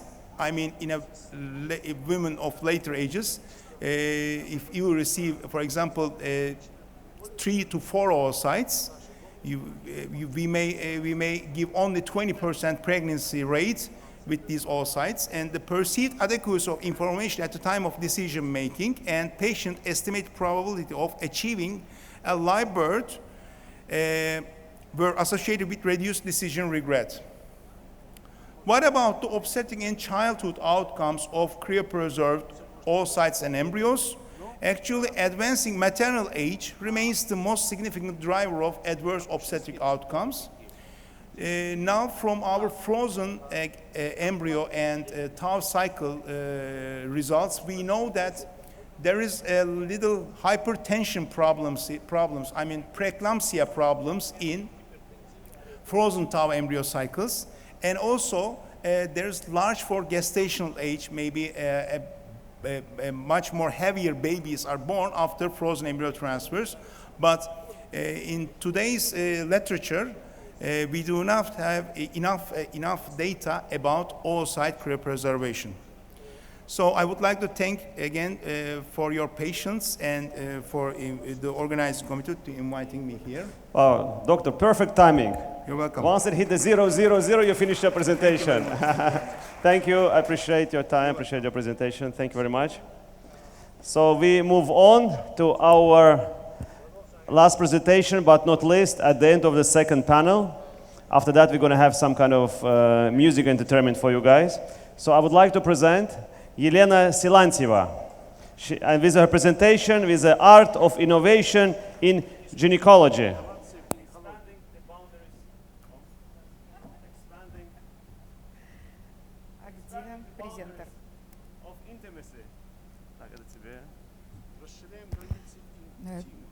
Good afternoon, dear friends. Здравствуйте, коллеги.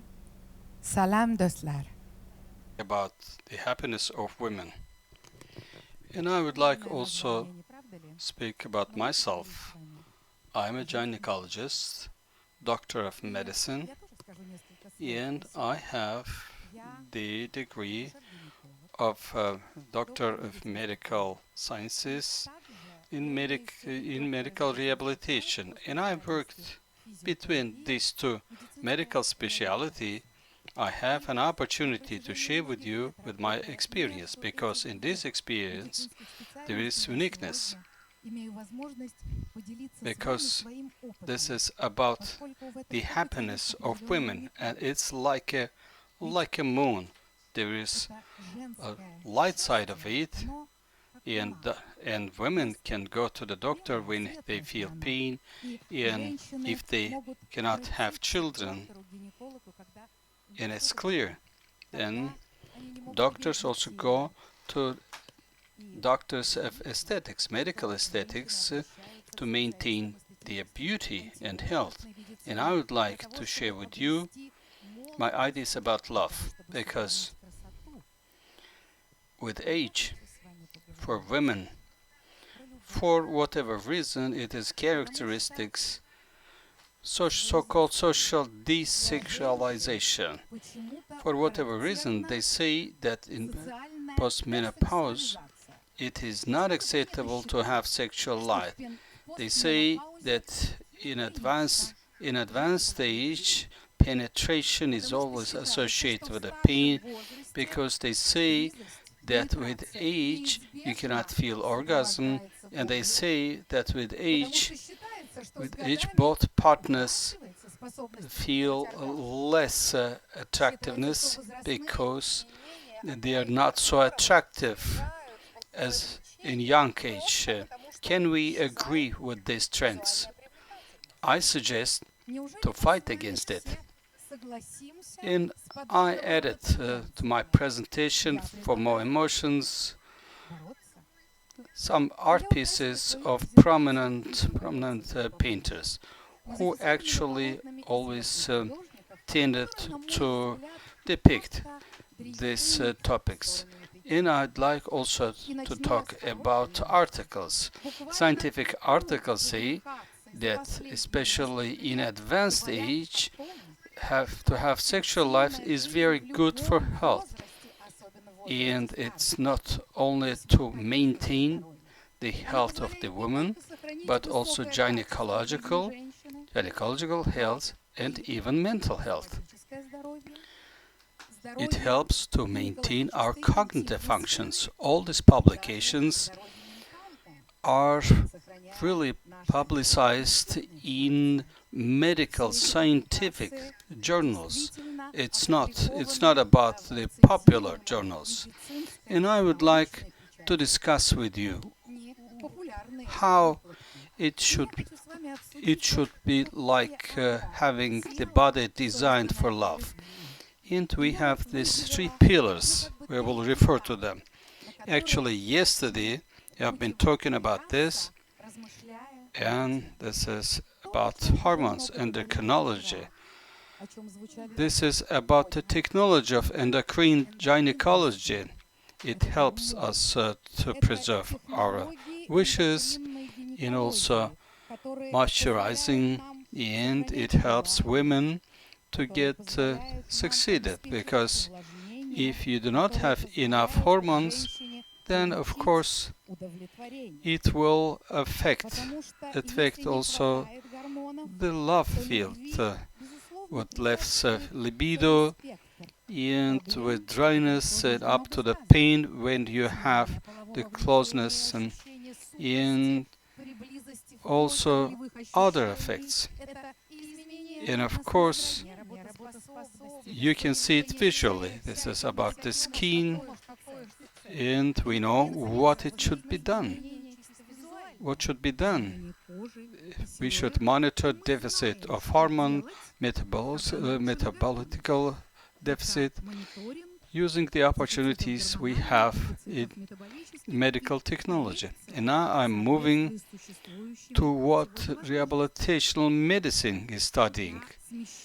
A lot of sexuality of women is associated with pelvic diaphragm, and we can correct it using technologies of physical therapy. We can change the posture and also the changes in vagina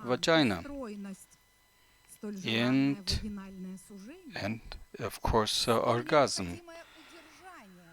Because if we have issues related with weakness of muscles or hypertonus, then as a result we will have the feeling of the volume and some vaginal sounds and even pain during coitus, and also urination and brightness and cleanness of orgasm. And body care also affects critically on the quality of sexual life, although it may sound weird. And of course it's also associated with increasing of belly and flat butts, in the change of the pelvis angle. and it makes pelvic diaphragm accessible. And of course, it's also associated with low metabolism. What we can do in all these cases? You should agree that for most of you it's not so clear. And for us here, physiotherapy of pelvic diaphragm is important. This is the new field in Western medicine. It is not so popular.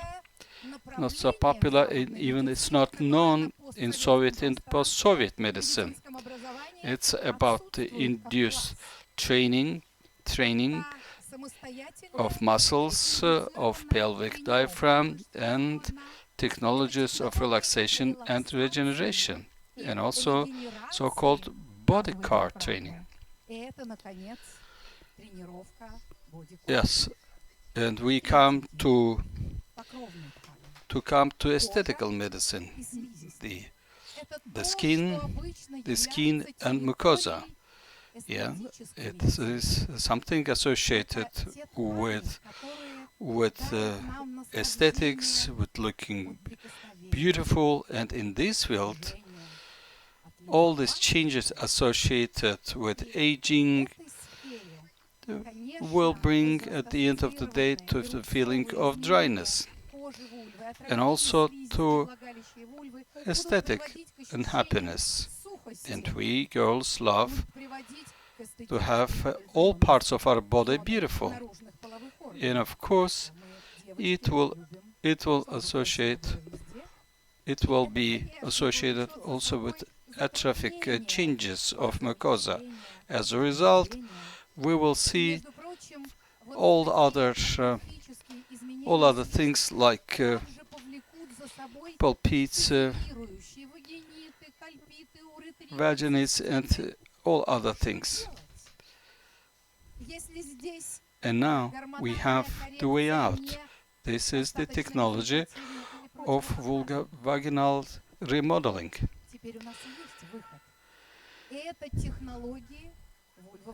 Together with my team, interdisciplinary team, we formed up our own title. Rehabilitation, restoration of something associated with our internal, and it's also about the anti-age management, referring to technology, not so much to gynecology, but also technology of medical rehabilitation and technologies of aesthetical medicine. So, our experience is big enough, and by presenting it, I'll try to make the structure, because my background is academic, and according to guides we have now. By the way, I love the guideline of American College of Obstetricians, and it's also interdisciplinary one.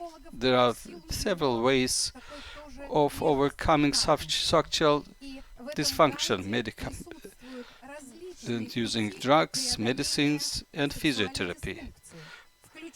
Regarding the cognitive therapy, probably you know, and even when they speak about it in the internet, there are many things related to this. When we speak about the restoration of communication within peers, and also changing of pelvic diaphragms of women, improving it. But it should go up to the obstetrician. This is about the behavioral therapy, and I think the obstetrician should speak about the sexual problems with women, and only that we can add on sex coaching and family therapy It's being done by sexologists, but we shouldn't forget about physiotherapy.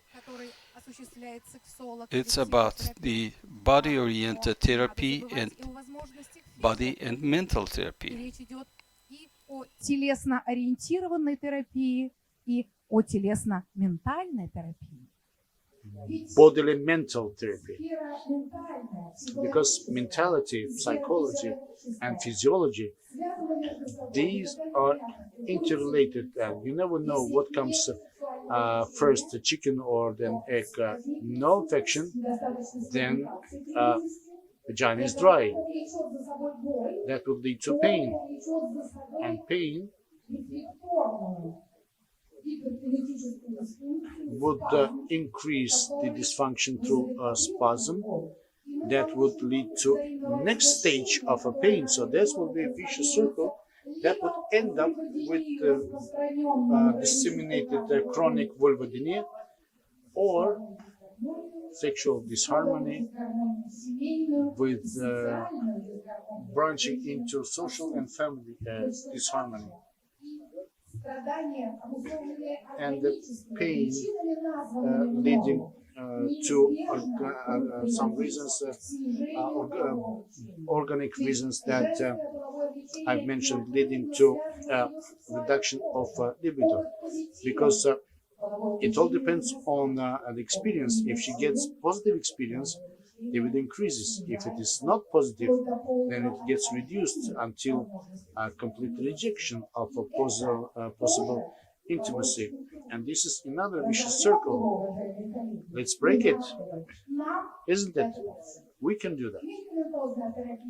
Medicamentouse treatment, I'm not going to speak a lot about that. It is quite well covered. I will move immediately to the physiotherapy, while dividing that into three directions. First of all, pelvic floor muscles training. This is a dose physical loading that combines sequence of tension and relaxation. The Kegels exercise, all the impact of this function that we speak about is just a visible part of the iceberg.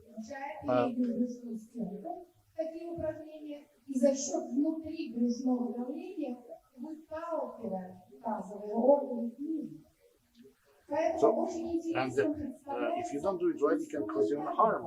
And we don't know about many aspects of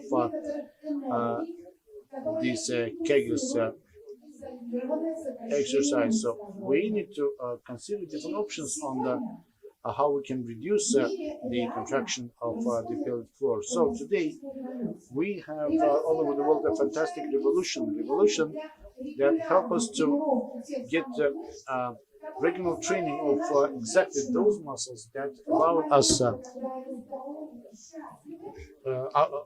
women, to move to their 50s, 60s since the moment of their life in the 75% of cases. Just think about it. In 75% of cases, they come to this age with the prolapse of pelvic bodies and involuntary urination. This is a dark side of a moon. Something that women rarely speak about, something that is hard to fight against. Yes, there are ways of surgical intervention. There are different types of methods of fixation of these bodies, but the relapse rate is also quite high. Not because doctors are not good or we have complications related to mesh. No.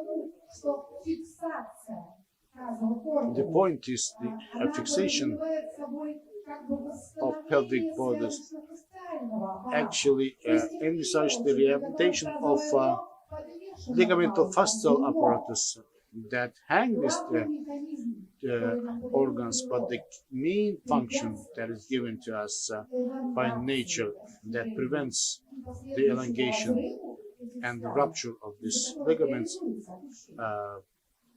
due to which this prolapse happens. This whole mechanism that is given by nature, that's a Batut reflex of a pelvic floor muscles that get contracted as a result of increase of intra-abdominal pressure, and they support these bodies, does not let them fall down.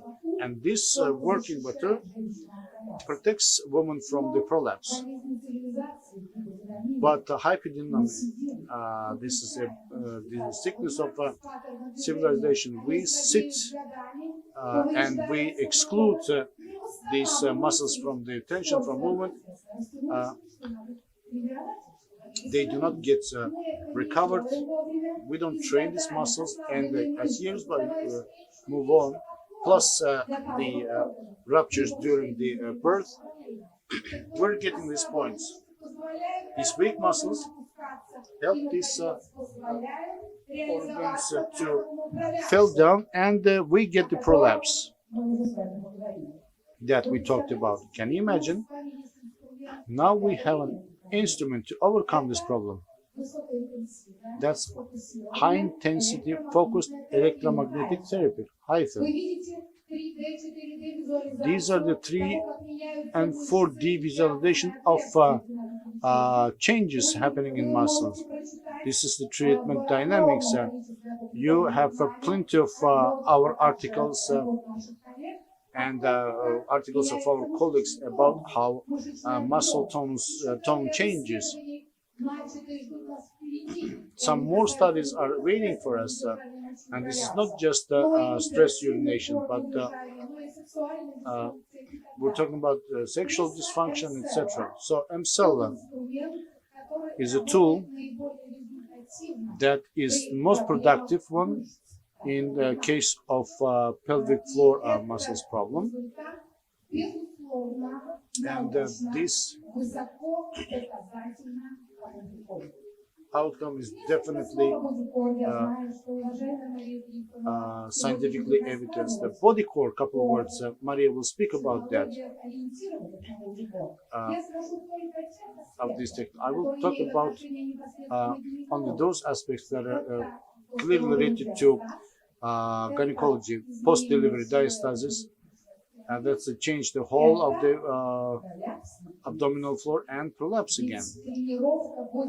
Because body core training is a must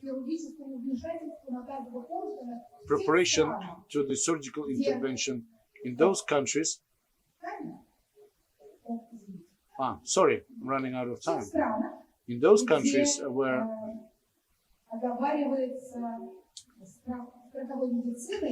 they have insurance, where they agree on how many surgical prevention procedures can be implemented.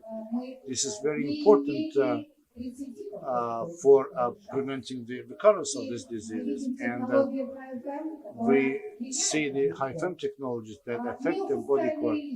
Myofascial release, there are energies that can really and effectively remove this pain syndrome.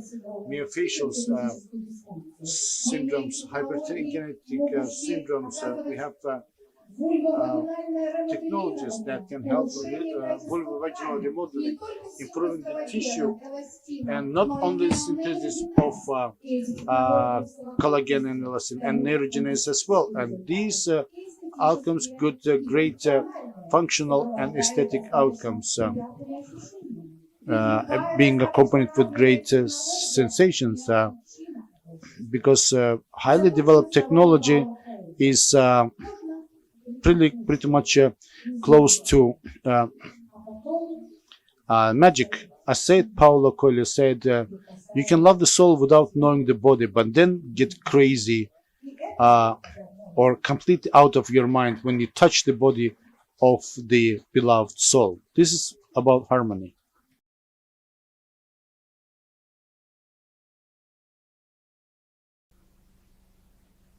Thank you very much, dear Yelena. Now we're gonna switch a little bit our schedule. Instead of a questioning session, we would like to put in the front our dancer, Rena, which was in the program also, but after the questioning session.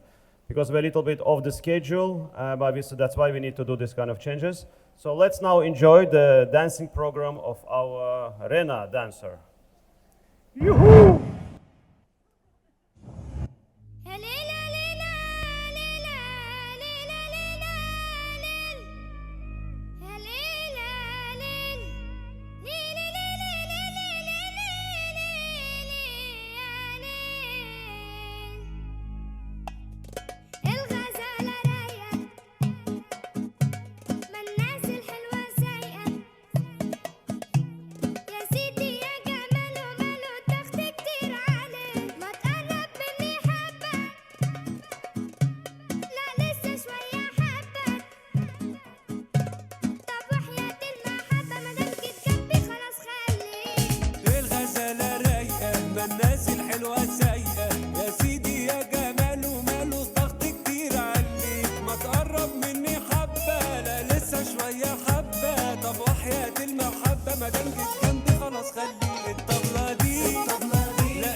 Okay. So I hope we'll still be able to continue after this dancing from Rena. So now I would like to come back to our schedule, and I would like to invite for our discussion panel all the presenters that we had from the panel number 2.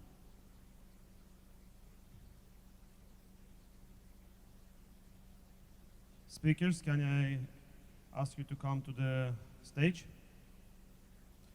Firuza Gafarova, Rush.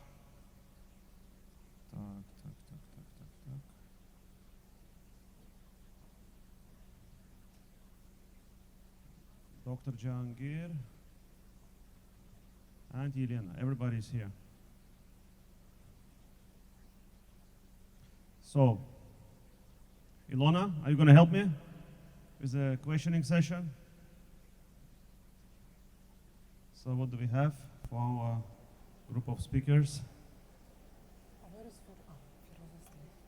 Everybody's here. Yeah, we have three speakers.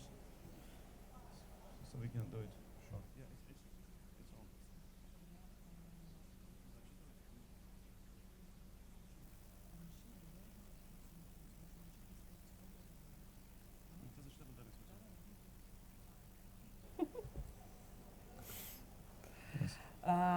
Фируза, терапия тестостерона для мужчин влияет на репродуктивную функцию? Testosterone therapy, Можно ли does it лечить have an мужское impact бесплодие on the гормонами? infertility among men with hormones? Да, безусловно, Yes, of course. тестостерон-терапия, она Testosterone снижает therapy репродуктивную функцию, поэтому, reduces конечно, reproductive тестостероном бесплодие у function. мужчин мы Therefore, не of course, лечим. we Мы cannot всегда объясняем treat it. пациентам, With this, we что always explain our тестостерон-терапия имеет patients ряд that своих testosterone побочных therapy действий, has its и own особенно если мужчина еще не закончил свою effects репродуктивную if функцию, the то есть как man минимум, doesn't если start his мужчина reproductive function моложе yet, 40 лет, if he мы is younger предлагаем than ему 40 years другие old, пути we suggest him different other ways on how to restore the testosterone deficit. But if the man focuses and still pushes on this, that his hormones are still low, then if he wants to keep the reproductive function, we can mix testosterone therapy with others. Had the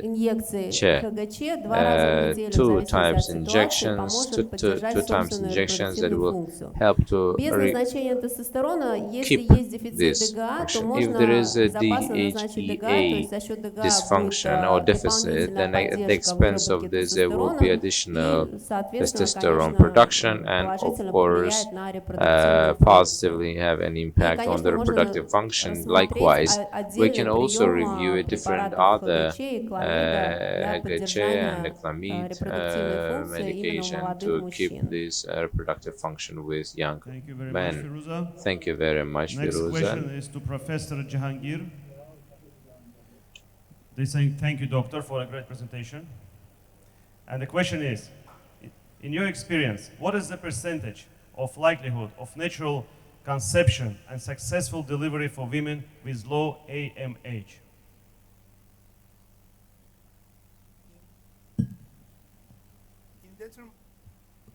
In determining an ovarian pregnancy rate of women, we have some parameters, of course, in our hands. The most important parameter is the age of women, and the other is the time to having the infertility diagnosis. For example, in a woman of actually in ovarian reserve, testing might be the most important part of an obstetrician or gynecologist experience, which we are looking at the antral follicle counts by ultrasound, and also in biochemical testing we are using AMH independent of the menstrual period of a woman. So AMH, when we look at it, is a transforming growth factor and secreted from granulosa cells of follicles, and determines a woman's ovarian reserve by biochemically, and less than a 1.2 nanogram per milliliter AMH means that a woman has diminished ovarian reserve. So For example, a woman comes to my office, and if I have with a biochemical result of 1 nanogram per milliliter AMH result, the most important thing is the woman's of age. So, and if she had any IVF procedures before.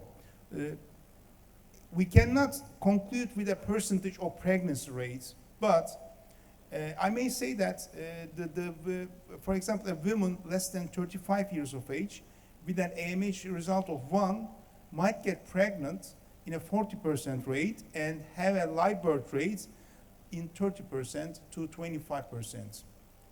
It might be the answer of your question. Thank you very much, Professor. So, in our application, we have no more questions. So either presenters, speakers gave us a full presentation with explaining everything so clearly.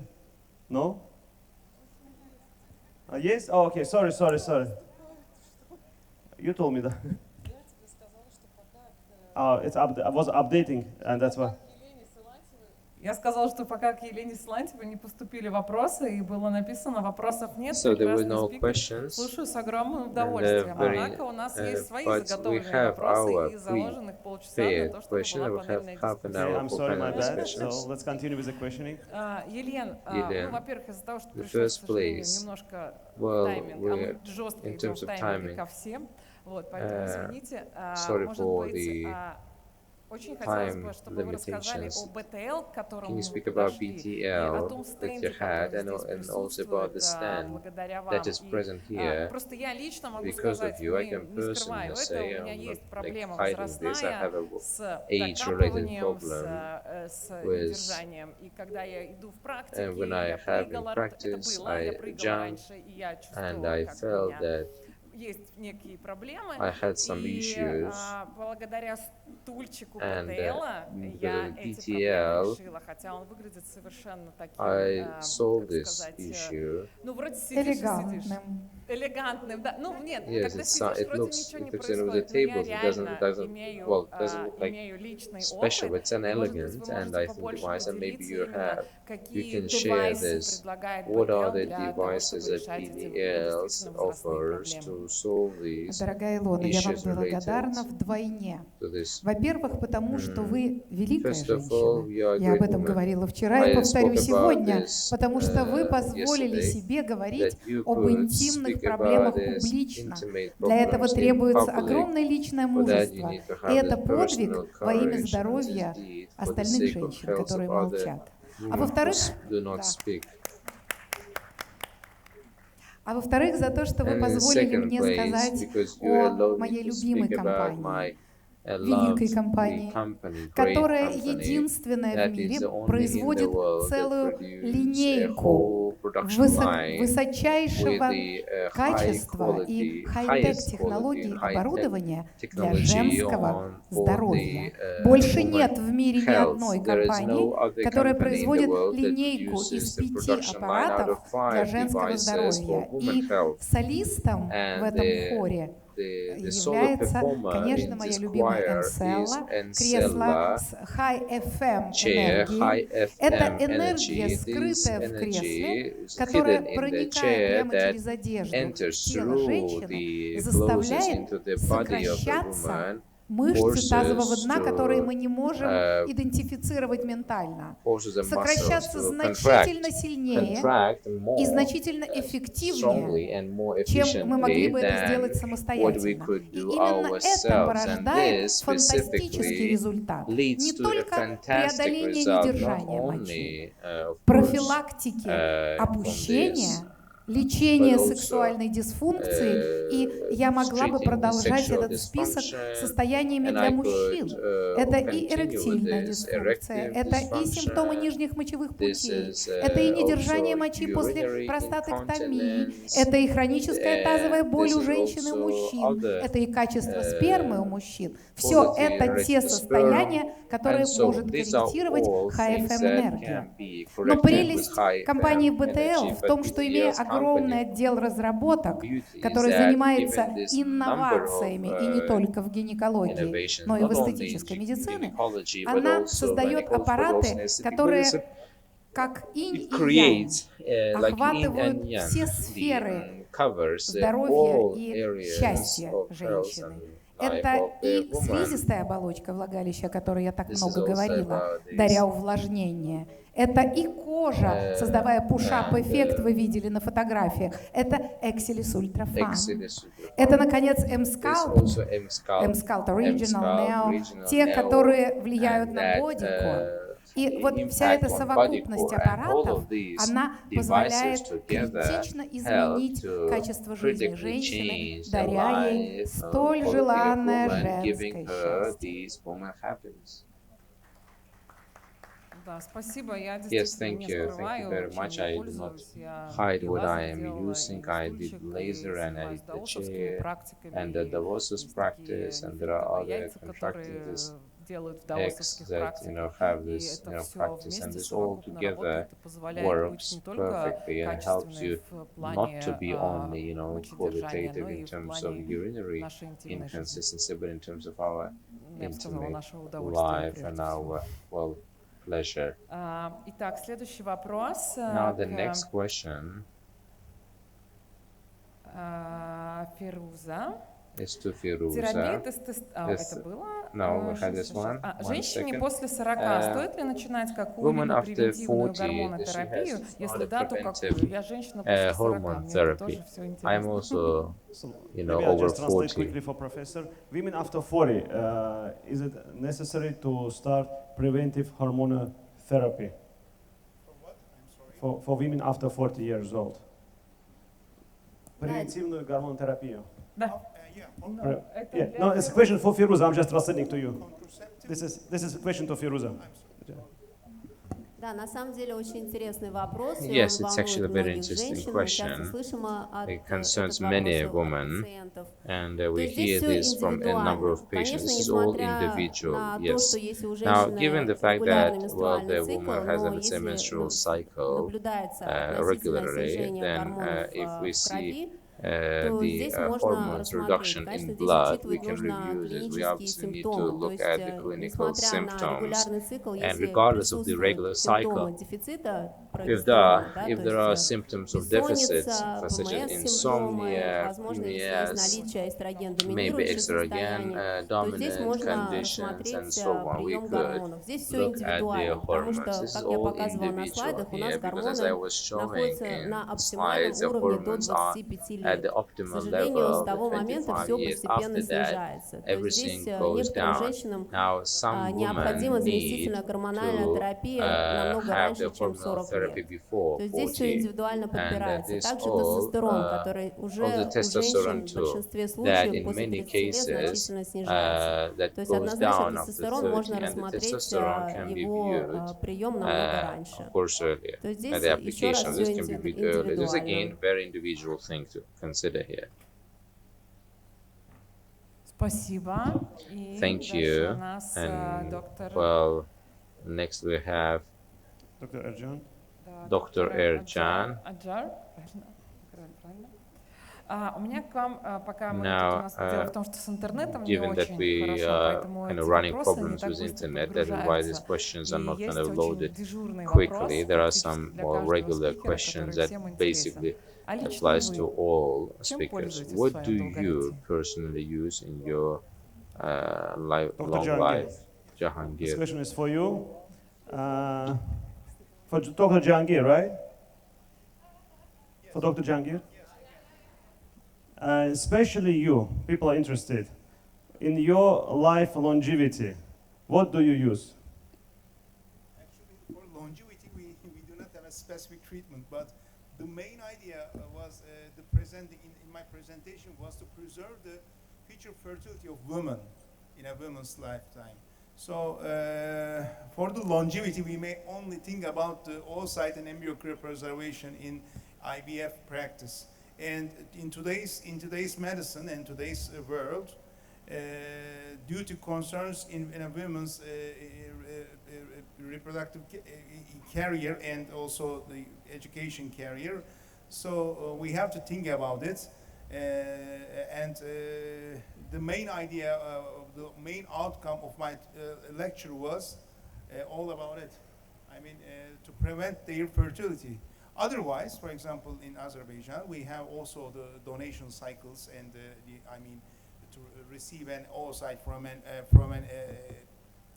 younger woman and with the sperm making microinjection with the sperm of her husband, but to have her own oocyte, to use her own oocytes, a social freezing strategy is an accepted health behavior and science in today's world. Thank you very much for the full answer. Wow. Your secret. Do you have a secret? Yes. Yelena, I will repeat myself. You can raise your hand and tell me if there are questions. I unfortunately cannot see these problems.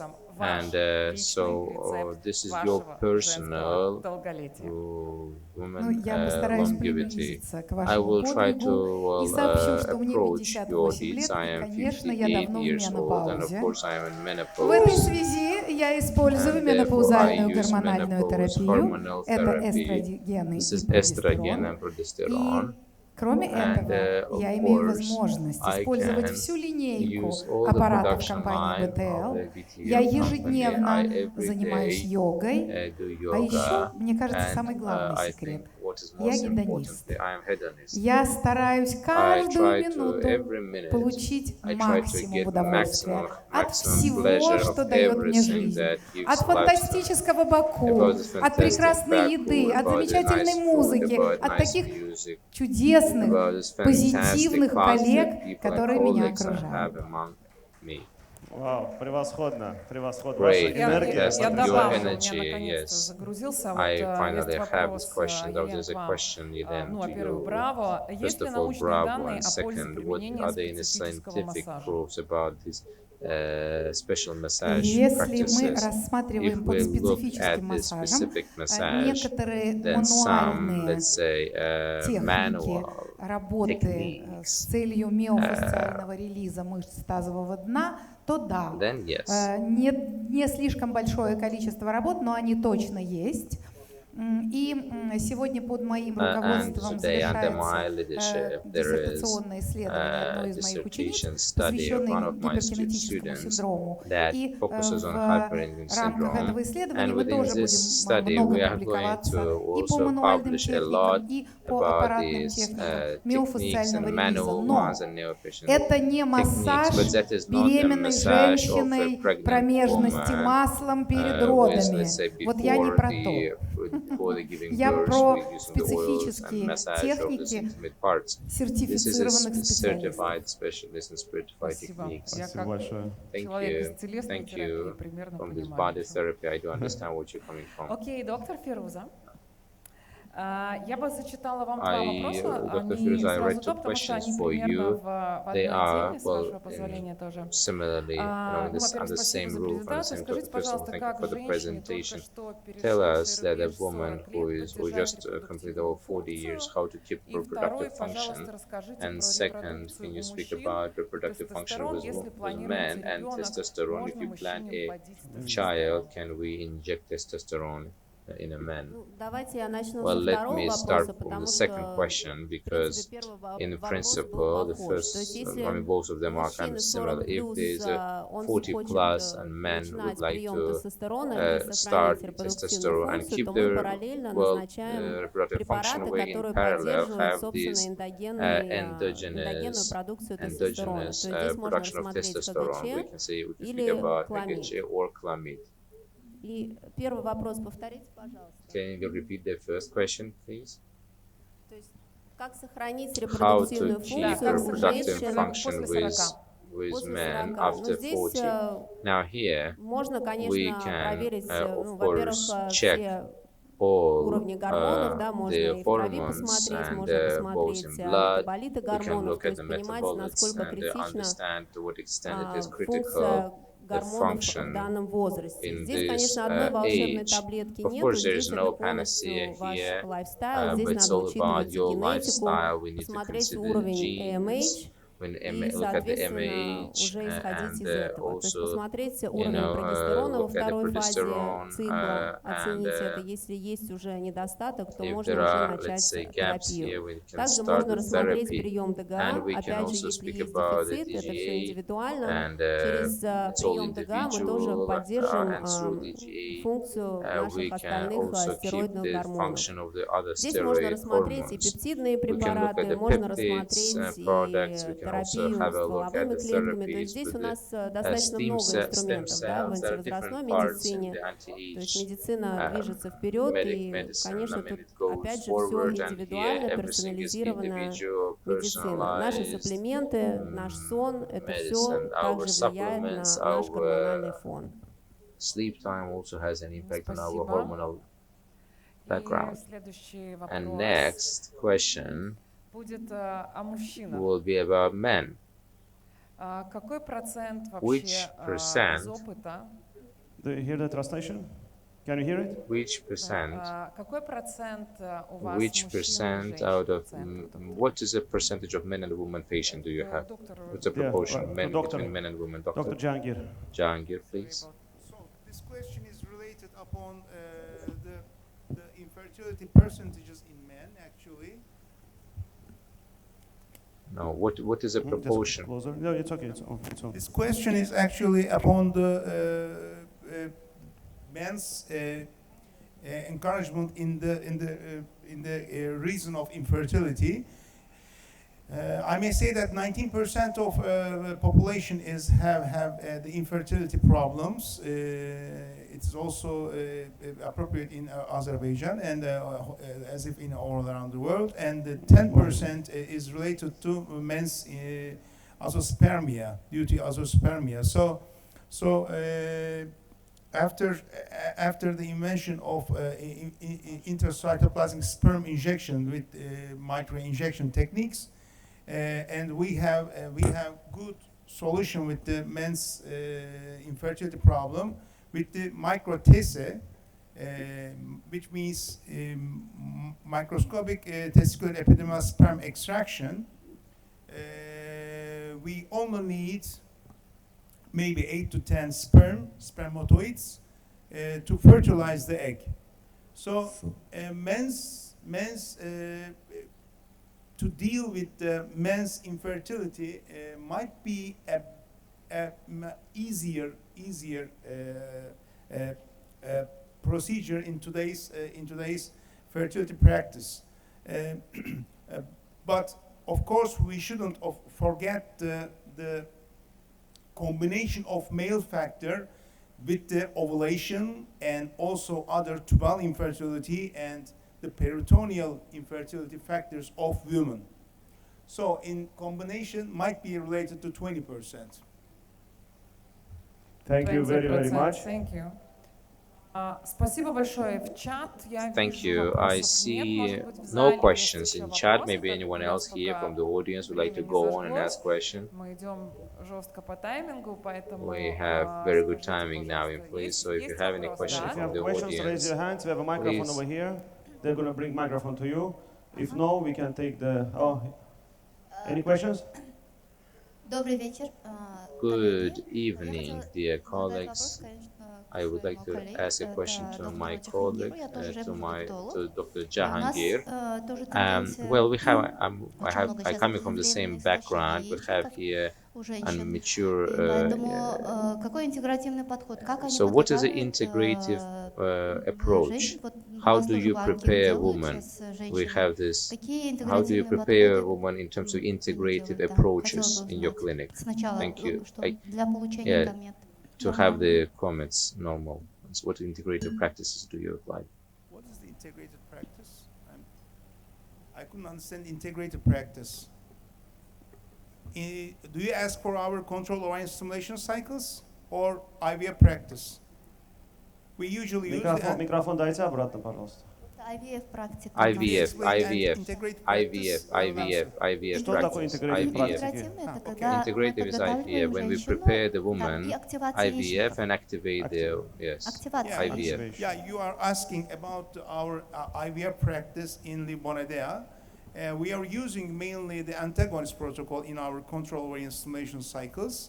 But for example, if an estrogen-dependent cancer occurs, for example, a breast cancer, we have to down-regulate the estrogen in the blood. So we are using aromatase inhibitors in preventing the high levels of estrogen and steroid hormones, as Firuza said. For example, in a woman of breast cancer, if we have to oocyte cryopreserve or embryo cryopreserve if a woman is married, we do start the cycle on the second day of her with an aromatase inhibitor, and we also use recombinant FSH products as gonadotropins, and when the leading follicle reaches to 14 millimeter, we start antagonists or fixed day, on the sixth day of COS, control over stimulation, we start to use antagonists, and when the leading follicle leads to 16 millimeters, usually on the 9 to 10 days of the control over stimulation cycle, we perform the ovulation trigger by an agonist due to easily luteolize or immediate luteolizing of the corpus luteum. So, and also we do perform this procedure in donor cycles. If your question is about our control stimulation, it is the answer. After it, our laboratory preserves the oocytes or have the microinjection with ICSI. Then after, cryopreserve the embryos on the 5th day. If the patient asks for a PGTA, we do perform trophoectoderm biopsy on the 5th day. Then after, again, cryopreserve her or their embryos, the couple's embryos. And we do not have special time for the cryopreservation for embryos. We have the results of 20 years, results of the pregnancies, result of cryopreserved embryos now. Thank you very much, doctor. Если можно, я дополню. If I may, I would like to add. If I may, I would like to add. You speak about these additional methods of the reproductive, right? Integrative practices, alternative methods. If I understand you correctly. Now, I will tell you, my experience, because we also work with gynecologists. For those women who don't have these, medical problems and reduced reproductive function, here we obviously can review the case of the application of additional tests, functional tests. Look at this heavy metals, look at the microbiota, and look at these tests, additional tests, helps to define the fertility of the woman too. IV therapy can also look CoQ10, coenzyme, folic acid, vitamin C. All of these antioxidants help to reduce the inflammatory markers that, well, by all means, will reduce the risk in terms of probability of the reproductive function with the woman. Окей, спасибо. Есть еще у Thank you. зала. Thank you very Professor much. Any other Jahangir question? has to say. I don't agree with Please Firuza speak in microphone. I'm sorry. At this point, I don't agree to Firuza because, yes, maybe these are related to add-on therapies in IVF, for example, but to look for the inflammation factors or coenzyme Q or heavy metals in follicular fluid or in blood doesn't add any therapeutic action to our therapy treatment. So, I mean, these are all high cost examinations in a couple, and the results usually might differ from laboratory to laboratory. Even an intrafollicle count may differ inter and intra-observer variations. So the laboratories are not standardized now, and these are really hard tests to perform, and the results usually do not reverse the diminished ovarian pool of a woman. So my advice is not in such a case not to deal with the reason, but might be another subject, of course, as an experimental therapy, but to preserve their fertility and oocyte cryopreservation or embryo cryopreservation might be the first choice. Then after, if the patient asks for the reasons, main reason, we may look for the other diagnostic techniques, or we may use the other diagnostic techniques to look for why this diminished ovarian reserve occurs in such an early age. Yes, that's my point. Professor, of course I agree with you. As I mentioned, it's not a first-line treatment that we offer patients to enhance fertility. That's definitely when we don't have any other obvious reasons for a woman that prevent her from getting pregnant. These are alternative additional tools that can be used to enhance fertility, and additional tests that can be used to assess overall health that could possibly impact her reproductive function. But of course, not the first line. Yeah, that was indeed a panel discussion. Elena, you may have addition to this. Yes, obviously, with pleasure, given that my candidate and the first PhD thesis were both dedicated to reproductive health. I think this is the best place for me to speak about it. I can say that back in the Soviet Union and then in Russia, in modern day Russia, given the contraceptive system based on aborts, they were absolutely different structure of infertility will have in terms of abortion, in terms of those are the diseases that would be treated in Soviet Union with a physiotherapy. And for now, 30 years give and take of my practical work, I have worked a lot with the physical energy with a woman who suffered infertility. Now that was usually a job that was focused on endometria and endometry, but in parallel you could also observe what is happening with your eggs. And I have a number of these patients with a low function of ovary from endometry, but we had this reflection in other stimulation, in other session, after we increase the number of follicles and also embryons likewise. And I can tell you more. I mean, the most effective we have interferential currency with a special methodology, and this type of methodology can be acquired. For example, when you use device premium G from the same production line of the BTL company, yes.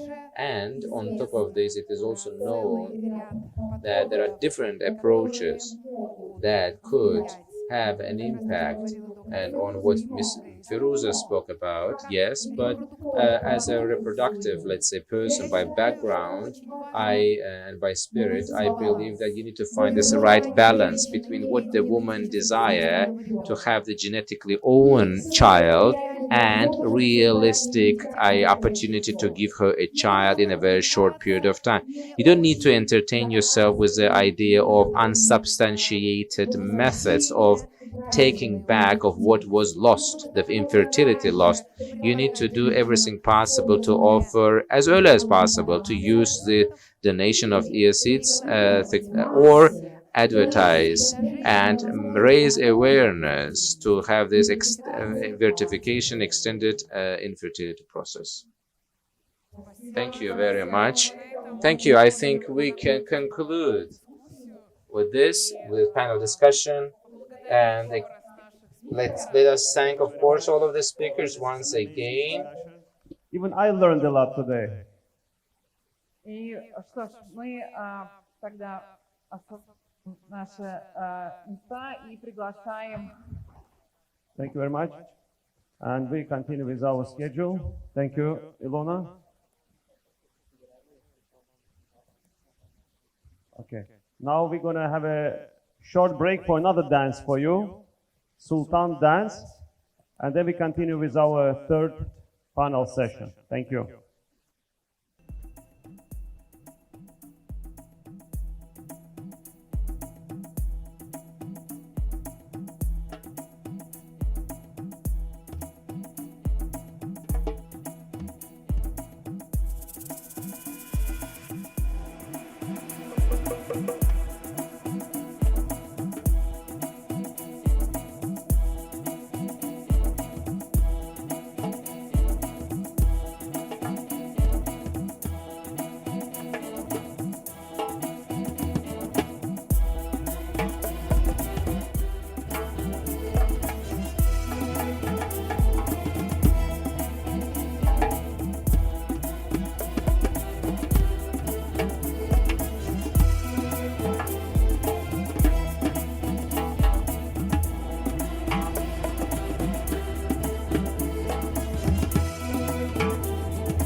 Musiki.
belə bir şey eləmək istəyirəm.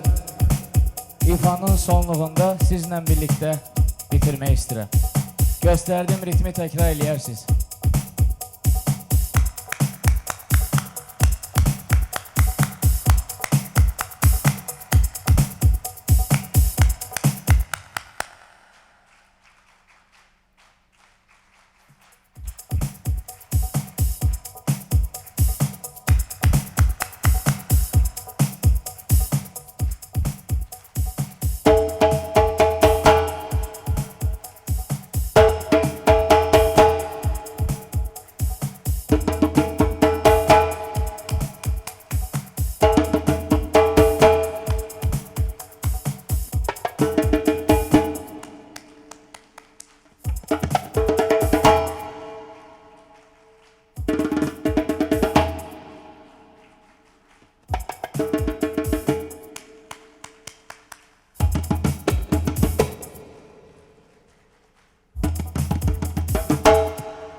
Bravo.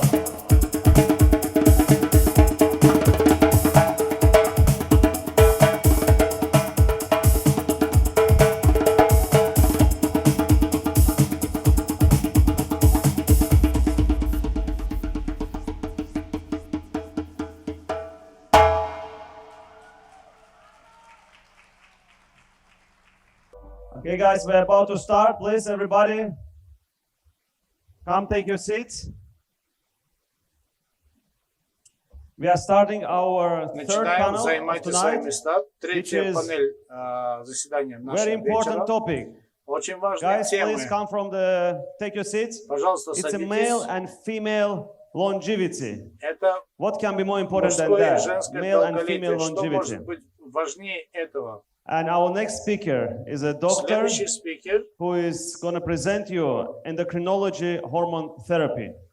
Living который longer будет with a growth предлагаться hormone, IGF-1, treatments in adults. And I would like to call to the stage Dr. Thierry Ertog. доктор Thierry Ertog. Он Thank you, будет doctor. говорить Welcome. о Good luck with your presentation. гормонах, Yes, they're gonna put it обеспечивающих right нам now. длительную жизнь. Very happy to talk in front of you about a topic that is of very great interest for me, because I'm going to talk about two hormones that actually are the hormones that provide longevity the most. So if you want to lengthen your life and you want to do it with hormone therapy, these are the therapies. And if you know that hormone therapies are probably the most efficient to prolong your life, please be attentive, because maybe this is life-saving for you.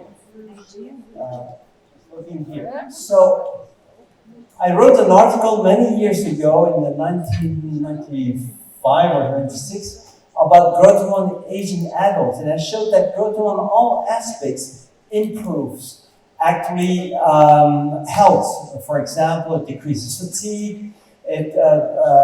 With studies, it decreases diabetes, type 2 diabetes. It improves decreases osteoporosis, and improves cardiovascular diseases. But since then, there are many more studies showing that it also lengthens longevity. And so there are many beneficial effects actually of growth hormone that are executed by another hormone called IGF-1 or insulin-like growth factor 1. And there is the pituitary gland, and the pituitary gland secretes growth hormone, because growth hormone is made in the pituitary gland, even in adults, at 40% of the anterior pituitary gland, that is so much important for our life, is actually made in adults of cells that produce growth hormone.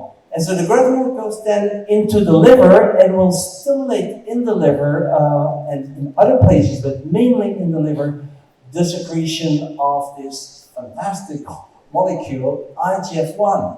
Insulin-like growth factor 1, it has 6% effects of insulin, but it is the very amazing hormone because it really thickens your tissues, it reverses brain atrophy, etc. So you have here growth hormone. What are the beneficial effects of growth hormone?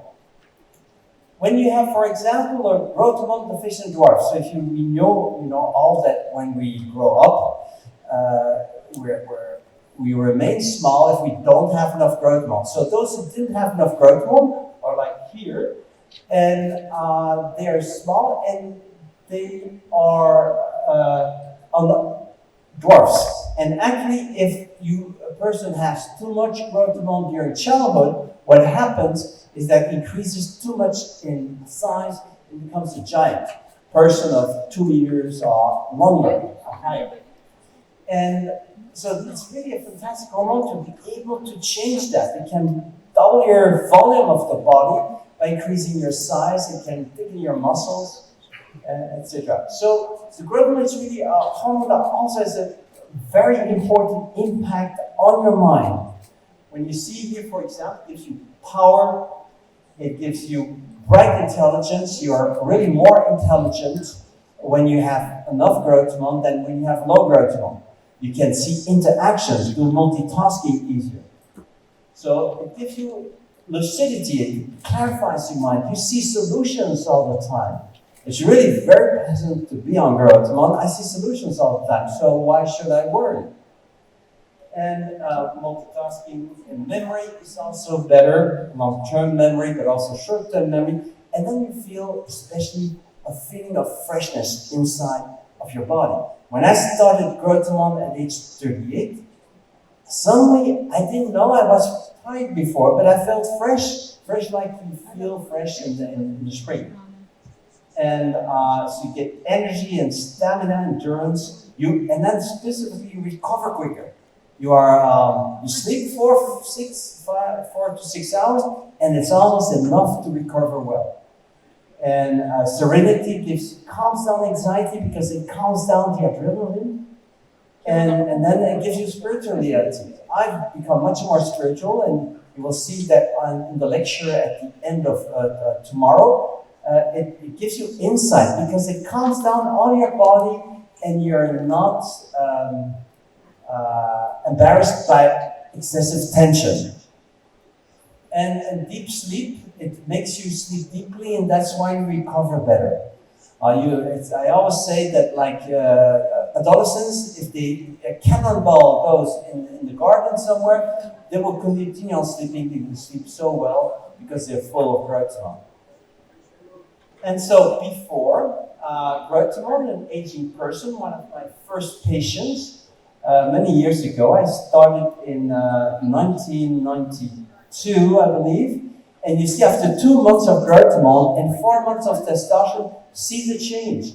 He is firmer, there's less eyelids that are swollen, and the hair has double volume. But the most spectacular improvement was his energy. He wanted to retire, age 50 years, and then after he was a haircutter, he didn't want to retire, he wanted to extend his business and do a lot of sports and things like that. So really that makes a change, and that change remains over the years. I have more than about now, started in 92, 93, so I have about it's 30 years of experience, and I can tell you, I'm taking it myself already since that amount of time almost. So really it's something very good.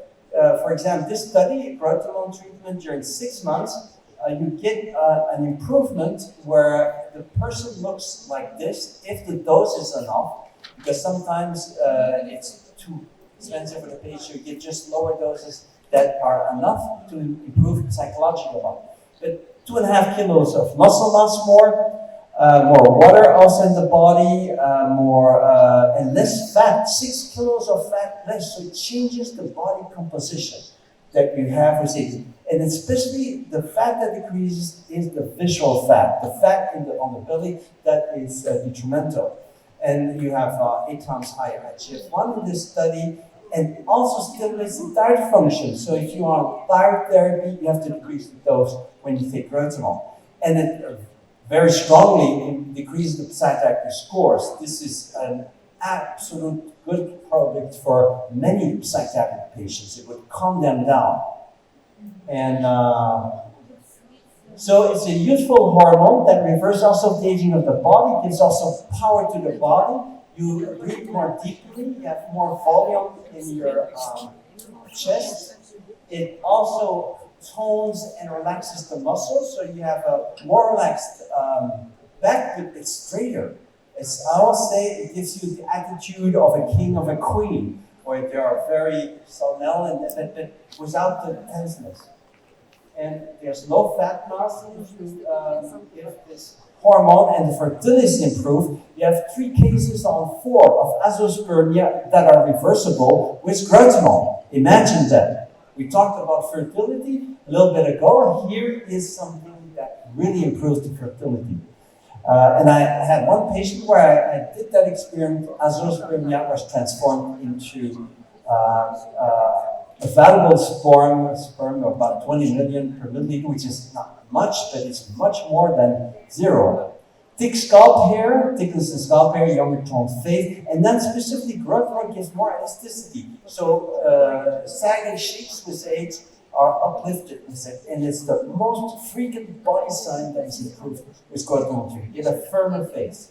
Strong heart, it can reverse heart failure, relaxed, healthier intestines because of the relaxation also, and decrease a lot of diseases, can decrease lipids, etc. Atherosclerosis, there are 8 studies that show it reverses atherosclerosis and significantly stroke can decrease stroke damage and also probably the risk of Alzheimer's disease. So with age, we know that the levels are decreased, and it starts at age 30, not at age 60. So you see here, after age 30, gradual decrease in growth hormone levels, and progressive increase of growth hormone deficient complaints and physical signs, and progressive increase in disease because of those lower growth hormone levels. And at age 40, one study showed that you already have 50% too low levels of growth hormone. So it's a very quick decline. So here's a study with healthy adults, young, 20 to 34 years, middle-aged adults, and older adults. And when you look closely, what you see is that the middle-aged adults have 36% less response, growth hormone secretion, to insulin stimulation. And older adults, I'm in the older adult category, it's 69% decrease. So really, this is something that decreases and that is very healthy to treat. It's not something that gives you cancer. It's rather cancer protective when we really look at the peer-reviewed journals and the right studies. Here you see all adults above age 30. This is a growth hormone sufficient young person. Look how nice she looks.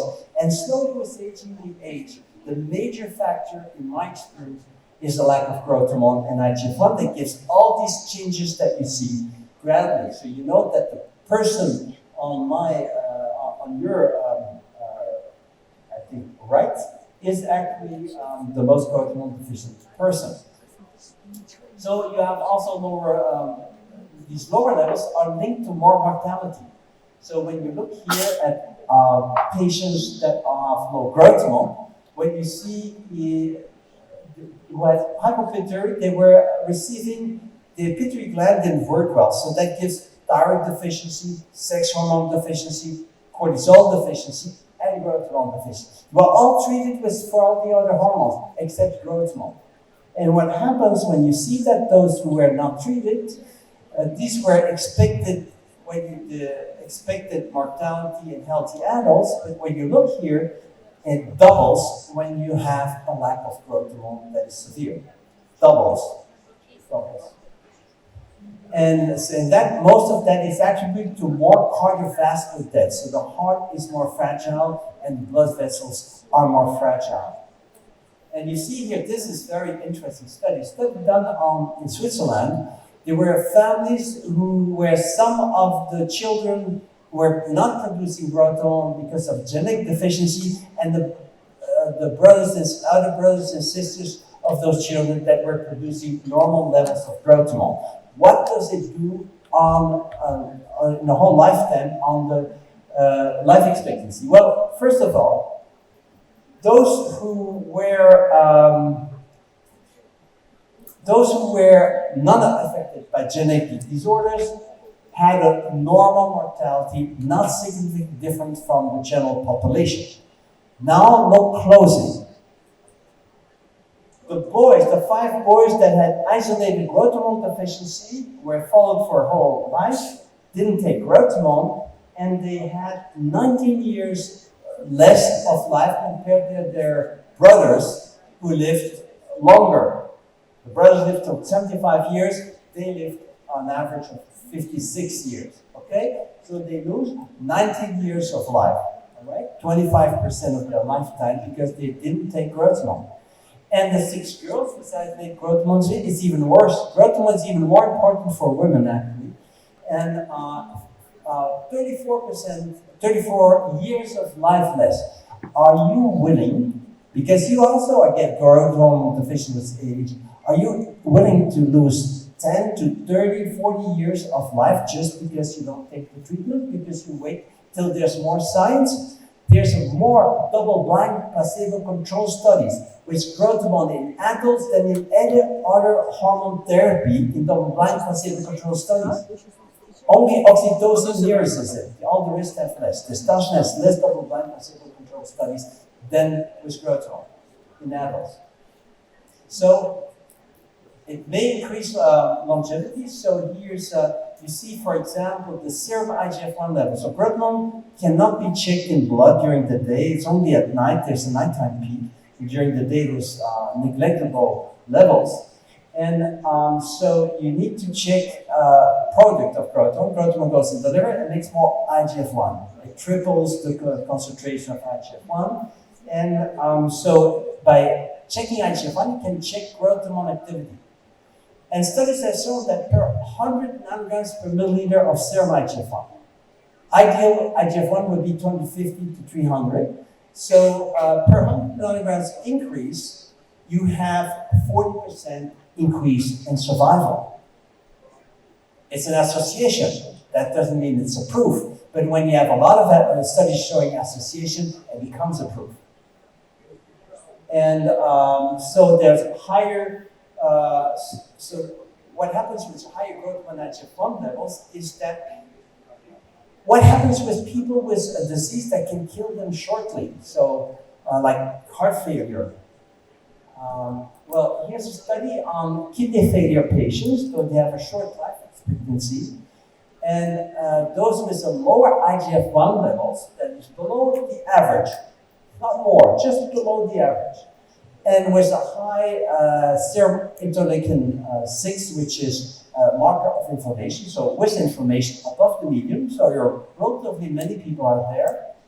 And what you see is that actually, compared to those who have higher levels of IGF-1 and lower levels of interleukin 6, is that during 4 years of follow-up, those who had the low IGF-1 with more inflammation had 5 times more mortality. That corresponds to more than 20 years of shorter life, normally if you would do it in a young adult. And that is 14 times more death by cardiovascular disease. Not 2 times, 14 times. And so it's a worse outcome for a group with low IGF-1 and high interleukin 6. If you add another factor, it's really not good. And so you really need to decrease the inflammation in your patient and give growth hormone or IGF-1. So there's many associations like that, and we can go over all that literature. I think I count over the 30 studies that show this association with higher IGF-1 levels. There were some studies that showed the opposite, but very few, like, I think I'm showing them here. No, I don't have them here, but anyway, very short term. By the way, if you want to have a copy of this presentation, you can go on the book there and sign up for the copy that we can send you. So growth hormone supplementation can also increase the longevity of growth hormone deficient patients. So what happens when you give growth hormone? So here's a study, a prospective study, so that's a valuable study. Some of those patients who had a pituitary deficiency, that includes growth hormone deficiency, were treated with all the hormones, but not growth hormone, and some received growth hormone supplementary. What happens during 5 years of follow-up? Here, those that had no growth hormone, while the growth hormone was 3 times more mortality, and while the mortality in men was not increased in those who received growth hormone. In women, the mortality was even more. Growth hormone is even more important for a woman, 4.5 times higher mortality than those who were not treated, and the women who were treated with growth hormone, we don't know. None of them died during the study. So it would be a perfect result.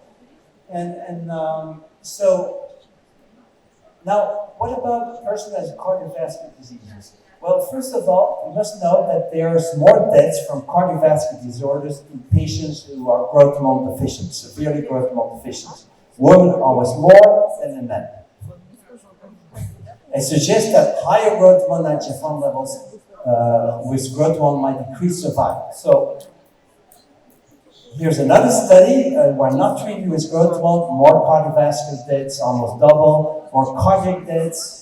No significant difference in cancer. So it didn't worsen the cancers. So also this suggests that giving growth hormone might be a solution. And what about heart failure? Here's a study. There are several studies actually. I don't know if I have them all here, but growth hormone was treatment in quite a high dose. This is really a high dose. This is an overdose. Okay? And during 3 months, well, the left ventricular ejection fraction was increased by 37%. I can tell you that's a lot. And the left ventricular end-diastolic dimension is smaller, so the heart that was too big and weak began to contract better and be more compact. When they stopped, they lost again those beneficial changes. So marked improvement of cardiac dysfunction by growth hormone treatment. What about childhood growth hormone treatment? You see here, for example, these are patients with brain cancer. And when they have growth hormone, they receive growth hormone treatment to actually improve. And what we could see with those childless tumors, compared to those who received growth hormone compared to those who did not receive growth hormone, there were 40% less brain tumor recurrence when they received those who received growth hormone, and the mortality decreased by 50% in the next 5 years. And what about gastrointestinal cancer in adults? So that's very advanced cancer. It was given in terminal cancer. So in growth hormone treatment, 4 days, during 4 days was given after surgery, and that just those 4 days of growth hormone decreased the cancer recurrence by 20% afterwards, and 62% longer remission before recurrence. But finally, for mortality, there was no significant difference. It was just 11% longer survival time, because you need to multiply hormonally treat these patients with nutrients and better food and things. And only growth hormone will not repair cancer. What about progeria? Progeria, is they age prematurely. These children that have premature aging syndrome, progeria, they have a small height, they have diffuse hair loss, and they have a nose and chin underdeveloped. They have underdeveloped face. That's typical due to a lack of growth hormone. And poor memory also. So basically, growth hormone could help in this case. They are scared, they have a lot of anxiety, they're tense. And when you look at normal children in progeria, you see that the height of children with progeria is less, and at a certain time it stops, and the weight also increases less. This can all be resulting from growth hormone deficiency. And several progeria patients were examined, and they have one marker in progeria, is high hyaluronic acid excretion. They don't keep the hyaluronic acid in them. And normal levels of growth hormone, but very low levels of IGF-1. So you need more to give them IGF-1 than growth hormone. And a very high basal metabolic rate. So they received growth hormone treatment to upgrade the secretion of IGF-1 in the levels, And that increased the linear grade. And the basal metabolic rate that you would expect would increase further as growth hormone decreased. So they didn't overconsume their body anymore. And so here you have 5 patients with progeria. They all had high serum growth hormone and high basal metabolic rate, which is quite typical for them. So you could have normal or high serum, but we generally always have very low IGF-1 in these patients. So some receive nutritional therapy that gives some result. They can grow a bit better, these children, and gain some weight. But when you combine nutritional therapy with growth hormone treatment, that was the better solution that gave a significant increase in growth velocity, growth factor levels, and calm down the overconsumption by calming down the basal metabolic rate. So really good. It seems it doesn't work. It works there, but it doesn't work here. I'm not sure what happened. I have to go. No, it's blocked here. But on there is. Do you have a better one? I think the battery doesn't work well. So, hopla. Okay. So, no, it doesn't seem to work. I tried to go back, but it doesn't. And here on the screen, it's perfect. No, yes. You can start. Maybe I will say next slide and you do the next slide. Is that possible? Okay, next slide.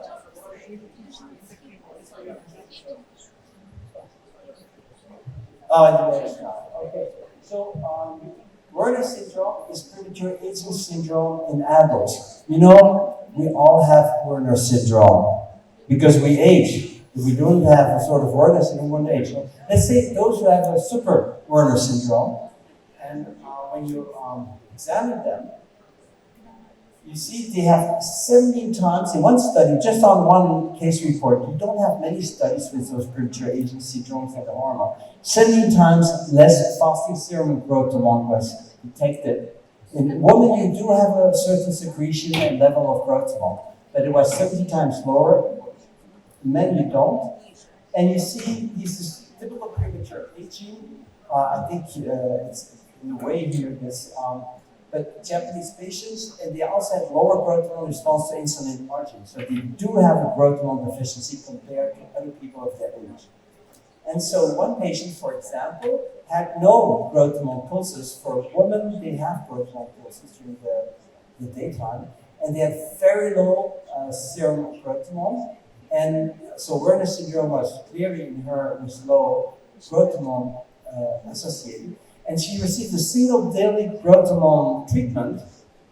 Just one time was enough to increase the growth hormone IGF-1. So there's a cure, but they, for I don't know what reason, they didn't continue the treatment. But it's probably promising for them to receive growth hormone. What about the longevity of animals with short life expectancy?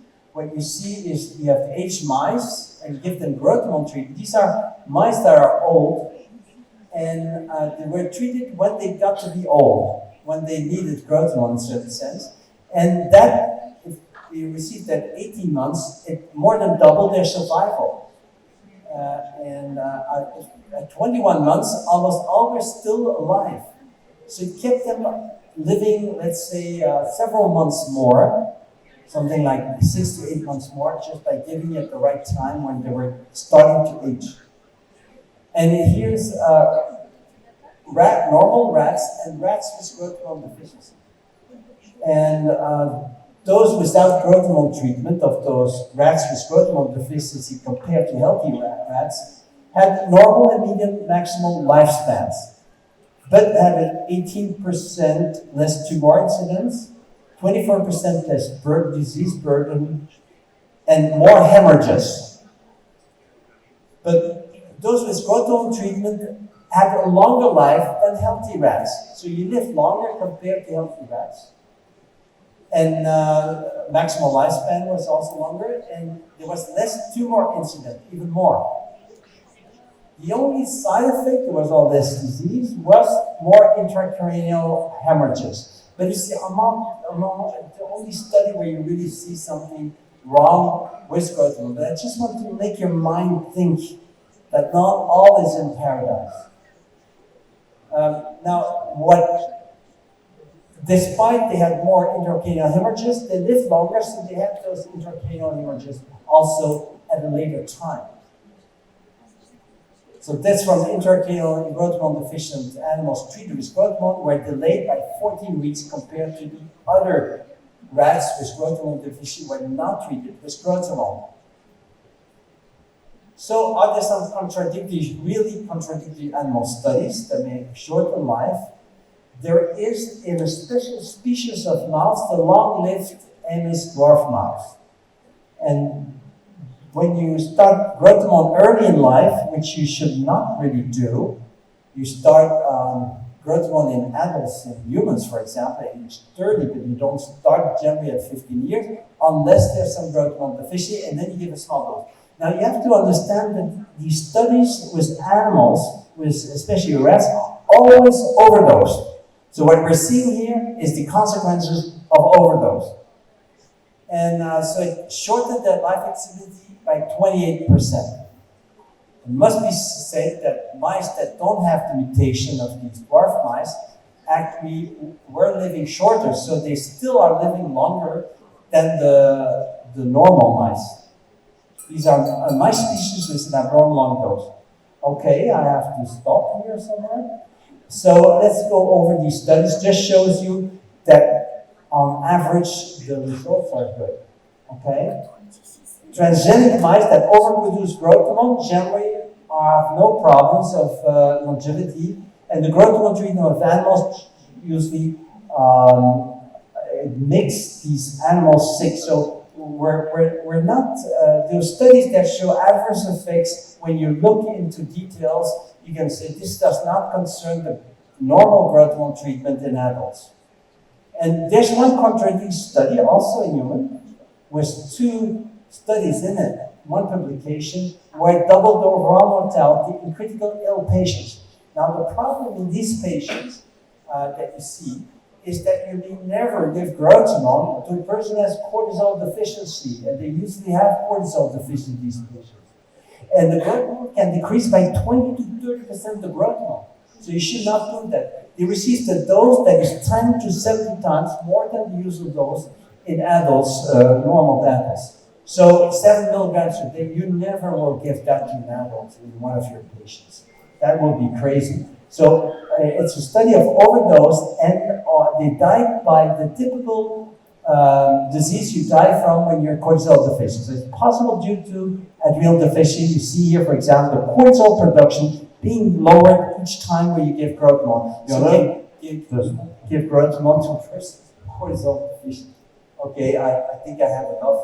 I showed here it's adrenal deficiency, high dose. I must say that the speakers before had more time, apparently. And here you see you can save the life with the Matilda principle of a person with AIDS and HIV. I show you that cortisol is life-saving. Okay? So conclusion, avoid very high doses, stay on physiological doses, and cortisol whenever it is necessary. And in critical illness, be careful also not to give huge overdoses 70 times the normal dose. Thank you for your attention. I have a little thing to say here is the treatment is with injections. It is with injections. And you can meet me also at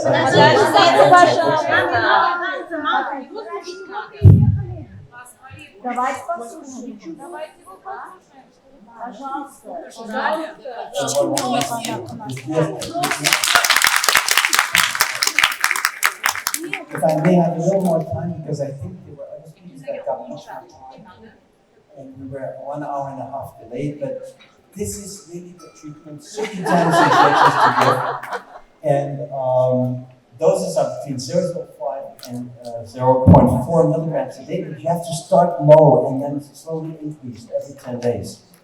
And IGF-1 treatment doses for adults, subcutaneous IGF-1, but you have, I think there's even a pharmacy here that from Dubai that can give you the long-acting IGF-1, because this one is usually reserved for children. We have it for our adults, but that's exceptional. And doses are between 0.2 and 1 milligram. It's more or less the double of growth hormone in milligrams. Okay? I'm sorry, I was being a little fast here. This is the average dose of IGF-1 that we give, but it's a low dose, so you might have to give more. And long-acting, it's 10 times lower because it's 10 times more potent, the long-acting peptide, IGF-1. Okay? Where to inject? These are the places to inject: the belly and the external of the thighs. And so in conclusion, just to give you, it's a very important treatment. If you really want to know more information, the hormone handbook in the middle is the first book you have. You have all the information of 18 hormonal therapies. I really, you can go to 200 workshops. I can bet you won't have the information you have here that is classified, clear, and doesn't hide the doses or hide the techniques. You have everything that you ever wish to knowing about that is there. We have also an educational program, I have a booth there, etc. But my purpose is really to make you understand that why would you wait till you learn more about, well, this can make such a big change, not only in your longevity, but in life expectancy. Imagine that all the organizers here would be treated with growth hormone, and some are, because I know, because that's where they get the energy. Wow, we get even a boost of this already very good Congress. Okay, and thank you for your attention. Thank you very much, Doctor. Now everybody's happy. Okay, our next speaker is Maria Trifanova. She's going to talk about the future technologies in anti-aging medicine for men and women. Possibilities of HIFEM, RF, in improving and increasing libido. So they have a company which called Bioidentical. They have a pellets which you can, in the size of rice, that you inject out of the skin and you increase your libido. And now Maria will tell you more about that. Maria, can you come please to the stage with your presentation? Can you put guys' presentation up? Good luck. Okay, dear friends, I'm very glad to see you once again. Most of you participate in our master class. We installed pellets, and you have many questions. What kind of technologies this? And today I'm going to talk about my favorite technologies, and both of them are presented in my clinics. And the first one is Bioidentical pellets, hormonal pellets, and the second one is associated with my favorite company, VTL. And let's start with what gives us joy. This is the technology BSFT. And I would like also to say that the market of bioidentics is increasing, very rapidly developing despite of all events in the world now. And but data breach market research says that the market of hormonal medicines will increase. More and more people are coming to us in regard with improve the quality of life, with prolonging life, and of course they are associated with hormonal background. This is the video, and I participated at the conference of bioidentical replacement, bioidentical hormonal replacement. We are surgeon, but we also have to keep up with the time, and we have decided to exchange our scalpels with hormonal therapy, because you can slow down the process of getting old. Yeah, this is the video from the snowman video, and it was filmed 20 years ago. It's about this. That's to make your patients young. It's not only, you can use not only scalpels.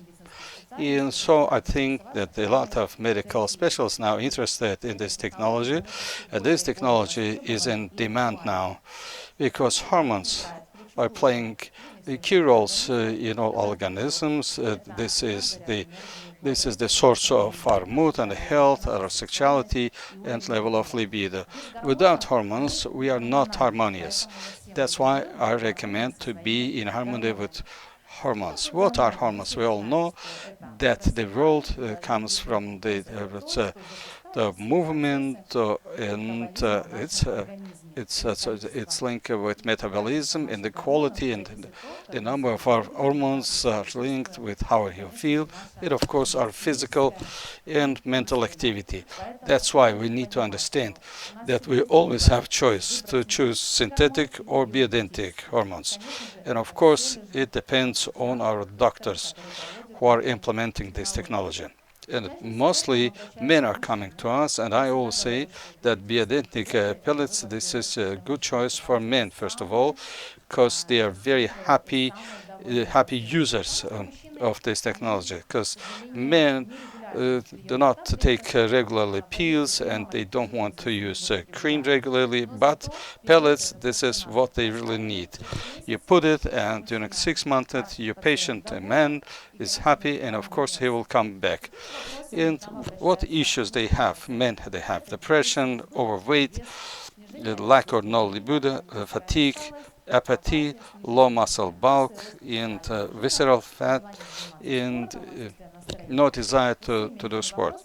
And men are coming to us, and after trying it, it's not possible to stop this process. In regard with men, with women, the situation is a little bit different, and we have a lot of women here. You all know that our mood are fluctuating. We are paying attention to weight. The problem is hirsutism, bad skin, and bad mood, no physical shape. These are issues. Women are coming to us, and we are choosing technology of bioidentical hormonal therapy. And method of correction we can suggest in our clinics are there. In my team are two endocrinologists and two classical surgeons are installing pellets. And what we are suggesting them to do sport, first of all, and plasters, creams, gels are there, are available. We can propose it, and we also propose pellets. It's effective and economically it's good. When you calculate from financial point of view, you save your time and money, and time is even more valuable compared to time. And for women, we also suggest sport, different medicines, correction of lifestyle, in different forms of the hormones, pills, the plasters, and pellets. I don't want to say that pellets can replace all other forms, but they are part of the complex plan. When we have patients, we do a checkup, we do all the tests, scans, etc. And IV therapy, we use tableted forms, and hormonal medicines, and all forms are important. Actual pellets is one of the more convenient for delivering the active substance. And now let's compare all available forms. Pills, you know about that, and the time is several hours immediately after taking them, and of course it affects our digestive tract, and you need to take them in time and not to miss it. You should do it regularly. Cream, it can work for 24 hours, and we have an opportunity we have to deal with allergic reaction, and it should be taken every day, and also injections. This injection cannot be done by everybody without the doctor, so that's why we recommend injections to do once a week, and sometimes 2 times, depending on the type of the medicines. The effect is the time of the effect is limited, and also antiseptics can be applied. And you need to do it all the time and regularly. Hormonal plaster, it's more complicated with that because you can lose it. It's not good to use it in summertime, and it's difficult for them who go for sport, to gym or swim. And there are several nuances. It's simpler with pellets.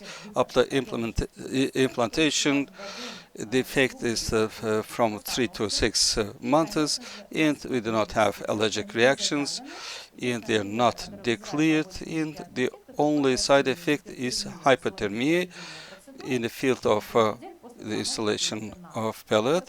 This is a good thing, and of course it's very convenient. You install it and you can forget it. And now about the biological different medicine, there were a lot of studies. What is the difference between bioidentics and synthetics? And a lot of studies were done. And I would like to add that the American market went through these and tested it all, and they are all alive now, because this was the first country who tried to implement it.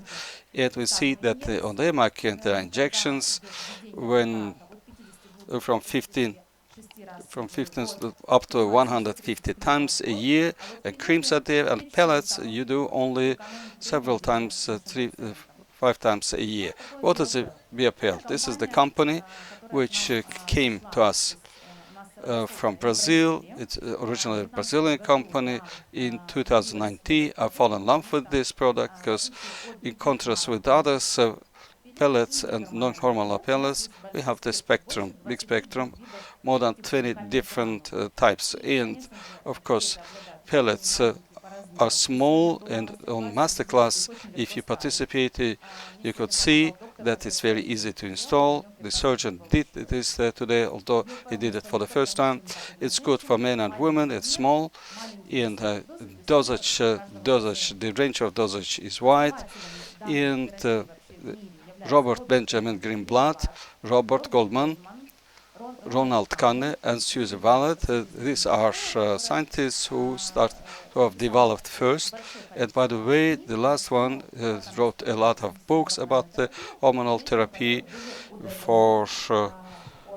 especially for women with endometriosis. Very interesting. So the implants, it's not something absolutely new. It existed long ago. There are modifications of that. Actually, the first implants were used in 1939 in Brazil, from 1964 in the United States, from the end of 1990s. This technology is around, and it's becoming more and more popular. What I can add here, these implants are of herbal source, and originally it comes from Brazil. Yet molecular structure is identical to the natural one. This is the active formula working in our organism from 3 to 6 months, and really it's a very prolonged effect. We can see it. And implants also based on natural sources. It's maximum safe for our clients and patients. We can avoid risks. The side effects we came across that due to violations of aseptical rules, only the hypothermia, and you can take them out very easily. And you shouldn't be scared of this technology. And here you can see the difference between identical and synthetical methods. Our doctors have mentioned about that. I would like to talk about the unique product we have, because BioTel is the unique product which can be used widely. It's very active. It can be dissolved and absorbed very easily from the second week. The first changes our patients will leave the good mood, activity, physical activity, high libido. They feel after several weeks, and you can read million feedbacks from men and women. It's something new for them and unusual. And now I would like to come back to story. And you travel around the world, AFM, you visited AFM, most of you. Many companies propose biodentic pellets which are not absorbing. And there are nuances over there. You have to install them and then implant them back after 12 months. This is silicone tube with granules of the active substance, and you can see that's 5 centimeters. It's not a bioabsorbing version, and fully biodentic pellets. It's 5 millimeters. It's a little bit big. It's more difficult to install. It's a little bit difficult to take them out. The effect is prolonged in this pellet. This type of pellet, unfortunately, can create the discomfort during the year, and there are issues also with the process of taking them out, removing them. And so we have chosen biodentic, fully absorbing version. They really dissolve, and any pharmacological business is based on the principle that the term is limited, and you will not find traces after several months. And they are unique. They are produced in Brazil, the country with biggest market of biodentic hormones. When I first started the first congresses in Brazil, I witnessed how high quality all doctors are looking. They're looking very young and fresh. And I asked them, "What are you doing?" At that time, I didn't know that injection of beauty can give this effect. Hormone of growth therapy starts from 30, and this is the version of the norm. And the second, biodentic hormonal pellets which are very popular there. And I will refer to the experience of lamentation. I will tell what kind of pellets we use. The range we apply is very wide. We will come back to it again. Yeah, all these pellets you can find at the moment. Estradiol, extrinol, and a lot of information was provided about them. Gestrinol also has another effect, contraceptive, and the goods for fighting intramuros. And AB, this effect is immediate and prolonged. We install them at the same time. One pellet works immediately, and it takes all the effects of endometriosis, and the second one it has an effect of a contraceptive. Contrametrazole is very popular, and metformin became very popular because it's such this problem is increasing at the moment, and that's why its production has also increased, and this is a special form helping to fight the craving for sweet. This is like a battery, and later on I will talk about this pellet, because this one is a unique one. No other company producing pellet that do not have this component. And DHA, progesterone, Hilodafil, it has a very unique effect in contrast with the pills, works 3 to 6 months. Men are very happy with this, and most important thing is this, no side effects like increasing the blood pressure, in that's why it is in high demand among men. Testosterone is a very popular pellet. There are several modifications of that, and 100 milligram dosage is also available, and we can choose when we use for aesthetic, anti-aging, sport, and all these issues we can solve through biodentic hormonal pellets. And technology, let's talk about pleasant things. In 21, in Ukraine, we installed more than 20,000 pellets. Unfortunately, for 22, we do not have statistics because, you know, we have certain changes in the number of pellets in all countries.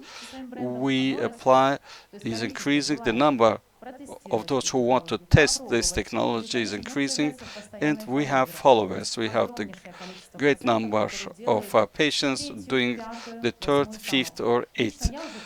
Personally, I did the eighth, and in May, the ninth installation of pellets will be. I will not reject it.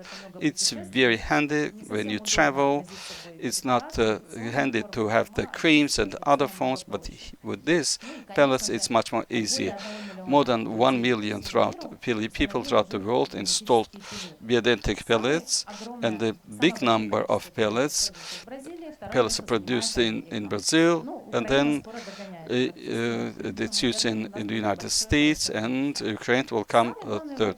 And the question is how we can prescribe this to our patient. First of all, we collect anamnesis, physical check, and then laboratory analysis and checks are coming, tests are coming, and we have this list. We do all of these things to prescribe the pellet therapy, and it is very important, and NUT is very important. It's very popular. There are pills available, and IV therapy, the dropper tube, and pellets. Pellets are handy because they can do effectively, very quickly, and most important, that NUT installation will give 100% result. And this is for restoration. This is our booster battery metabolism. In all this reaction, NUT plus is as a receiver of electrodes, acts as a receiver and becomes a NUT H. This is like a ski. We always they always interact with each other. This balance needs to be maintained. It's very difficult to do through taking this medicine. What is it? NUT H and NUT plus. What is the difference between the NUT plus, dinucleotide, adenine, hydrogen? What is the difference? They are very similar to each other, but in the first one there are 2 hydrogen atoms, and in the second one there are 3, and they need to be linked with each other. And versions of NUT application can be different. I will tell what is the difference between IV pills and pellets. What role NUTs are playing? They are turning the nutrition into energy, protection of cells, and anti-age circadian aims and supporting functions mitochondria, used in gynecology, endocrinology, and other fields. And NUT is one of the major positions we now propose in our market. What I would like to add, very good author is available, David Sinclair, and with these technologies, through these technologies, unique opportunities of studies, he turned the clock back. He was the Harvard scientist at the beginning, and philanthropist. One of the philanthropists believed him. In the year 2000, he allocated $5 million for studies, and the world started to talk about metformin. And I recommend you to read his book, Lifespan. He wrote it recently, and it's available in English and Russian. This is the unique textbook which can explain you how to move to the future and stop your time. During the 10 years, he became younger.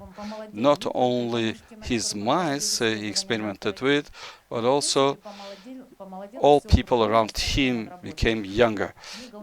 The book is unique. Explanation is very beautiful. And after reading it, I tried the nuts in the droplet tube form, and my patients and me, we loved it. The theory of aging, how it taking place. So diabetes, fat, cardiovascular, Alzheimer, the cellular aging, chronic fatigue. So with people with NUT, this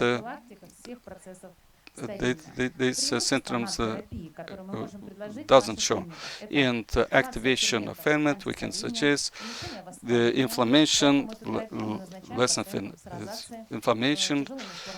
We prescribe it with melasma, patients with melasma. The risk of oncology is decreasing, the better sleep, the energy is increasing, the memory and cognitive function will be developed, and it's good with syndrome of fatigue. So because after the first IV therapy, our patients feel the energy and good mood. The nut is oxidizer. It can take electrons from other molecules, and at the same time it's restored. This is the balance. Balance is very important, and you need to prescribe it in very correct way. Biosynthesis nuts in the body is possible, but with age we are losing nut in our muscles and in cells of our brain and in skin. So that's why it's important to replace this stuff in our organism, not participating in all processes. If you will look at this slide, you'll see that all of them are about the nut plus therapy. And function of nut are not limited. So nut therapy is the basic, it's the basic things. And when we talk about the pellets, we always, along with the meat pellets, we also prescribed nut therapy and no side effects mentioned till now.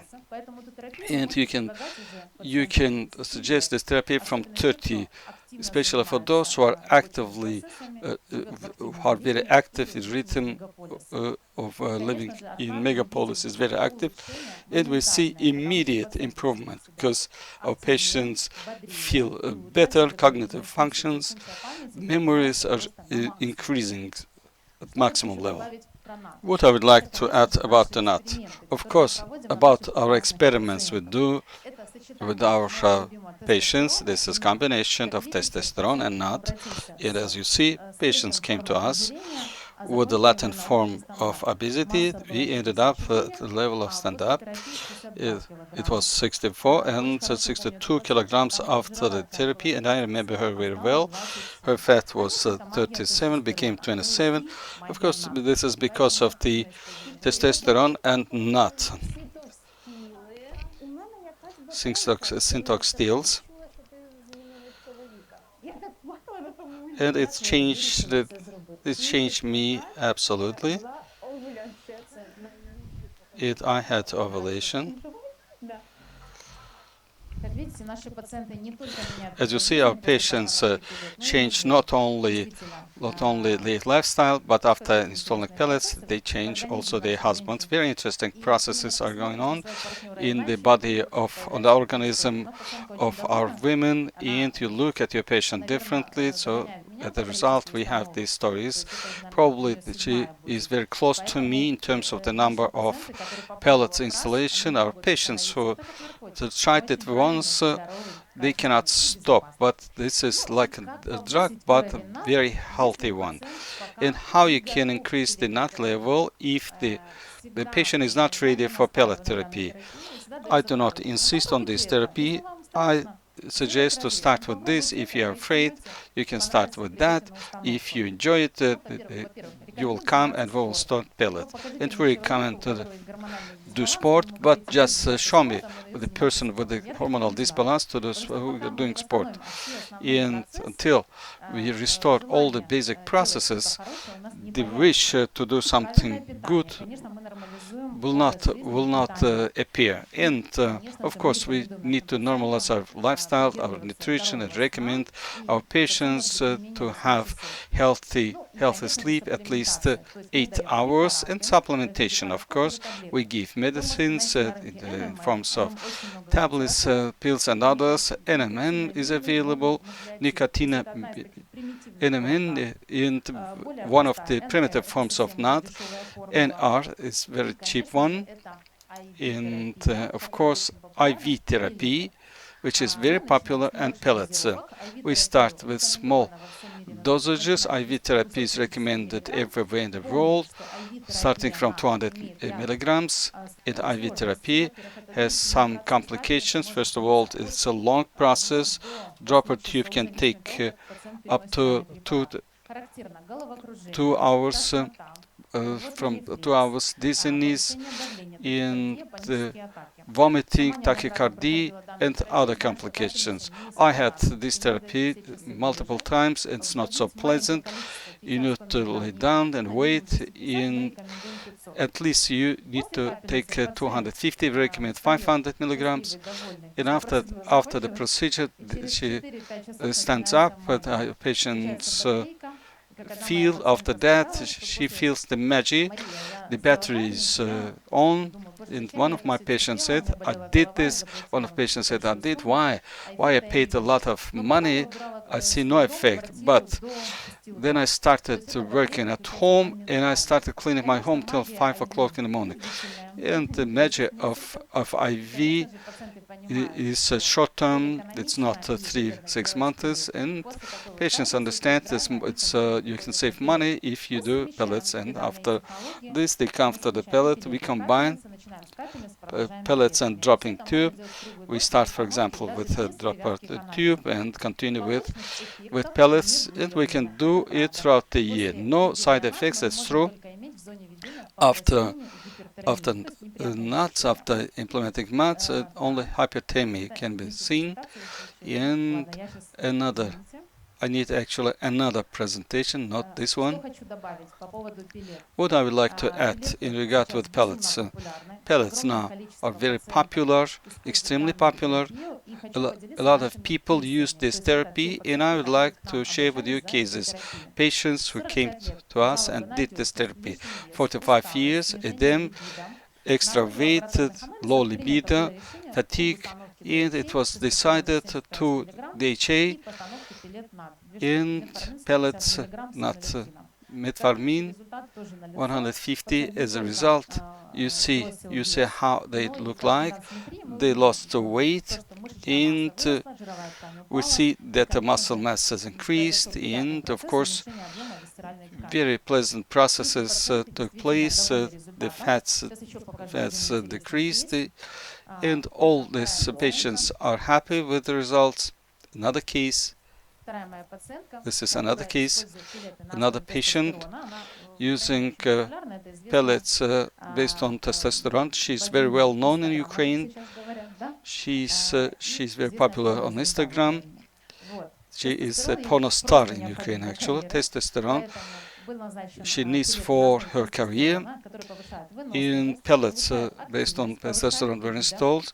Durability, libido is increased, and makes the body more attractive and sexy.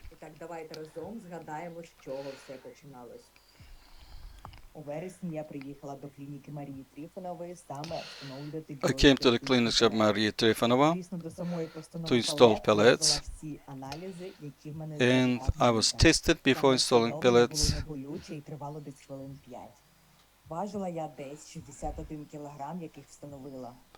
And my weight was I was 62 before, and I get whatever I need after installing pellets.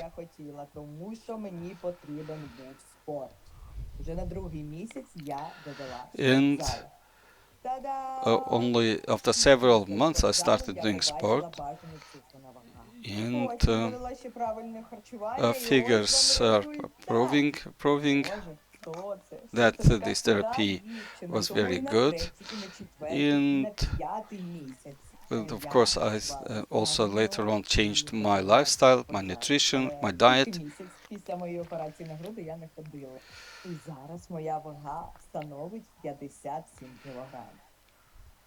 And my weight reached 57.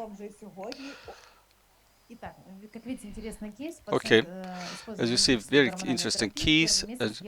Hormonal therapy was used, and she started eating whatever, and still she lost weight. Hormonal background is changing, and positive response in the young people is very good. And of course, with a good lifestyle, And with sport, the effect will be much higher without alcohol, etc. And she's 26, and we can start this type of therapy even with young patients. The next video. Okay, sorry. Another interesting video.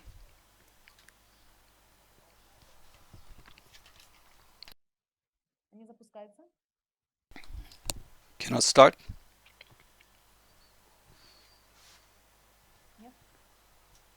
No?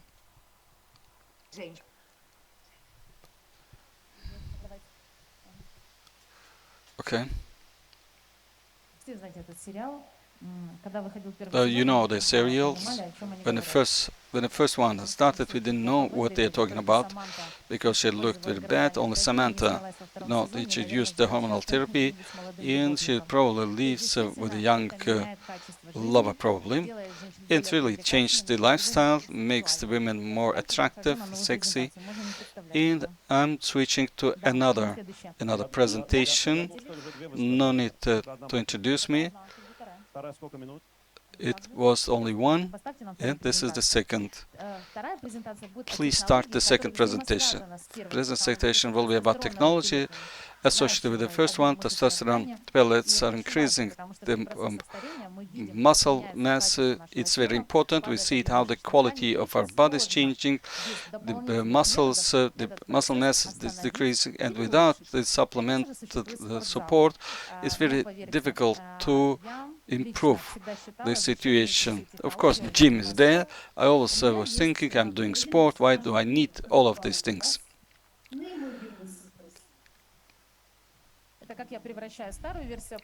This is how I turned the old version to the new one. So, very recently, during the war, my clinics bought technology, and this is the first one in Ukraine, the only one in Ukraine, which provides high frequency magnetic field with RF wave, very unique technology. In my Lithuanian clinics, the previous version is installed, but even in Baltic countries, these technologies are very popular. The BTL phenomenon. First of all, technology will be popular, and they say that you can get rid of weight, even extra weight, even when you eat. In many clinics, endocrinological, gynecological clinics, this type of apparatus is there, this type of equipment is installed, and while waiting their doctor, the people can go and have this type of procedure. For me, the results are excellent, and I will demonstrate her protocol. The protocol, her therapy, we worked with her full body, not only BTL, but also we use other technologies.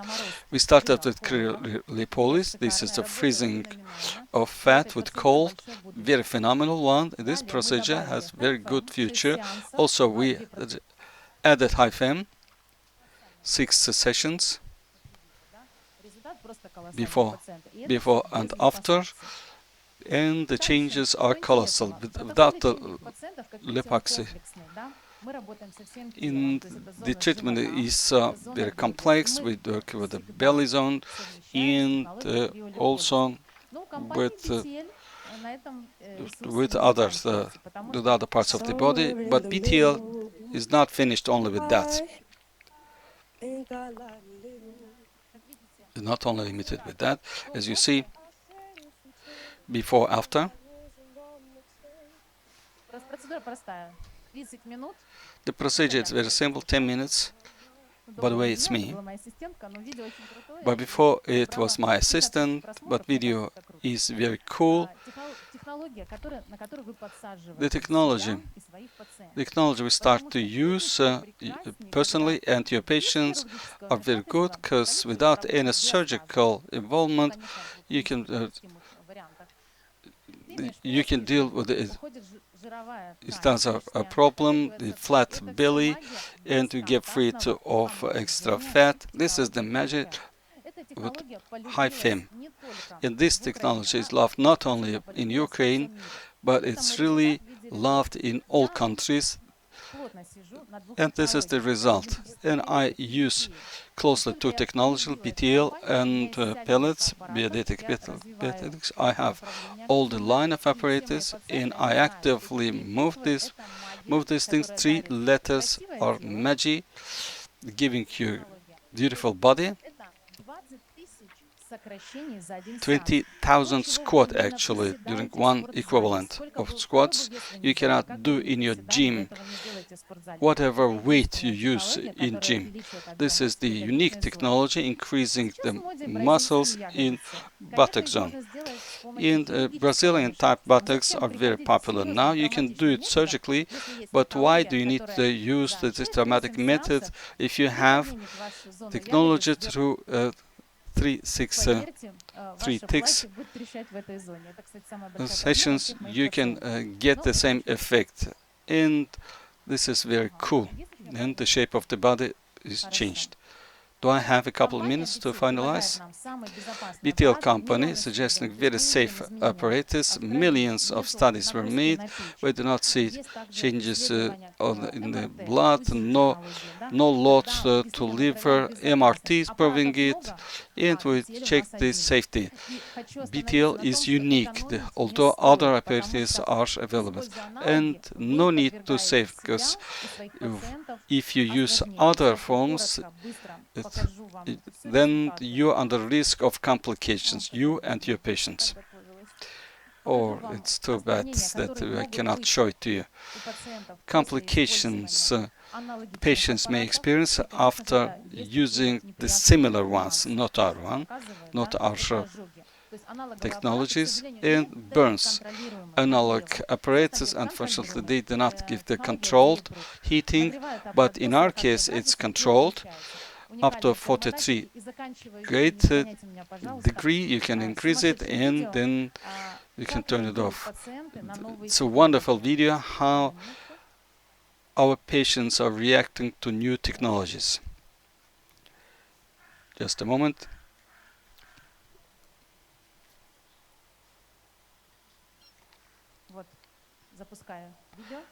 Okay, starting video.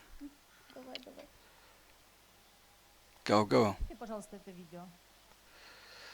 Start this video, please. This one. No, I'm not pressing. Do it yourself, please.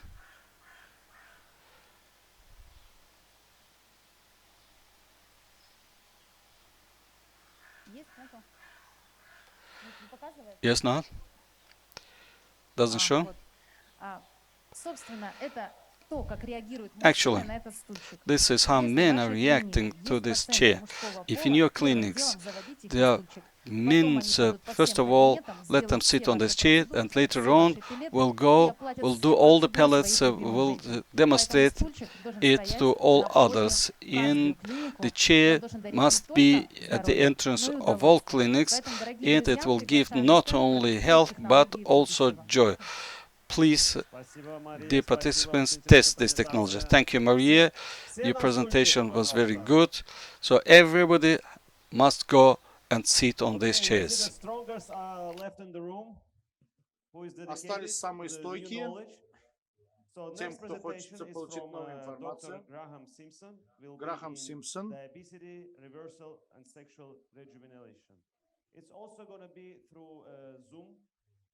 Это тоже будет по Zoom. Сексуальное омоложение при диабете. Можно уже связаться с доктором. And after that, we're going to have a panel section. Share my screen. No, we're on my screen now. Oh, we're good. Okay. Doctor, we are here, doctor. Can you hear us? Yes, I can. Okay, you can start. I already presented you. You are welcome to start your speech. Thank you. Okay, good. Thank you. Please let me know if there's any problem hearing me, but thanks very much for staying around. I know it's getting late there, and good evening to everyone, and thanks very much to the organizing committee for inviting me. I'm honored to talk to you and share some of my experience. I am going to...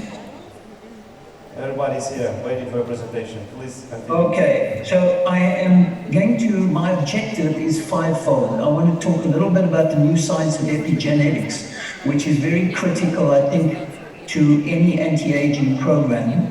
I also want to cover the root causes of aging and how it's important to connect the dots. A little bit on the mitochondria, and a little bit about a model that I think most of the best integrated physicians are using around the world, and then proof that such a model can work. So in terms of the new science of epigenetics, it's very important because age is the #1 risk factor for developing chronic disease and early death. And our goal should be, as physicians, to increase the health span and lifespan of our clients. Just reversing your biological age by 7 years will decrease your chance of developing all chronic disease.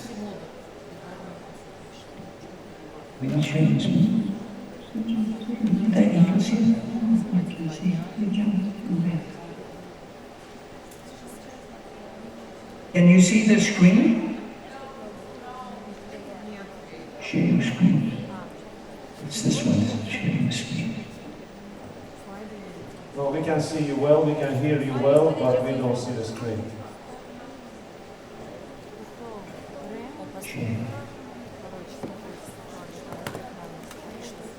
Okay, can you see that screen now? Yes, but we don't see you now. You don't need to see me. I think it's important you see the screen. So just to go back, these are the issues that I'm trying to cover, the objectives here. So I want to talk about firstly the new science of epigenetics. If you can't hear the screen or hear me, please let me know. So the important thing about genetics, everyone knows that the Human Genome Project happened between 1990 and 2003, and there was complete mapping of the genome. The DNA and the research on genes, unfortunately, have not given us much insight into the cause of metabolic and mental illness for the most part. And it's really because the epigenetics essentially are the key, because the genes are the hardware, but epigenetics is the software, and the DNA methylation is the operating system. So throughout the day, genes are being continually turned on and off by environmental conditions, especially lifestyle factors. And the mitochondria are a vital part of the regulation of epigenetics. The first generation clocks, just to give you a quick idea, back in 2013, Steve Horvath from UCLA came out with the first generation clock, and then Morgan Levine in 2018 had the second generation clock of the pheno age. The third generation clocks can actually measure your pace of aging, how fast you age in any 1 year, and can actually give you a very accurate assessment of your biological age as opposed to your chronological age. We do this by looking at 950,000 CPG units, and I'm going to just talk about, we know that numerous factors like diet, exercise, sleep, toxins, hormones, everything that you've been listening to all day has and causes immune senescence and chronic disease and aging. It's a two-way street though, because if you implement certain lifestyle factors, you can tremendously reverse these effects of aging. Now, the root cause of aging, as many of you know, was put together by Carlos Lopez-Oti, a very important paper in 2013, where he talked about the 9 hallmarks of aging, which I'm sure are familiar with to many of you. The telomere attrition, the stem cell cellular senescence, the epigenetic mitochondrial dysfunction, etc.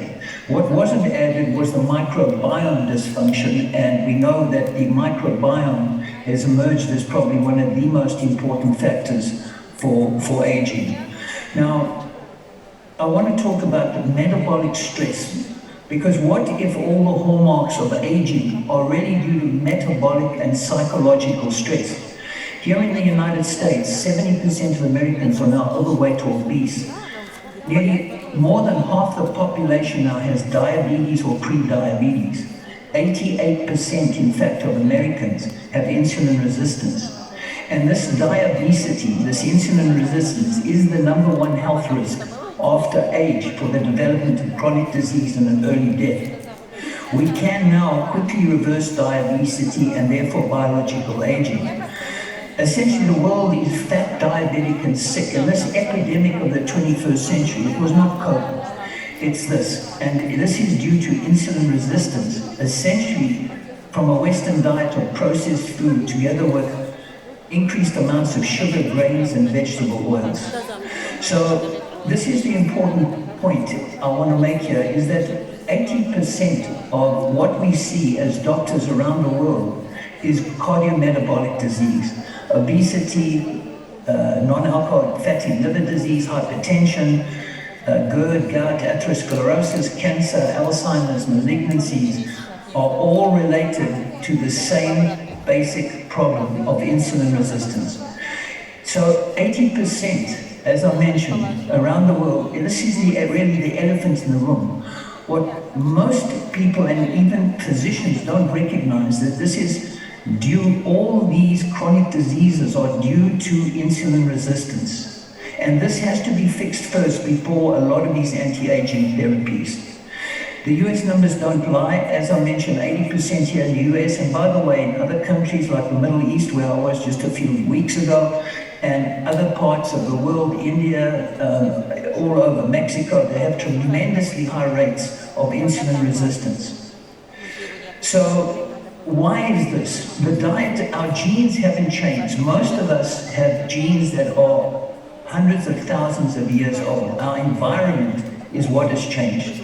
Our Paleolithic roots go back hundreds of thousands of generations. 600 generations were agriculturists, 10 generations in the Western diet, and about 1 generation in the modern Western diet. Hunter-gatherers had no obesity, diabetes, heart disease as we do today. So agriculture only started about 10,000 years ago in the Nile Valley and also in the Middle East, and animal husbandry just 7,000 years. Our genes are more than 5 million years old. So these disasters came from, can I get rid of this here? These disasters came from, the first disaster was the introduction of agriculture, and cereal and grains now dominate. We've moved away from the normal ancestral diet, from hunting, fishing, and gathering. The second big disaster is the idea by Ansel Keys that heart disease was caused by cholesterol. Cholesterol has little or nothing to do with heart disease. In fact, the higher your cholesterol is over the age of 50, the longer you live. So this was completely false, and this is the guy, Ansel Keys, who told us to remove fat from the diet, and this has really created, not only here in America, but America exported this idea to most of the world.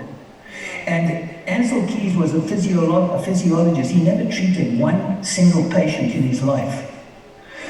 The fourth disaster, which had to do with here, is we subsidized large amounts of carbohydrates into animal diets, with the unintended consequences of a high increase in diseases of civilization. Also now GMO foods have a much higher usable content of sugar and more rapidly assimilates, which hurts our microbiome and our metabolism. I want to just tell you an important fact. All mammals eat different types of diets, but all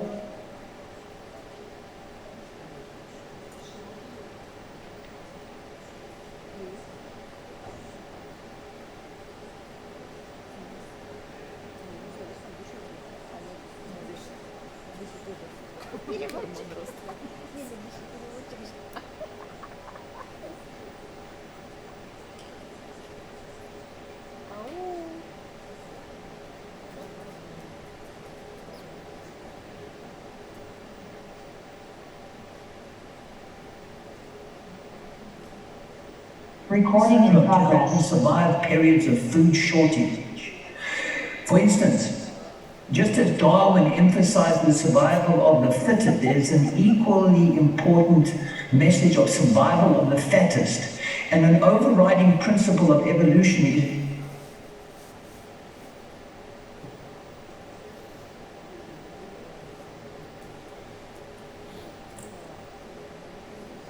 Doctor, we cannot hear you. We lost connection.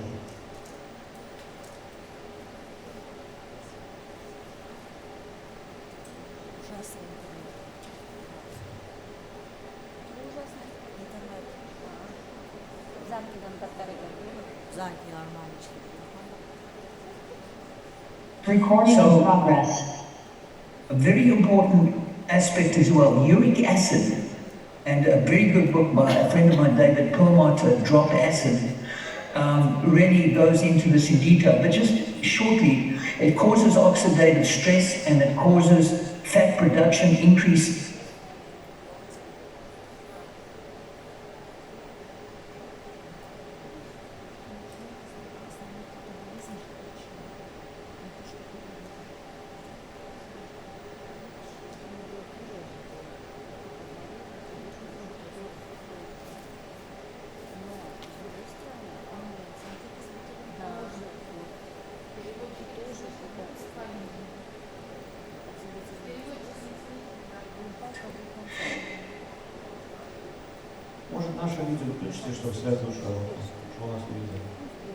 Recording in progress. Unfortunately, obese humans have turned this fat switch on, but it's in the on position, and they don't turn it off because of the tremendous amount of ultra-processed foods that are now being consumed. So these are the fat switch also explains why often very dense calorie foods like nuts and olive oil and dark chocolate can be explained not by calories, but they often prevent obesity and diabetes, etc. So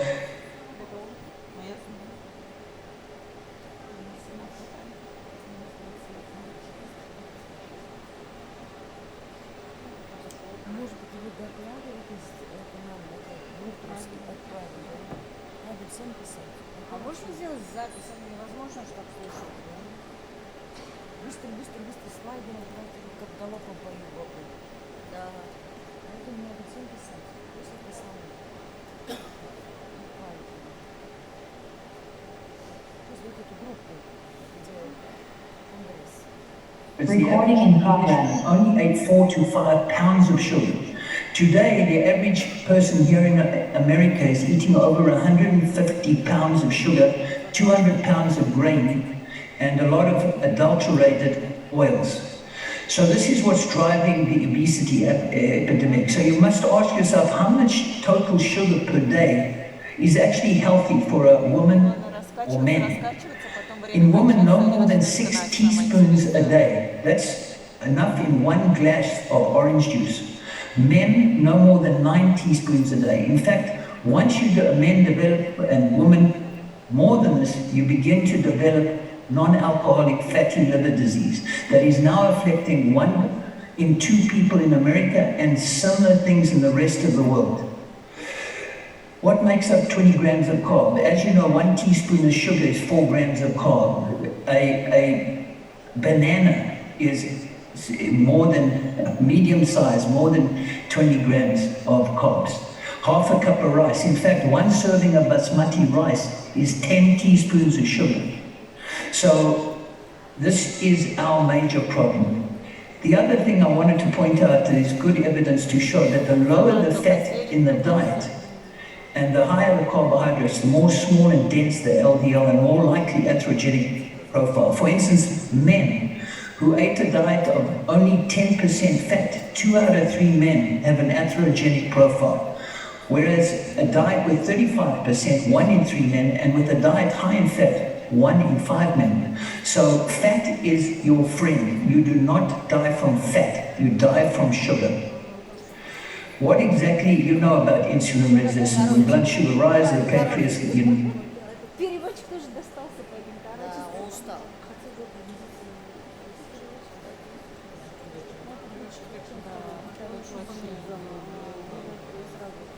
Все? короче. Kim ortaga surishgan qo'lqopni oldinga o'tishdan keyin o'rtasi.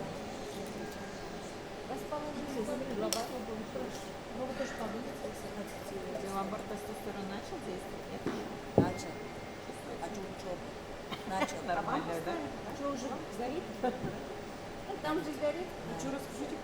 Recording for the first time in human history, at least here in the United States, and I'm sure it's happening in other parts of developed countries, our lifespan fell from 78.9 years to 76.6 years in 2020 for the first time. And this happened before COVID. So this is really the tipping point where high sugar, low fat diets have finally sort of tipped the whole human evolution, which is crazy. So a low carb diet, and you've all heard of a keto diet, 70% fat, 20% protein, 10% carbs. A paleo diet, which is really good for maintenance, is about a third fat, third protein, and third carbs. Time-restricted eating, very important. Study recently, just in January, in cell metabolism, showed that mice that were at one group ate ad lib as much as they liked all the time. The other group was restricted to just a 9-hour window, just like time-restricted eating or intermittent fasting. And researchers found that 70% or more of their genes responded to this intermittent fasting, as well as all the circadian rhythms in multiple organs basically was improved. Now, moving on to mental stress, I want to encourage people to look at a very recent book by Dr. Christopher Palmer. He's a psychiatrist from Harvard. And his thinking is that all mental disorders are really also metabolic dysfunction, even from minor diseases as anxiety or depression all the way to psychoses and schizophrenia. In fact, it is all due to energy imbalance in the brain. Now, this is another huge epidemic that's happening. 1 in 5 people have a mental or substance abuse order here in the US. 50% of Americans meet criteria for a mental disorder at some point in their lives. Depression is more frequently seen than any other illness, including cancer, cardiovascular disease, and 2/3 of these depressed patients don't have any remission. So here is what I want to say. The primary causes of aging is metabolic stress and psychological stress. Metabolic stress being manifest by insulin resistance, and the psychological stress by deficiencies in energy imbalance, and the mitochondria sit at the heart of this. So I want to say just a few things about mitochondria. First of all, mitochondria are probably evolved about 2 billion years ago, where it was engulfed by a eukaryotic cell, and the inside basically was about energy production. The outer bacteria was looking for food. Over time, this symbiotic relationship gave birth to all multicellular life that we see today. So these mitochondria are tiny. They're only about 400, well, there are at least 400 or more mitochondria in each cell. In the average person, there's huge amounts of energy being produced. And most people don't realize that 10% of your body weight is actually mitochondria. Obviously, the brain and the heart have more mitochondria than any other organs. This is a brief list of what do the mitochondria actually do? They regulate metabolism, they regulate neurotransmitters, immune system, important in the stress response, they make hormones, produce reactive oxygen species and clean them up. Fission, fusion, epigenetics, key role in how we age and get disease. Cause of mitochondrial biogenesis, neuroplasty, autophagy, mitophagy, very, very important. I want to say just something about the integral health model. Most good physicians around the world use something like this. We use and have been using for about 2 decades or more this integral approach. We have to deliver a whole person approach to be able to combat this tremendous metabolic and psychological stress. Inflammation control, nutrition and metabolism, toxins and cancer reduction, exercise, sleep, the gut microbiome, restoration of hormones, adequate supplements, and a lifetime mindfulness and stress reduction. These are the critical factors for combating the root causes of all disease. So generally, how do you approach a patient? We use measure, mentor, monitor. You want to quantify the wellness or illness in the person. You want to mentor, demystify the disease process so people understand what they need to do. And then we want to monitor with emerging technologies, AI and machine learning. So I just wanted to go over a little bit, and I know our time is short and I don't want to keep you here any longer than you need to be here, but the inflammation, as we know, is now at the heart of all chronic disease. And the reason is that silent inflammation, mostly due to this metabolic stress, attacks the lining of the 50,000 miles of blood vessels in each of us.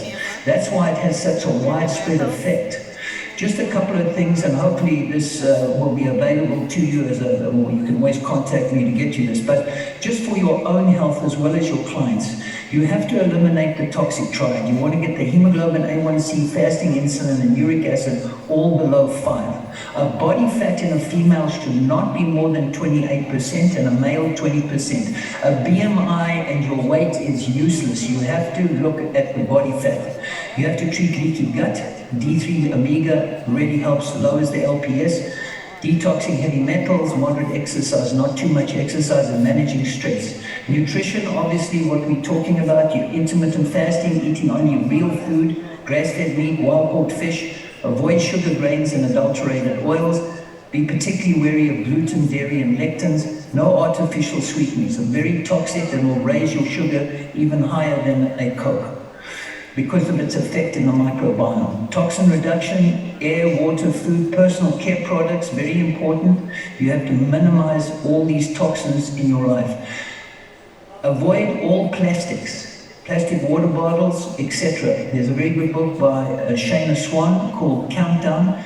In fact, the testosterone and sperm counts have dropped in males 54% in the last 4 decades or so. So this is critically important. It's so much so that Shana Swan says that human Homo sapiens is on the verge of basically becoming extinct. So really important to look at these chemicals and what they're doing to us. The exercise, very important, not too much exercise. Too much exercise or too little exercise is not good. You want to get your resting heart rate at least 60, less than 60 beats. You know that you're reasonably healthy, more balance and flexibility. Also time in nature, for instance, the Japanese forest bathing and other things, hiking and biking, etc. Sleep, probably more important than exercise. You need a minimum of 7 hours of sleep. And Matthew Walker's book on why we sleep, I would recommend to everyone. Turn the light down, dark room, cooler, no electronic devices near the head of your bed, and don't use your phones, computers, etc. with all the blue light 3 to 4 hours before bedtime. Gut microbiome, boost the intake of soluble and insoluble fiber. Fermented foods are very good. Avoid all the PPIs, NSAIDs, and antibiotics. No artificial sweeteners. Manage sleep, stress, and avoid the constant. And be very careful of glyphosate. It's on all wheat products. Restoration of hormones. You've heard from Terry Hertoghe recently. I can't beat Terry's knowledge in hormones, but they are critically important, and it's one of the key reasons we age. So, restoring growth hormone, thyroid, testosterone, andropause and menopause have a huge effects on your multiple methylation sites. Hormones are really the juice of life, and particularly as we enter the 4th and 5th decade. By the way, ED, 75% of the patients I see all have diabetes as the underlying cause of ED, and is often 3 or 4 years before ED appears, 3 or 4 years before a heart attack. The artery to the penis and the coronary artery is the same size. Adequate supplements, I don't need to go into this, but certain nutraceuticals are very important, particularly vitamin D, magnesium, CoQ10, and others. Often you need more if you have requirements if you're ill or active, super active. Obviously, mind-body mindfulness, very important. You have to practice relaxation, breathing exercises. Having a spiritual focus in your life is a great protector against stress and early death. Let me just end, and I know I'm going through this fairly quickly. Hopefully you can get some of what I'm trying to convey. What about how effective is a whole person integral approach? I want to show you just 3 quick reasons why and how we know it's effective. Number 1, evidence that an integral approach. These are some of the doctors around the world: Terry Grossman, Mark Hyman, Frank Lipman, Mark Houston, Jeffrey Life, William Davis. You've heard of all these people. They all unconsciously, in their own way, use an integral type of model. I'm not saying that it's my model or anything like that, but these are, after 40-something years of practice, these are the key reasons and the root causes of why we age and why we have a shorter health span and lifespan. So that's number 1. Number 2, look at the blue zones. Many of you are familiar with these long-lived people, often living 100 or more, and it's very interesting. In all these blue zones, there are 9 common dimensions. Movement, obviously, exercise, finding purpose, very important. Ikagia, for instance, in Japan, why do you get out of bed in the morning? Very, very important. You downshift, stress is down. 80% rule, you push back from the table before you're completely full. Most of these people eat a lot of plants, they do drink wine, and they have a sense of belonging in their communities. They're very concerned, loved ones first, social circles that support their health and their behavior. In fact, 5 of these 9 dimensions are psychological, mental, and 4 of them are actually physical. So the final one is we've got tremendous data now coming from the methylation studies in humans. For instance, these are some of the proven, if anyone's interested, you can write to me and I can give you the actual studies.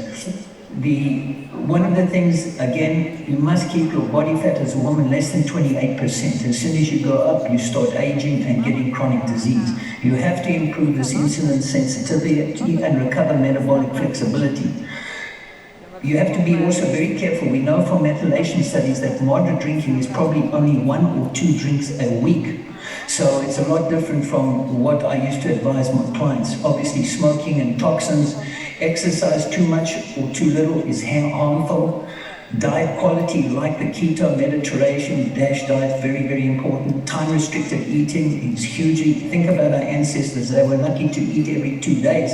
Now, most Americans are having 6 meals a day, breakfast, lunch, supper, with a mid-morning, mid-afternoon, and evening snacks. Eat always real food, and reduce stress, improve sleep. Some select nutraceuticals. The previous speaker spoke about NMN and NAD. Select pharmaceuticals, DHEA, metformin, rapamycin, Jardiance, etc., spiritual focus. So in summary, I believe all hallmarks of aging are driven primarily by metabolic and psychological stress and work through the methylome, and this loss of genetic information is what really causes aging.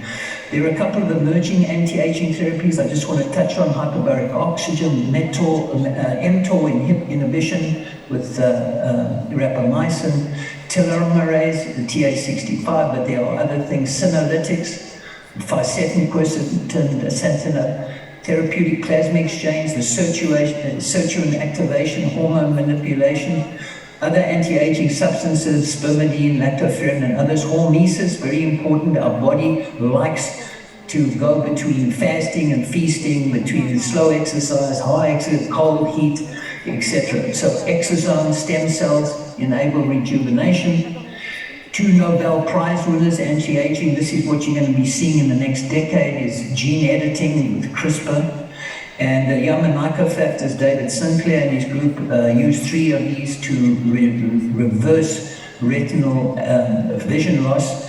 And you're going to see more and more of these things happening. Ray Kurzweil, singularity, enables neocortex to probably merge with the cloud with cloud-based AI to produce limitless self-improvement cycles in the next decade, probably extending often people's lives to in excess of 120 years. I better stop here, and I apologize for going fast, but I know things have been running a little slowly, and I apologize, but I'm available. I don't know if there's an opportunity for any questions, but if you do need to contact me, you can always drop me a line at graham@lb5100, and I can give you more details and some copies of my 10 books that I've written. Thanks very much for your attention. I know it's late, and I apologize. Thank you very much, Doctor. All right. Sorry, guys, for being so late today, so for extending our sessions and being a little bit late. So we have our panel discussion. We have only two doctors for the panel discussion, Katie Ertog and Maria. Where is Maria? Maria? I think she's next to her beautiful chair, maybe outside. Energy chair. Maria? Fidan, can you check on Maria? Trifonova? Yes, and we can start. Да, мы начнем, может быть, тогда. Yes, let's start, please. I think the most questions, I think, will be to Dr. Ertog. Okay, do we have questions in the panel, or you want to use, guys, maybe this microphone? How do you want to do it? У нас много вопросов. Много? Есть, да. Okay. We have a lot of questions. Yeah. Are you ready? Ready for questions?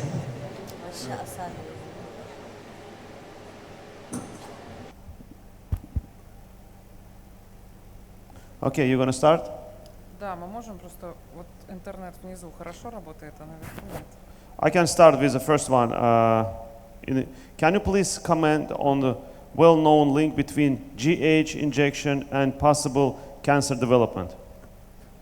So there's a study on growth hormone that was already done in the very beginning with, I think it's about 595 growth hormone deficient adults that were treated with growth hormone. A study of a Swedish Bengtsson, and actually it showed that it decreased by about 50% the cancer incidence in those compared to a group of growth hormone deficient adults that did not receive growth hormone, and it decreased the mortality by cancer by 4 times. And actually this study has not been discussed in certain sense that there's no other study showing adverse effects. And so what happens actually is that growth hormone can in vitro stimulate cancer cells, but it also stimulates almost all immune cells, in that the global balance in vivo in the person is in favor of growth hormone. So it's actually more anti-cancer than cancer. There's only one cancer, colon cancer, that in acromegaly, they have a tumor that secretes growth hormone on average 10 times higher amount than in the body, where you could have more colon cancer. But in acromegaly patients, actually, they have 24% less overall cancer. So it may increase the colon cancer, but it decreases the rectal cancer, and it decreases other types of cancer. So I think it's quite safe, but I always advise not to overdose. You just give the dose that is necessary. You don't go at 7 milligrams or 1 milligrams of growth hormone per day. You stay on doses between 0.1 and 0.35 milligram or even 7.5 milligram, and then you're safe. Thank you. Следующий вопрос к Тьерри. Какое время нужно делать инъекции гормон роста, утром или вечером? Связано ли это с едой?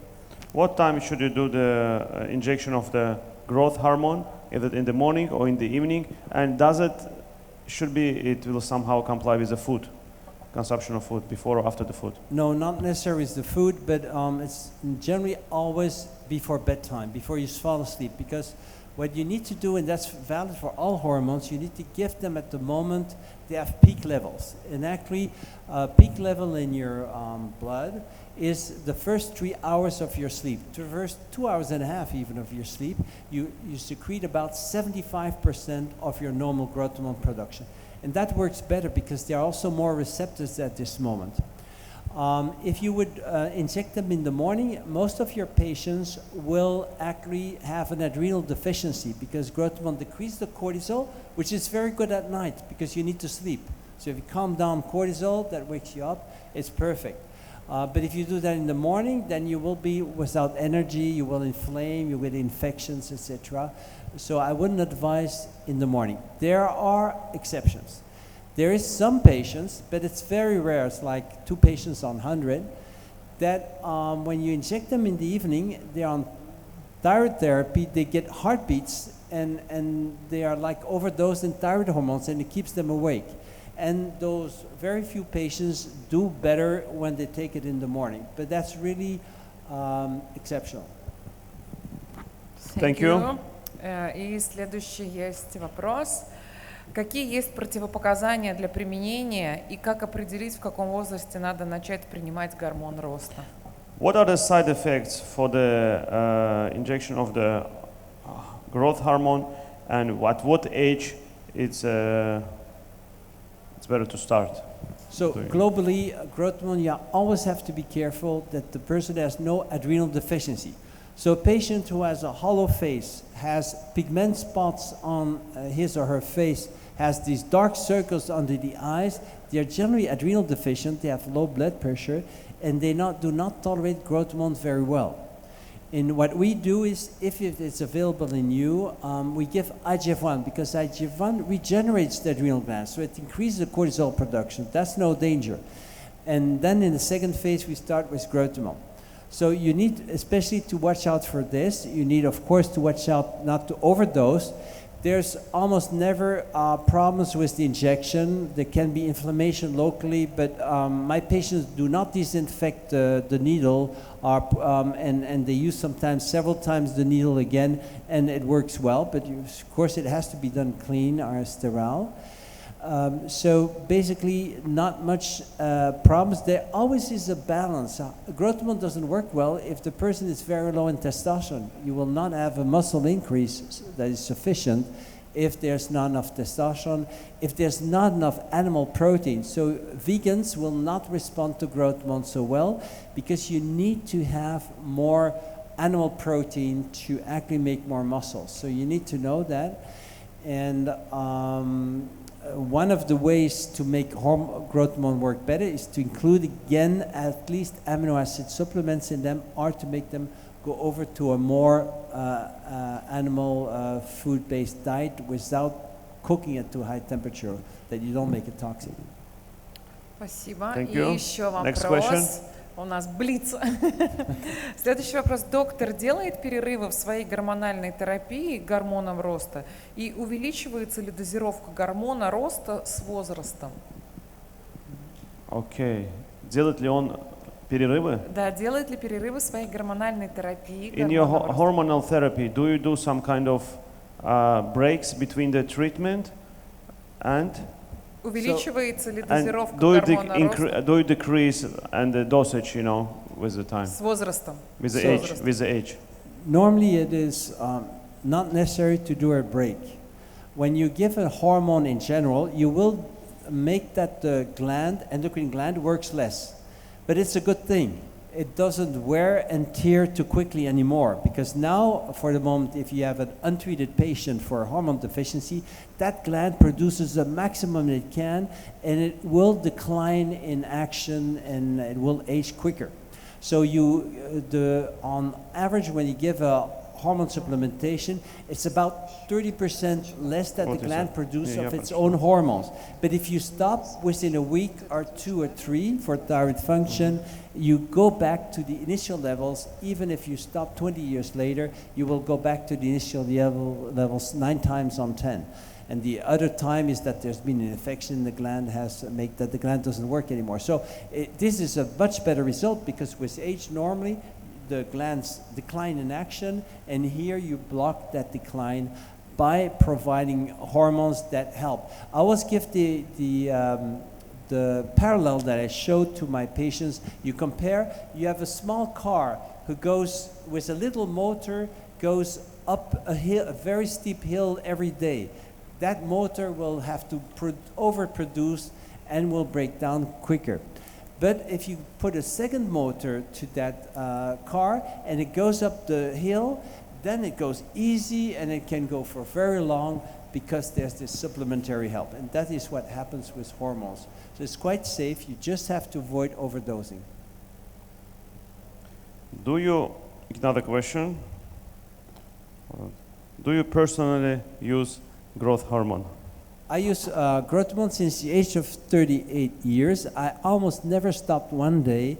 And when I stop 1 or 2 days, I feel a great difference. It has completely changed my life. I took it at 38 years. I always had problems of sleeping. No problems of sleeping. I sleep deeply and I recover. So I'm fresher. And it made me much more relaxed in my body and with insight. I can do multitasking. So one of the patients said in the beginning when I was treated, "Doctor, I don't understand how I can do that." And I actually didn't realize what I was doing, but I was in my consultation office. The secretary came in, I answered her question, I was working on the computer, I was talking with the patient, I had a button to open up a door, and I had a telephone call. And I was relaxed, it was very easy, and all happened in 1 minute, 1 minute and a half, or 2 minutes.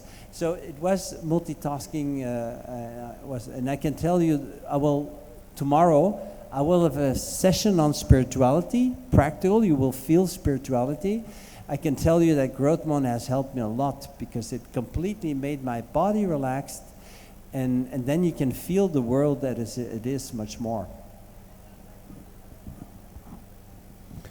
They were talking about it, the way you were dancing yesterday.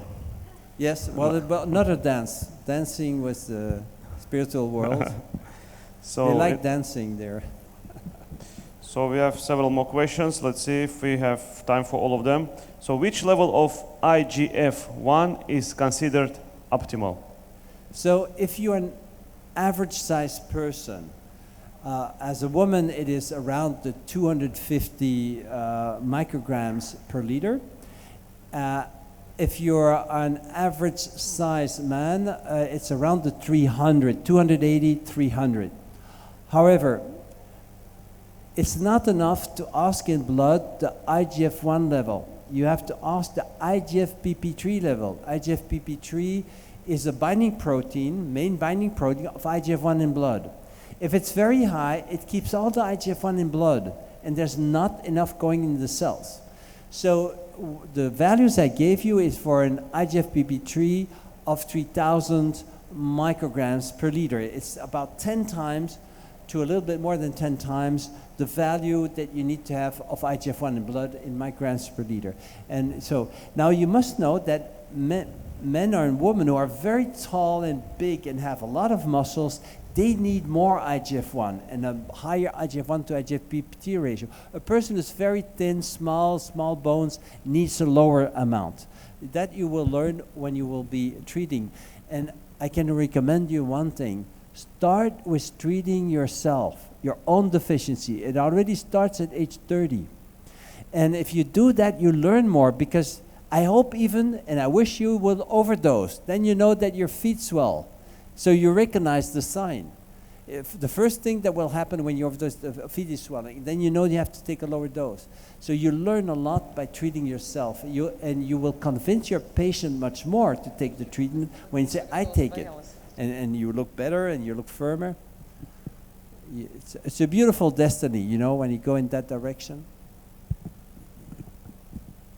Окей, thank you. И еще один вопрос. По какой схеме рекомендуется гормон роста пациентам с азооспермией? Okay, I don't know if azoospermia, is it the same in English or? Yes, same. Okay, then you understand. Okay, in which proportion or in which scheme you recommend growth hormone for the patients with azoospermia? So one of the studies showed, there are actually 2 studies who showed that growth hormone reverses azoospermia. In the study I know, the best was just 4 men, and 3 of the men improved their azoospermia despite before they were taking FSH injections. And it didn't work. FSH stimulates spermatogenesis. But then in that study, they combined FSH with growth hormone, short period, I think 3 months, and it improved very much there. In 3 of the 4, the azoospermia went to, in one 12 million, in the other it went, I think, 18 million, and there was one that it was 2 million per milliliter of spermatozoids. So normally the fertility threshold is 20 million, so it's near the fertility threshold. If you do then concentrate the sperm for injections, then it's enough. So it's very, and you must know that one of the patients only improved azoospermia.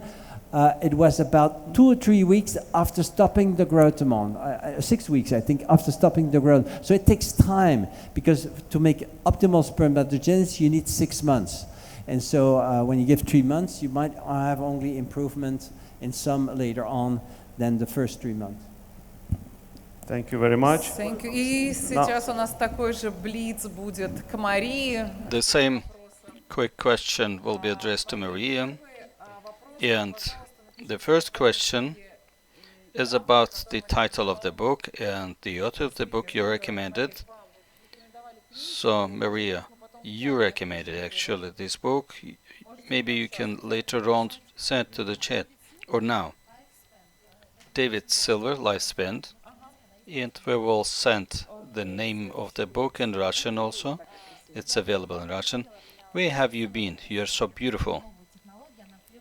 I tested the new technology. This is for the first time in post-Soviet region. And this is the new technology for tying up. It's available in the United States, in Brazil, in Azerbaijan. Citizens of Azerbaijan are very lucky. You can do your face well groomed and beautiful. You can go to the VIP room with a special code. Thank you very much. I think they work 24 hours. Maria, why not, but not booster MBM? NMN, you mean? Not. NMN is a simpler form of it, available in pills, and this is most boosting effective form of it to enter to the organism. This is the new generation, and if you look at it, this one is the latest technology, and they keep up with the time. Thank you very much. And it was said that the daily dose is small. For what kind of patients metformin is designed in the form of pellets? First of all,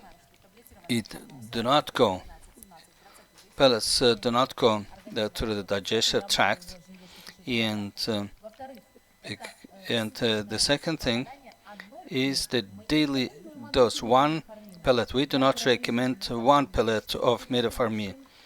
We recommend 3-4 for women, and for men even up to 12.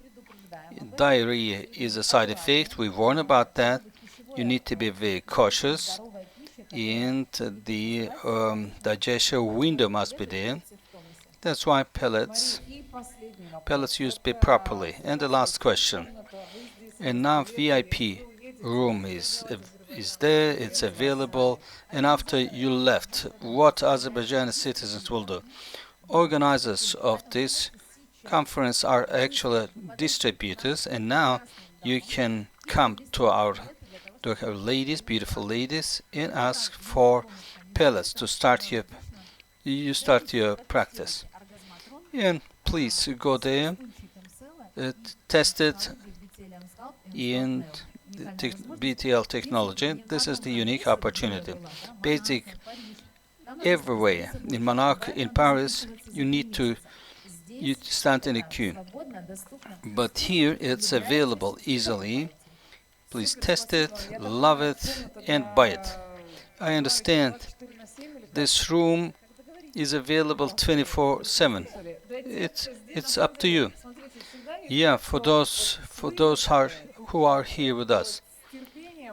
получают некую информацию those голосом, потому что те, кто those who are приходят, они об here этом не знают, and patient, Друзья, на этом you are patient and you know about that, and others do not know. So we are run out of our questions. Thank you very much for your patience, and we are sorry for technical reasons. Actually, we had to start early in the morning, but it, due to technical reasons, shifted. You are heroes. Thank you very much for your technical support. Thank you very much, technical team, and thank you to all the team. And we are looking forward for the new day. Thank you, everyone. Thank See you. you tomorrow.